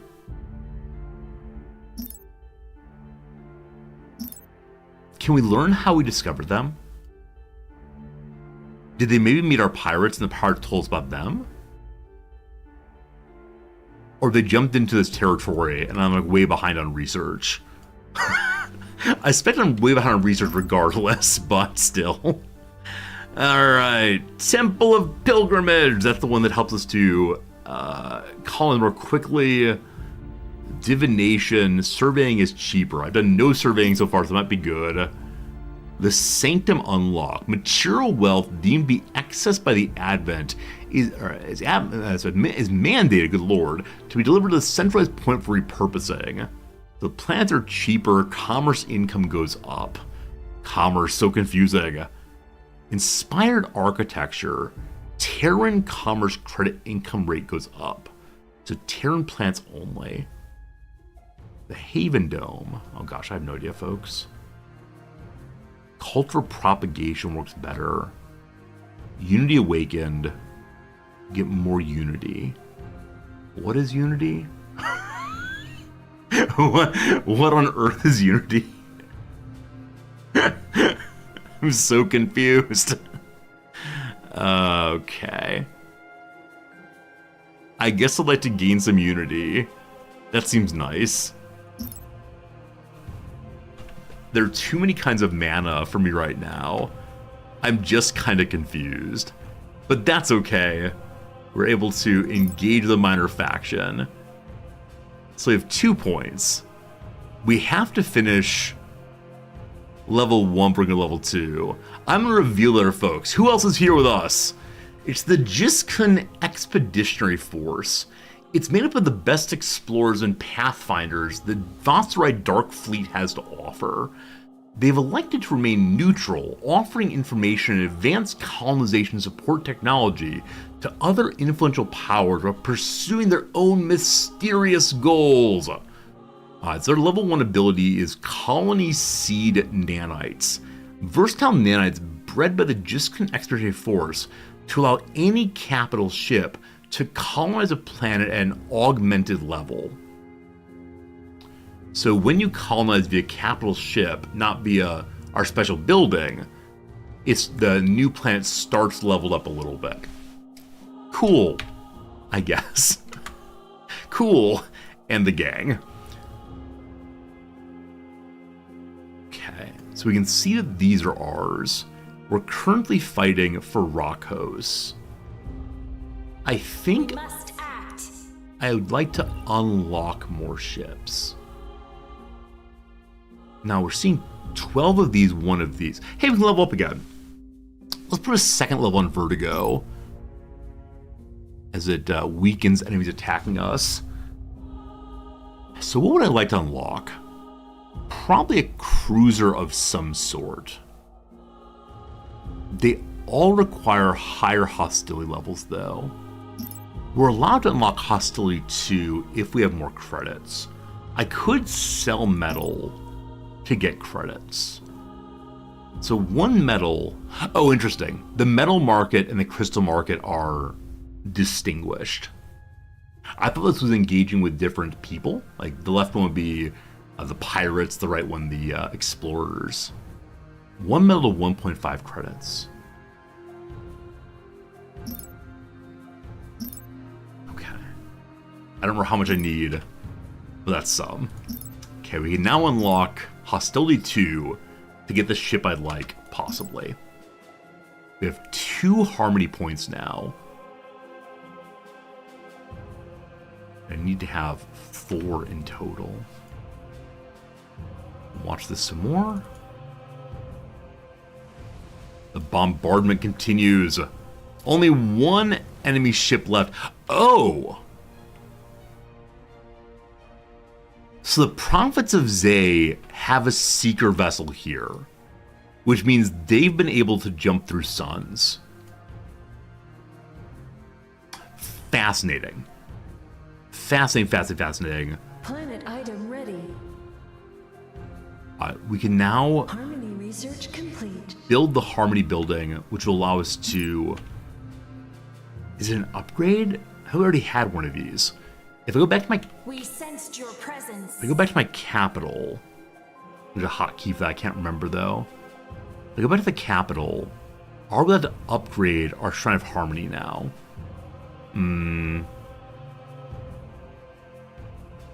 Okay, Prophecy and Harmony are different buildings.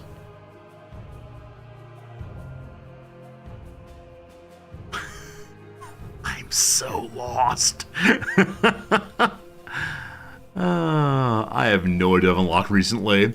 Anyway, while we're here, what's a building I can build? That seems nice. Temple of Communion still. Is that really I can build right now? A lack of credits is being an issue, so that's no We good. must act. Unity Mommy yells at me about acting again. We just need to get a larger fleet. That really is the challenge. So I think we have to wait on research a little bit. Now, once Hostility 2 is researched, I can then mark to research one of the cruiser things. The Guardian. Iconus Guardian ship. Large cruiser which aids survival of nearby friendly ships. The Purge vessel. Full of Planetary assaults. Area unlock. The area drone host. Powerful Scientigrid manipulates swarms of semi-autonomous drone strike craft deployed from the cruiser's large hangar bay. I'd like that. Having more offense is good. The Temples of Hostility are space stations. Sword and thank you. Could not figure that out at all. So we go home now. Aka, you're great. Hey, Peach, how's it going? Playing the Advent. Loved Sins of Solar Empire like 15 years ago. Happy they updated it. This is my first time ever playing any Sins game, so it's a lot of let's push buttons and hope for the best. I am enjoying myself, but I am stumbling about a little bit for sure. Okay, so the building I just unlocked is one I'm able to build somewhere. Temple of Harmony is Harmony research points. Temple of Unity is the... What did I just unlock? The names are all so similar to me right now, so I need to look at what their effects are, as opposed to just building them straight away. I'm allowed to build multiple of these Temples of Harmony, I guess. And then we can get one more research by just throwing up another. That said, I need the extractors. Okay, we can go to a different planet and build the same. Better shield, awesome. I'm guessing that some players know how to focus on, oh, I should build this thing. Oh, I should build that thing. As of right now, I don't quite have that kind of memory or sense. But I like building Harmony research. That is perfect. An auction is running. Provides you a large stockpile of crystal. Time rating 37 seconds. So you have to bid influence points to get it. As of right now, I have no influence points. I'll have one in 13 seconds. Is it worth spending on this? My guess is no, but I'm gonna do it anyway. 4, 3, 2, 1. I don't know what the opposition's bidding. So am I winning? But I got no idea. I also do wonder if my bid's consumed even if I don't win. We can now go for More credits are required. Harmony 2 once we have 800 credits. That is coming in. To get more credits, we need to improve the economy of our planets. Unity Awakened, we get more unity. Oh, here's Unity. We finally found it. Allocate Unity to level up Unity abilities, which are a diverse collection of strategic capabilities for the Empire. Okay, new page, new buttons, 5 possibilities. Down here we have Focus. Focus is needed to use Unity abilities. It's a strange thing to me. Like, this page feels to me like a DLC. Right? It feels like it's the kind of thing that's, we need some new way to get the players to play, to get them to spend a little bit of money. Let's add in the Unity page. There's just a lot of ways to spend a lot of kinds of mana. I don't think it's a bad thing. Just as a new player, there's a lot going on. So number 1, Clairvoyance. Allows the viewing of a distant planet's and its connecting phase lanes for a brief period of time, so you can scout ahead. Number 2, Recall. After a short delay, all of your ships in a target gravity well are transported to your homeworld, so immediate retreat. Sanctify. Makes a target friendly planet invulnerable and restores some health over duration. So an immediate emergency protection of your planets. Proselytize. Spreads the culture of the target planet for a moderate duration. Still not sure what culture is. Or lastly, Conversion. The population of the target planet within your culture becomes enthralled by Unity. If owned by an opposing empire, the planet loses health over time. If it becomes neutral in duration, it immediately joins the empire. So we're taking over a planet right now, an ice planet. I wonder if it'll be populated and have a culture.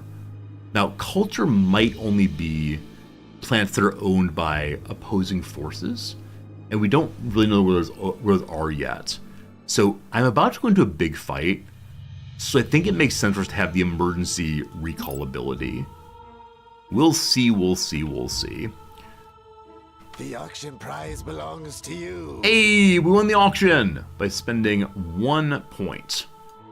This is flashing aggressively, because we're researching nothing right now.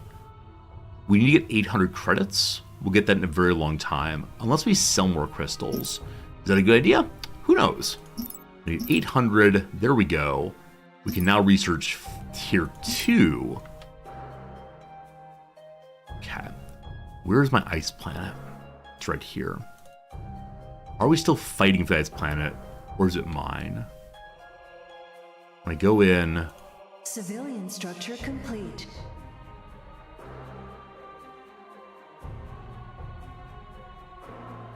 Okay. It seems like this is not auto-colonizing. There are no enemies here. I see.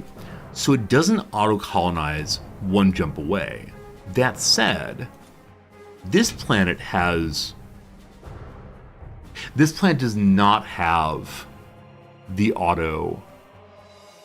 Oh, it requires Arctic Embrace? I thought I marked Arctic Embrace to be researched. Yeah, research complete. Research completed. Ice colonization. But I guess it didn't auto-colonize because I didn't have the Temple of Let's Be Friends. That's fine though. Back home, I have a colony ship for just this purpose. I am Dar! It's good to see you. Thank you for the resubscription for 75 months. Oh, we've been doing this a long time, my friend.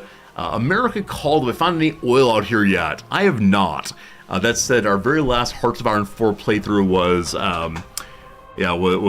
America, and we found a lot of oil for sure. It was a really good time. Yeah, definitely this planet is a little cut off from where I want to go. I need to build more auto-colonizers if I want to auto-colonize. For now, then we'll manually colonize if I can find the ship. The missionary vessel! Go forth With one voice. and say nice things. It'll colonize once it's in range there.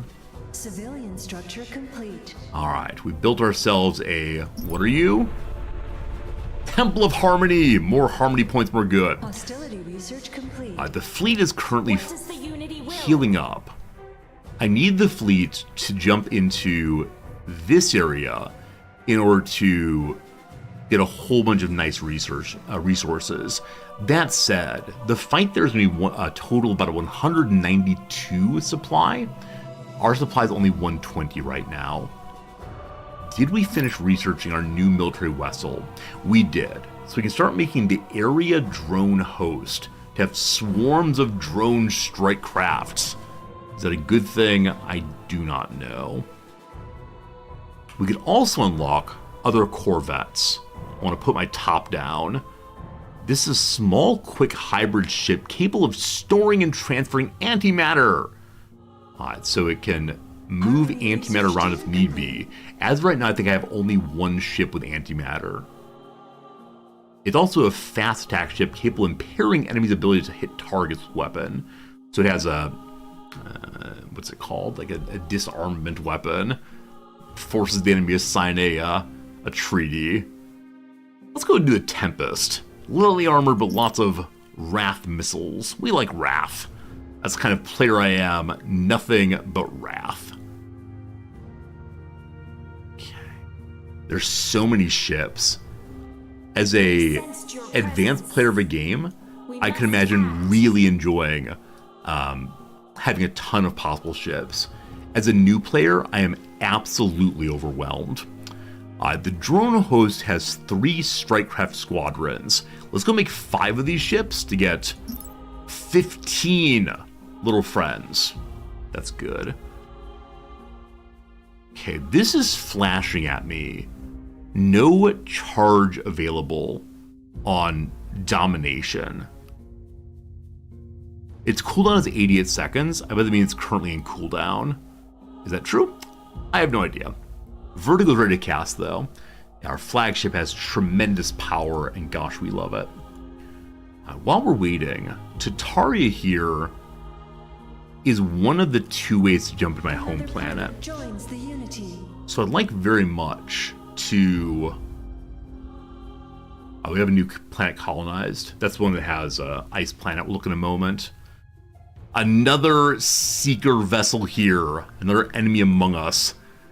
Can't have that. So on Tataria, I'd like to build a military building. It has no military slots. To get one, you have to push the defense button first. It's a strange thing that you have to unlock your ability to build anything. There's probably some good reason for it, balance-wise. It just confuses me, though. Profoundly. Alright. We have hangar defense unlocked to put some weapons here. It's kind of expensive, though. Hello, Madame Mao! You had me as background noise. You come back to wild hair. As many of you know, when I get confused in a game, I pull my hair, and because of the kind of hair I have, it stays standing up. It's not intentional, it's just a mark of my confusion. Alright, so in the fleet now, we can build some of these other unlocked vessels. The Tempest, Swarm Missiles. I'm gonna be 5 of those also. So the red section here, I believe are buildings that are currently building. We'll have 107 plus 84. That is below 200. Our use supplies over 200. Why is that? Because it includes my colonizing ship. It also includes the exploration vessels. And so we can still add another 50 or so supply. Yeah, I just want to max out my fleet, absolutely. So anything that does not look like a multiple of 5 or an increase, we need 3 more basic frigates. Other than that, everything will be a 5. Good to good. Out of metal now. So we want to increase the mining capability of any planet we can. This one needs 104 metal, coming in at 2.4 per second. That's pretty not nice. Hey, we have minor faction points. Okay, so I'm gonna have the pirates give me the ability to board enemy corvettes, frigates, and cruisers. To unlock reputation first. You've won us over with your fancy words. Yarr! Dear coin. Friends with the pirates! Exclamation point. And then we'll unlock boarding crew. Made a fine purchase. No refunds. I like the pirate voice very much. Not sure you can hear it, but if not, it was wonderful. Level 2 with the pirates, we get looting crew. All weapon damage generates credits. I like that a lot. I like the idea of having a little tractor beam that pulls in all the trash and sells it. We can get that once we have some more faction points. We're now friends with pirates. Is that good guy resorty behavior? Probably not. I do want to do research, but I do first want to level up your mining. We need 1 more tick. There we go. Mining level goes up. That'll help us to gradually bring in more materials. Okay, my fleet is currently sitting over here. I believe it asks it to move to the middle here. Honestly, a blue line. As I said previously, I wish it were more obvious if the fleet's moving. And it probably is. The blue line should show it. I just miss it often. Okay, so the planet of Rockos here. I see nothing at all about population or culture. So my sense is that culture is only on planets that are owned by someone else. Here, though, we could build another Shrine of Hostility or Shrine of Harmony to get more research points. I don't think I really need that right now. What would I like, though? Complete. Probably more economy buildings. Transmute crystal to metal. Probably not. Psi credit mint. Crystal to credits. Sanctuary Spire. Better commerce credits. Or Tithe Sanctum. I don't know. It's all a little bit too religious for me. I get confused for sure. Having unlocked higher mining, probably more research good. Now I think I was looking for some kind of resource extractor. Where is that? This is Temple of Unity, faster research. We like that. Down here? Orbital extraction. We get metal and crystal extraction there. Eventually exotic refinery. For now, this is what I've wanted for a very, very long time. Just so we can increase our base economy some. We can also set up false belief monitoring. Research rate goes faster because scryers learn to become attuned to the sentiments of distant people, allowing your empire to observe the spread of hostile culture anywhere in the galaxy. We are the spies now. Forewarning. Frightening visions of the future warn scryers of incoming enemy ships during their phase jump to any planet I have established dominant culture. Okay, I misunderstood these. The research rate bonus is actually not what this gives, but instead the effect we have on it. Shield of Faith makes culture more resistant to be pushed back by our empire. I have no idea. I have no idea what I'm doing. More influence points. More culture. Better crystal digging if a friendly planet has a dominant culture bonus. I don't know what culture is. I wish the tutorial had told us a little bit about culture, because at least in this playthrough it's being mentioned regularly in a way I find very, very confusing.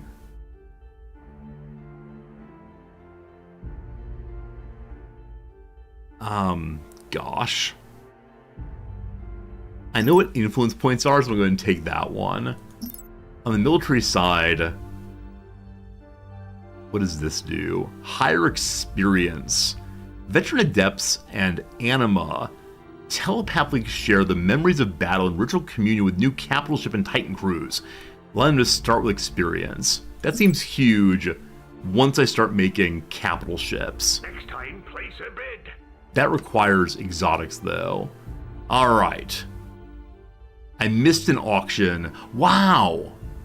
The opposition spent 3 faction points, influence points, to buy some credits.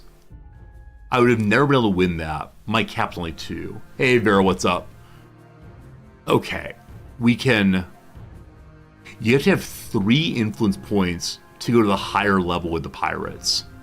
I need to figure out how I increase my influence point cap. Probably there's some research for it. Why am I doing this? Because it came to mind. So, influence point +2 to +5, I believe means our cap moves to 5. Maybe. What am I even doing? Let's go to our home planet and level up some. Why? Because it's there. That's not my home planet. My home planet's called the Origin of Unity. Alright, home planets. No defense for you yet. Let's give you max health, more mining, full mining. Excellent. Filling upwards? Gosh, I hope so. There's an old quote I like very much. I'll go ahead and use the bot to put it in chat right there. Ever tried, ever failed, no matter. Try again, fail better. That is this playthrough. I do wonder how terribly I'm going to be rocked by the enemy. My suspicion is profoundly rocked. But we'll see. Alright. Upgrading mining feels very, very good. Anything I can upgrade to go from like 0 something to 4 thing feels amazing. Harmony research complete. We can now Complete. extract. We can now... wrong side. Here. We can now extract. Crystal extractor increases asteroid extraction rate. Metal one first. So where... there's no metal here. Instead...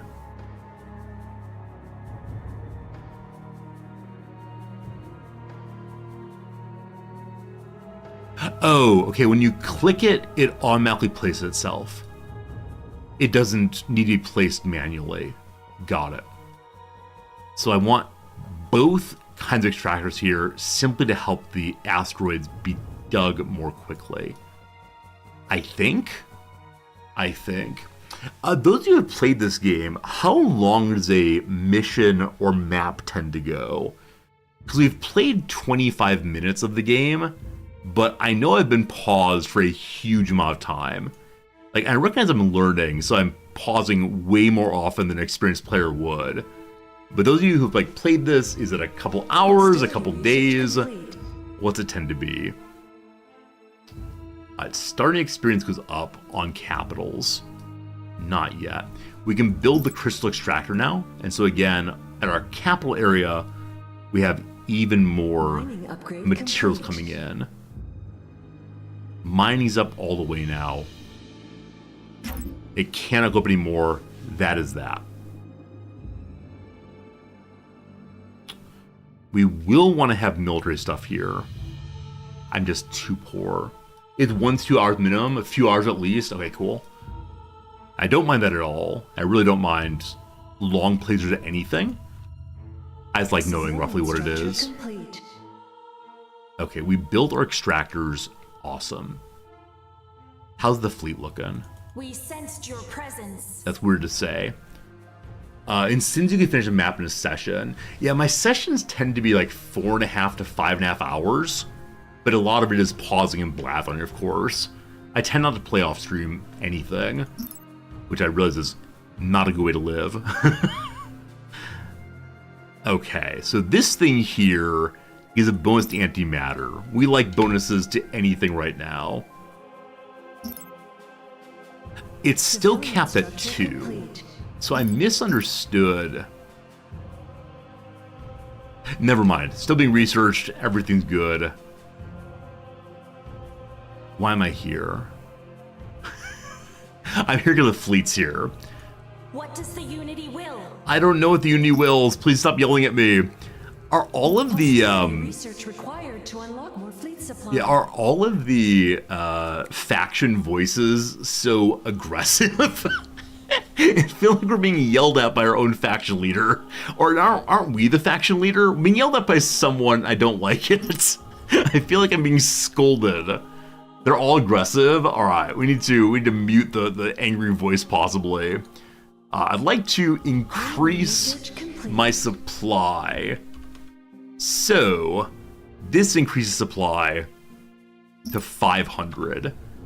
We So our sensed your presence. current fleet is 252. The apparent enemy, last we knew, was about 190. All the auto pushes you.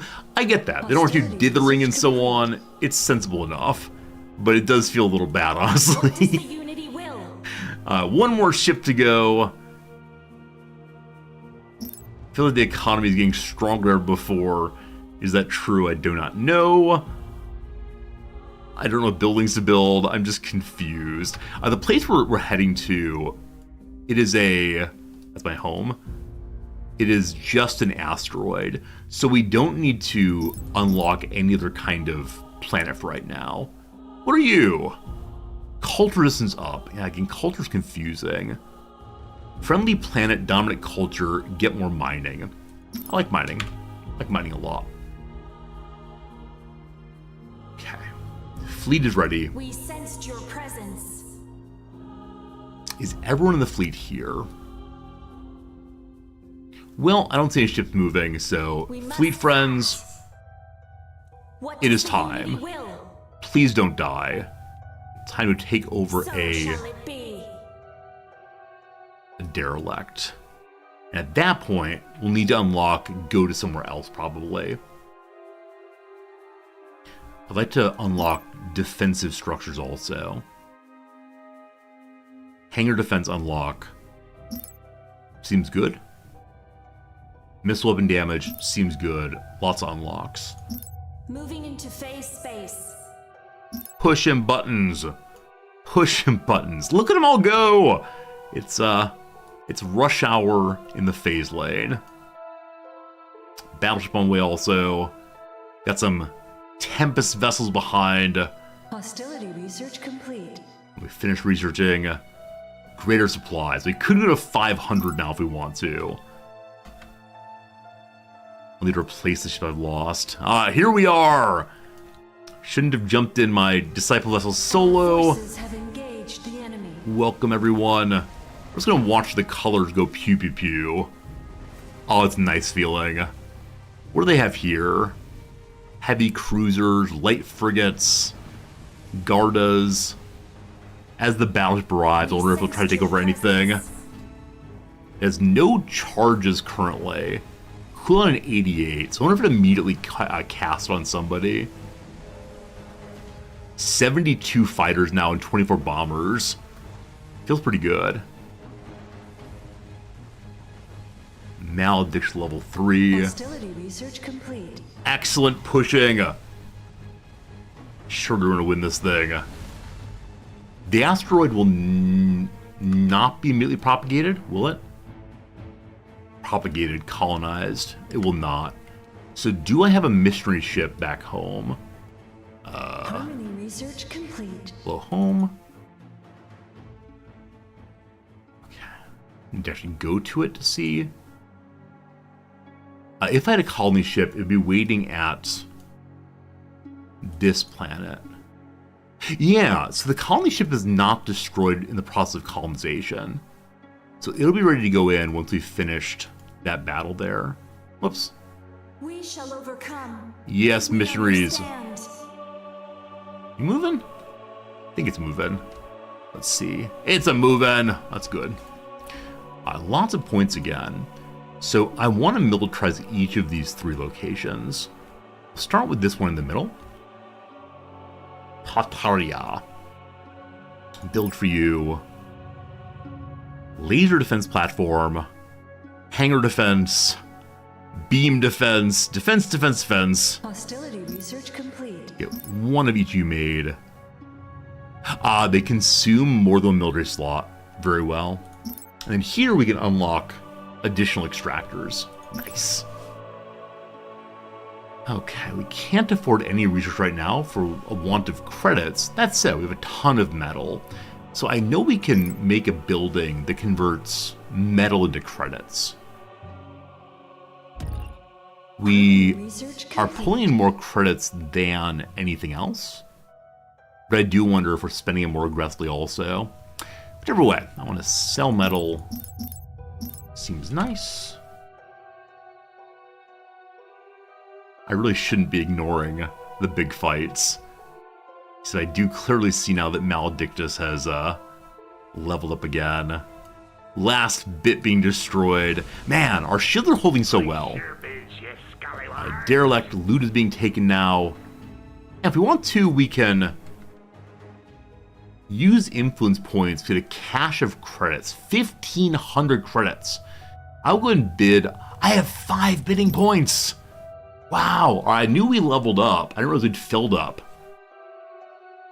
So if I want to, I can get my looting crew for weapon damage generating credits. I should have unlocked that before the big fight, because we lost a bunch of possible credits there. I'm going to go ahead and bid 3. Is that good? Who knows? I'm also going to unlock... What are the other ones here? So I don't care so much about colony seed nanites. Do I? No, because I'm colonizing with my missionary ships. Frontier colony uplink. Rapid development new colonies. I guess if I'm trying to take colonies, I should have unlocked this a long time ago. Well, that's unfortunate. Let's do number 2 here. It needs 3 influence points. More and more expensive. Did I play the Homeworld 3 tutorial as Thorn? Is that the tutorial that was the longest thing ever? And I got so unbelievably bored and kind of just quit all at once. What does the Unity will? 2 hours of Homeworld 3 on stream, yeah. I made it through the tutorial for this game, which I'm actually a little surprised by. It was more than 2 hours of tutorial time. Okay, so I'm going to survey my planet in hopes that we can start bringing in exotics. The reason I want exotics is because I start making capital ships. That would be nice. Is that nice? I don't know if it's nice. Those of you who are watching this game for the first time, I apologize for not knowing what I'm doing moment to moment. You're hearing me talk through things.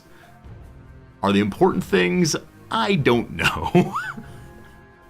I know we want to do the distant visualization, so they're hopping elsewhere and seeing if we can find the enemy. And we have a much, much larger supply cap unlock. What does the Unity will? Hey, we won! Hey, we won! The opposition bid 2, we bid 3. We have so many credits. Have been unveiled by our scryers. Awesome. Also, by digging, we found both Andivar and Endurium. So are those being brought in consistently now? Or do we have just the one?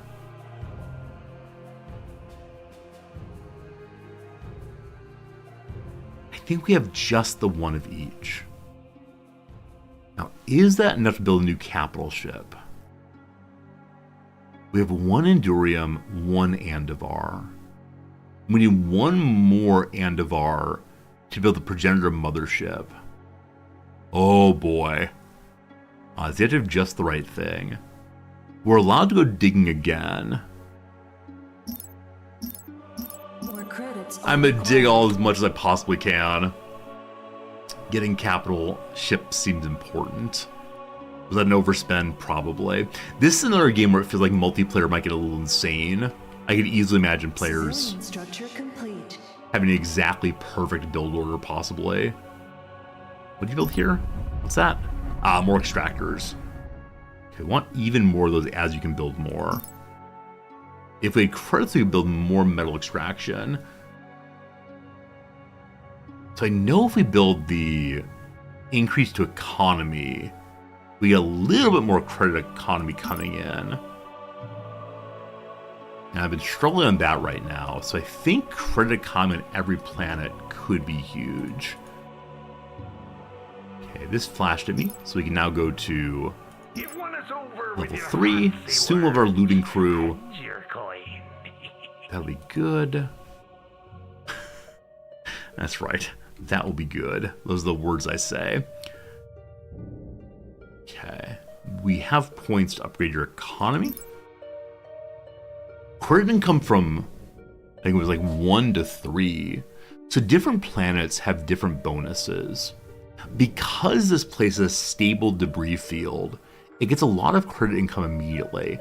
So I probably should have increased its credit income right away.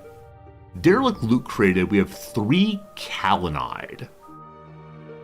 And the Maledictus level up again for its fine digging Commerce work. upgrade complete. I'm gonna give it its first level in Vengeance, which allows it to cast on someone else a Exotics have been unveiled damage by our shield. scryers. And then I'm gonna give another point in Let's Capture the Enemy. I dug up another Kalinide and an Andivar. I believe we have enough of something to make something now. So I'd like a second capital ship. If we have more credits, we can make a mothership. Useful abilities for assisting friendly forces and can also colonize. So I could get rid of my missionary ship if I wanted to. That's great. If we want to, we could also build a second Raptor battleship. Have 2 of the same things, these big damage dealers. Oh boy, I don't know. I don't know how to think about these things. What I can think about though is, I need to colonize here. So my missionary ship I left behind over here, I believe. That true? Yes. We shall overcome. We shall overcome indeed. This is actually a Space Force left by Martin Luther King Jr. Friends, it is now 2 o'clock my time. Another hour's passed when live for 5.5 hours. It is the case that this stream is winding down now. So we're going to have an ad break. When the ad break is over, I'll be saying goodbye. We'll fill that ad break with a little bit more crossword time, and then we'll go away. Tomorrow, probably more of this game. It's one that I don't immediately gel with, in the way I usually immediately gel with Paradox games, but we will persevere. We shall overcome and see how much more we can figure out tomorrow. We're going to learn. It's going to be good. For now, though, so you can finish this ad break, crossword in the ad break. A fall festival during which meals are eaten inside a hut. I have no idea. Oh, it's Sukkot? This is a Jewish celebration. I think it's spelled that way, I'm not sure. What dots represent the Mayan numeral system? They're ones, apparently. Units of magnetic field strength. I said Gausses, it's Teslas, apparently. Flash a smile towards, grin at. A peaceful wedding attire. Sash? So in the ordinary Western traditions of which I'm familiar, I don't think anyone wears sashes. Maybe in some cultures people do. A firm hand. Firm hand, I have no idea. Makes salah, it's praying, very good. Parental pair, perhaps. It could be dad and dad or mom, which means the ASAP Rocky single is not USA. It could be LSD, possibly. If it's an M here, I have no idea. So I'm gonna put dad and dad in, and then add LSD, and we'll see what's right after a while. Okay, with that we return to the Downs. Blank Wu Jing, a pilgrim in the journey to the west. I have no idea, unfortunately. Record of future achievements if all goes well. It's your to-do list, absolutely. Part of a pagoda. Part of a tier, and multiple tier items. A person from the port of Spain for shorts is a Trinidadian. Some Japanese porcelain is Imari or Imari. I do not know that at all. Said no, perhaps. Objected. Features some tanks.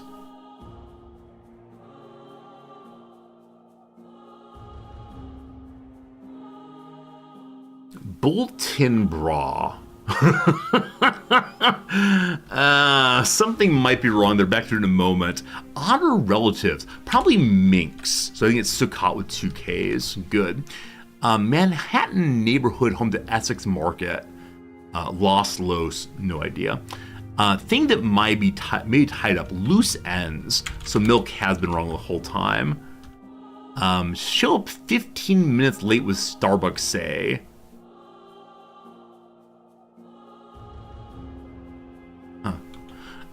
Went public with? Aired. So sad. Oh, sorry. I knew it was me non-Western, but sorry.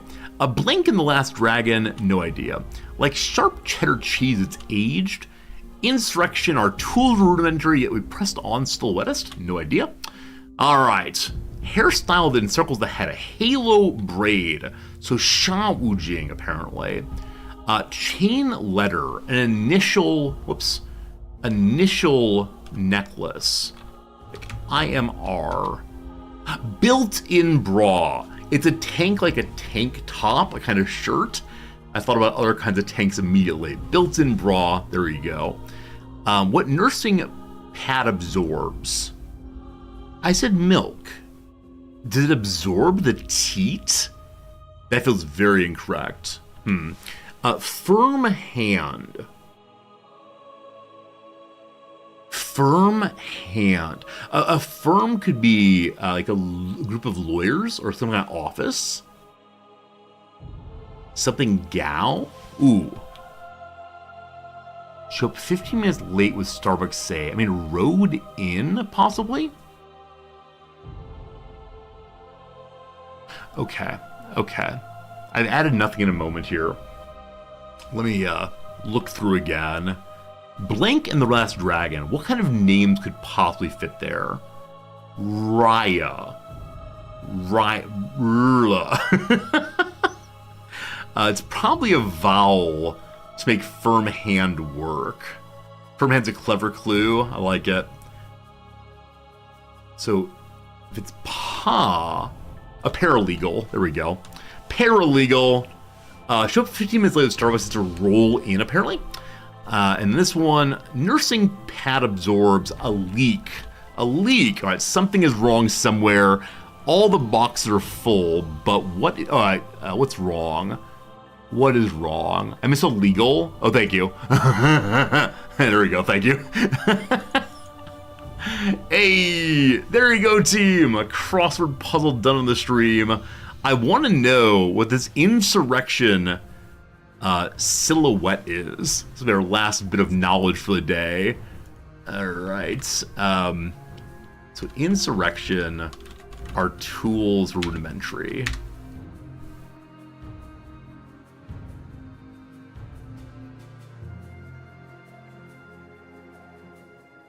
Oh, wow. Carol Walker provocatively engages American slavery in nearly life-size silhouettes that hijack racial stereotypes and exaggerated physiognomies. Physiognomies? What's the word said? I know what it means, like the position of body or the body stereotypes. Physiognomy, I believe. Yeah, who knows? Who knows, whatever. Amid nightmares revivals the Annabelle South, hyperactive shadow forms expose and reverse a fundamental operation of mincery. The protection of white audiences, illicit desires, and irrational vision of black bodies. Wow. Wow. Insurrection are tools rudimentary yet we pressed on. Fascinating. This is definitely a piece I wish I could see in person. I mean, it definitely presents the silhouettes well and the like confusion of the bodies well also. It asks the viewer to consider what they're bringing to it though. Fascinating stuff. Anyway, friends, I hope you had a good time today. Definitely, anytime I play a new game, I'm not sure how it's going to go. Definitely today's multiple hours of tutorial. Good. Had a good time with that. Tomorrow we're going to come back with a little bit more of this game. We should probably find someone to radio host. That'd be a nice thing to do, right? Nice thing to share our community with other people's communities. So who is playing this game? Who dares play Sins of a Solar Empire 2? Look at Zordy. Oh, I look so dumb. I hate it when it captures me in full screen like that. I hate it so much. Everyone else is like, look, let's play video games. Like, here's Big Boy this time. I think I know Prophet Oreo. I believe Prophet Oreo's been part of the community previously. So, my friends, let's go check out Prophet Oreo's stream and see how you should be playing this game. Wow, look at all those planets. We've had exactly 2 planets at various times. Whichever way, when you get over there, please offer a kind hello, a hello friend, and enjoy the show for sure. I'll see you again tomorrow. Thanks for your kindness, and goodbye.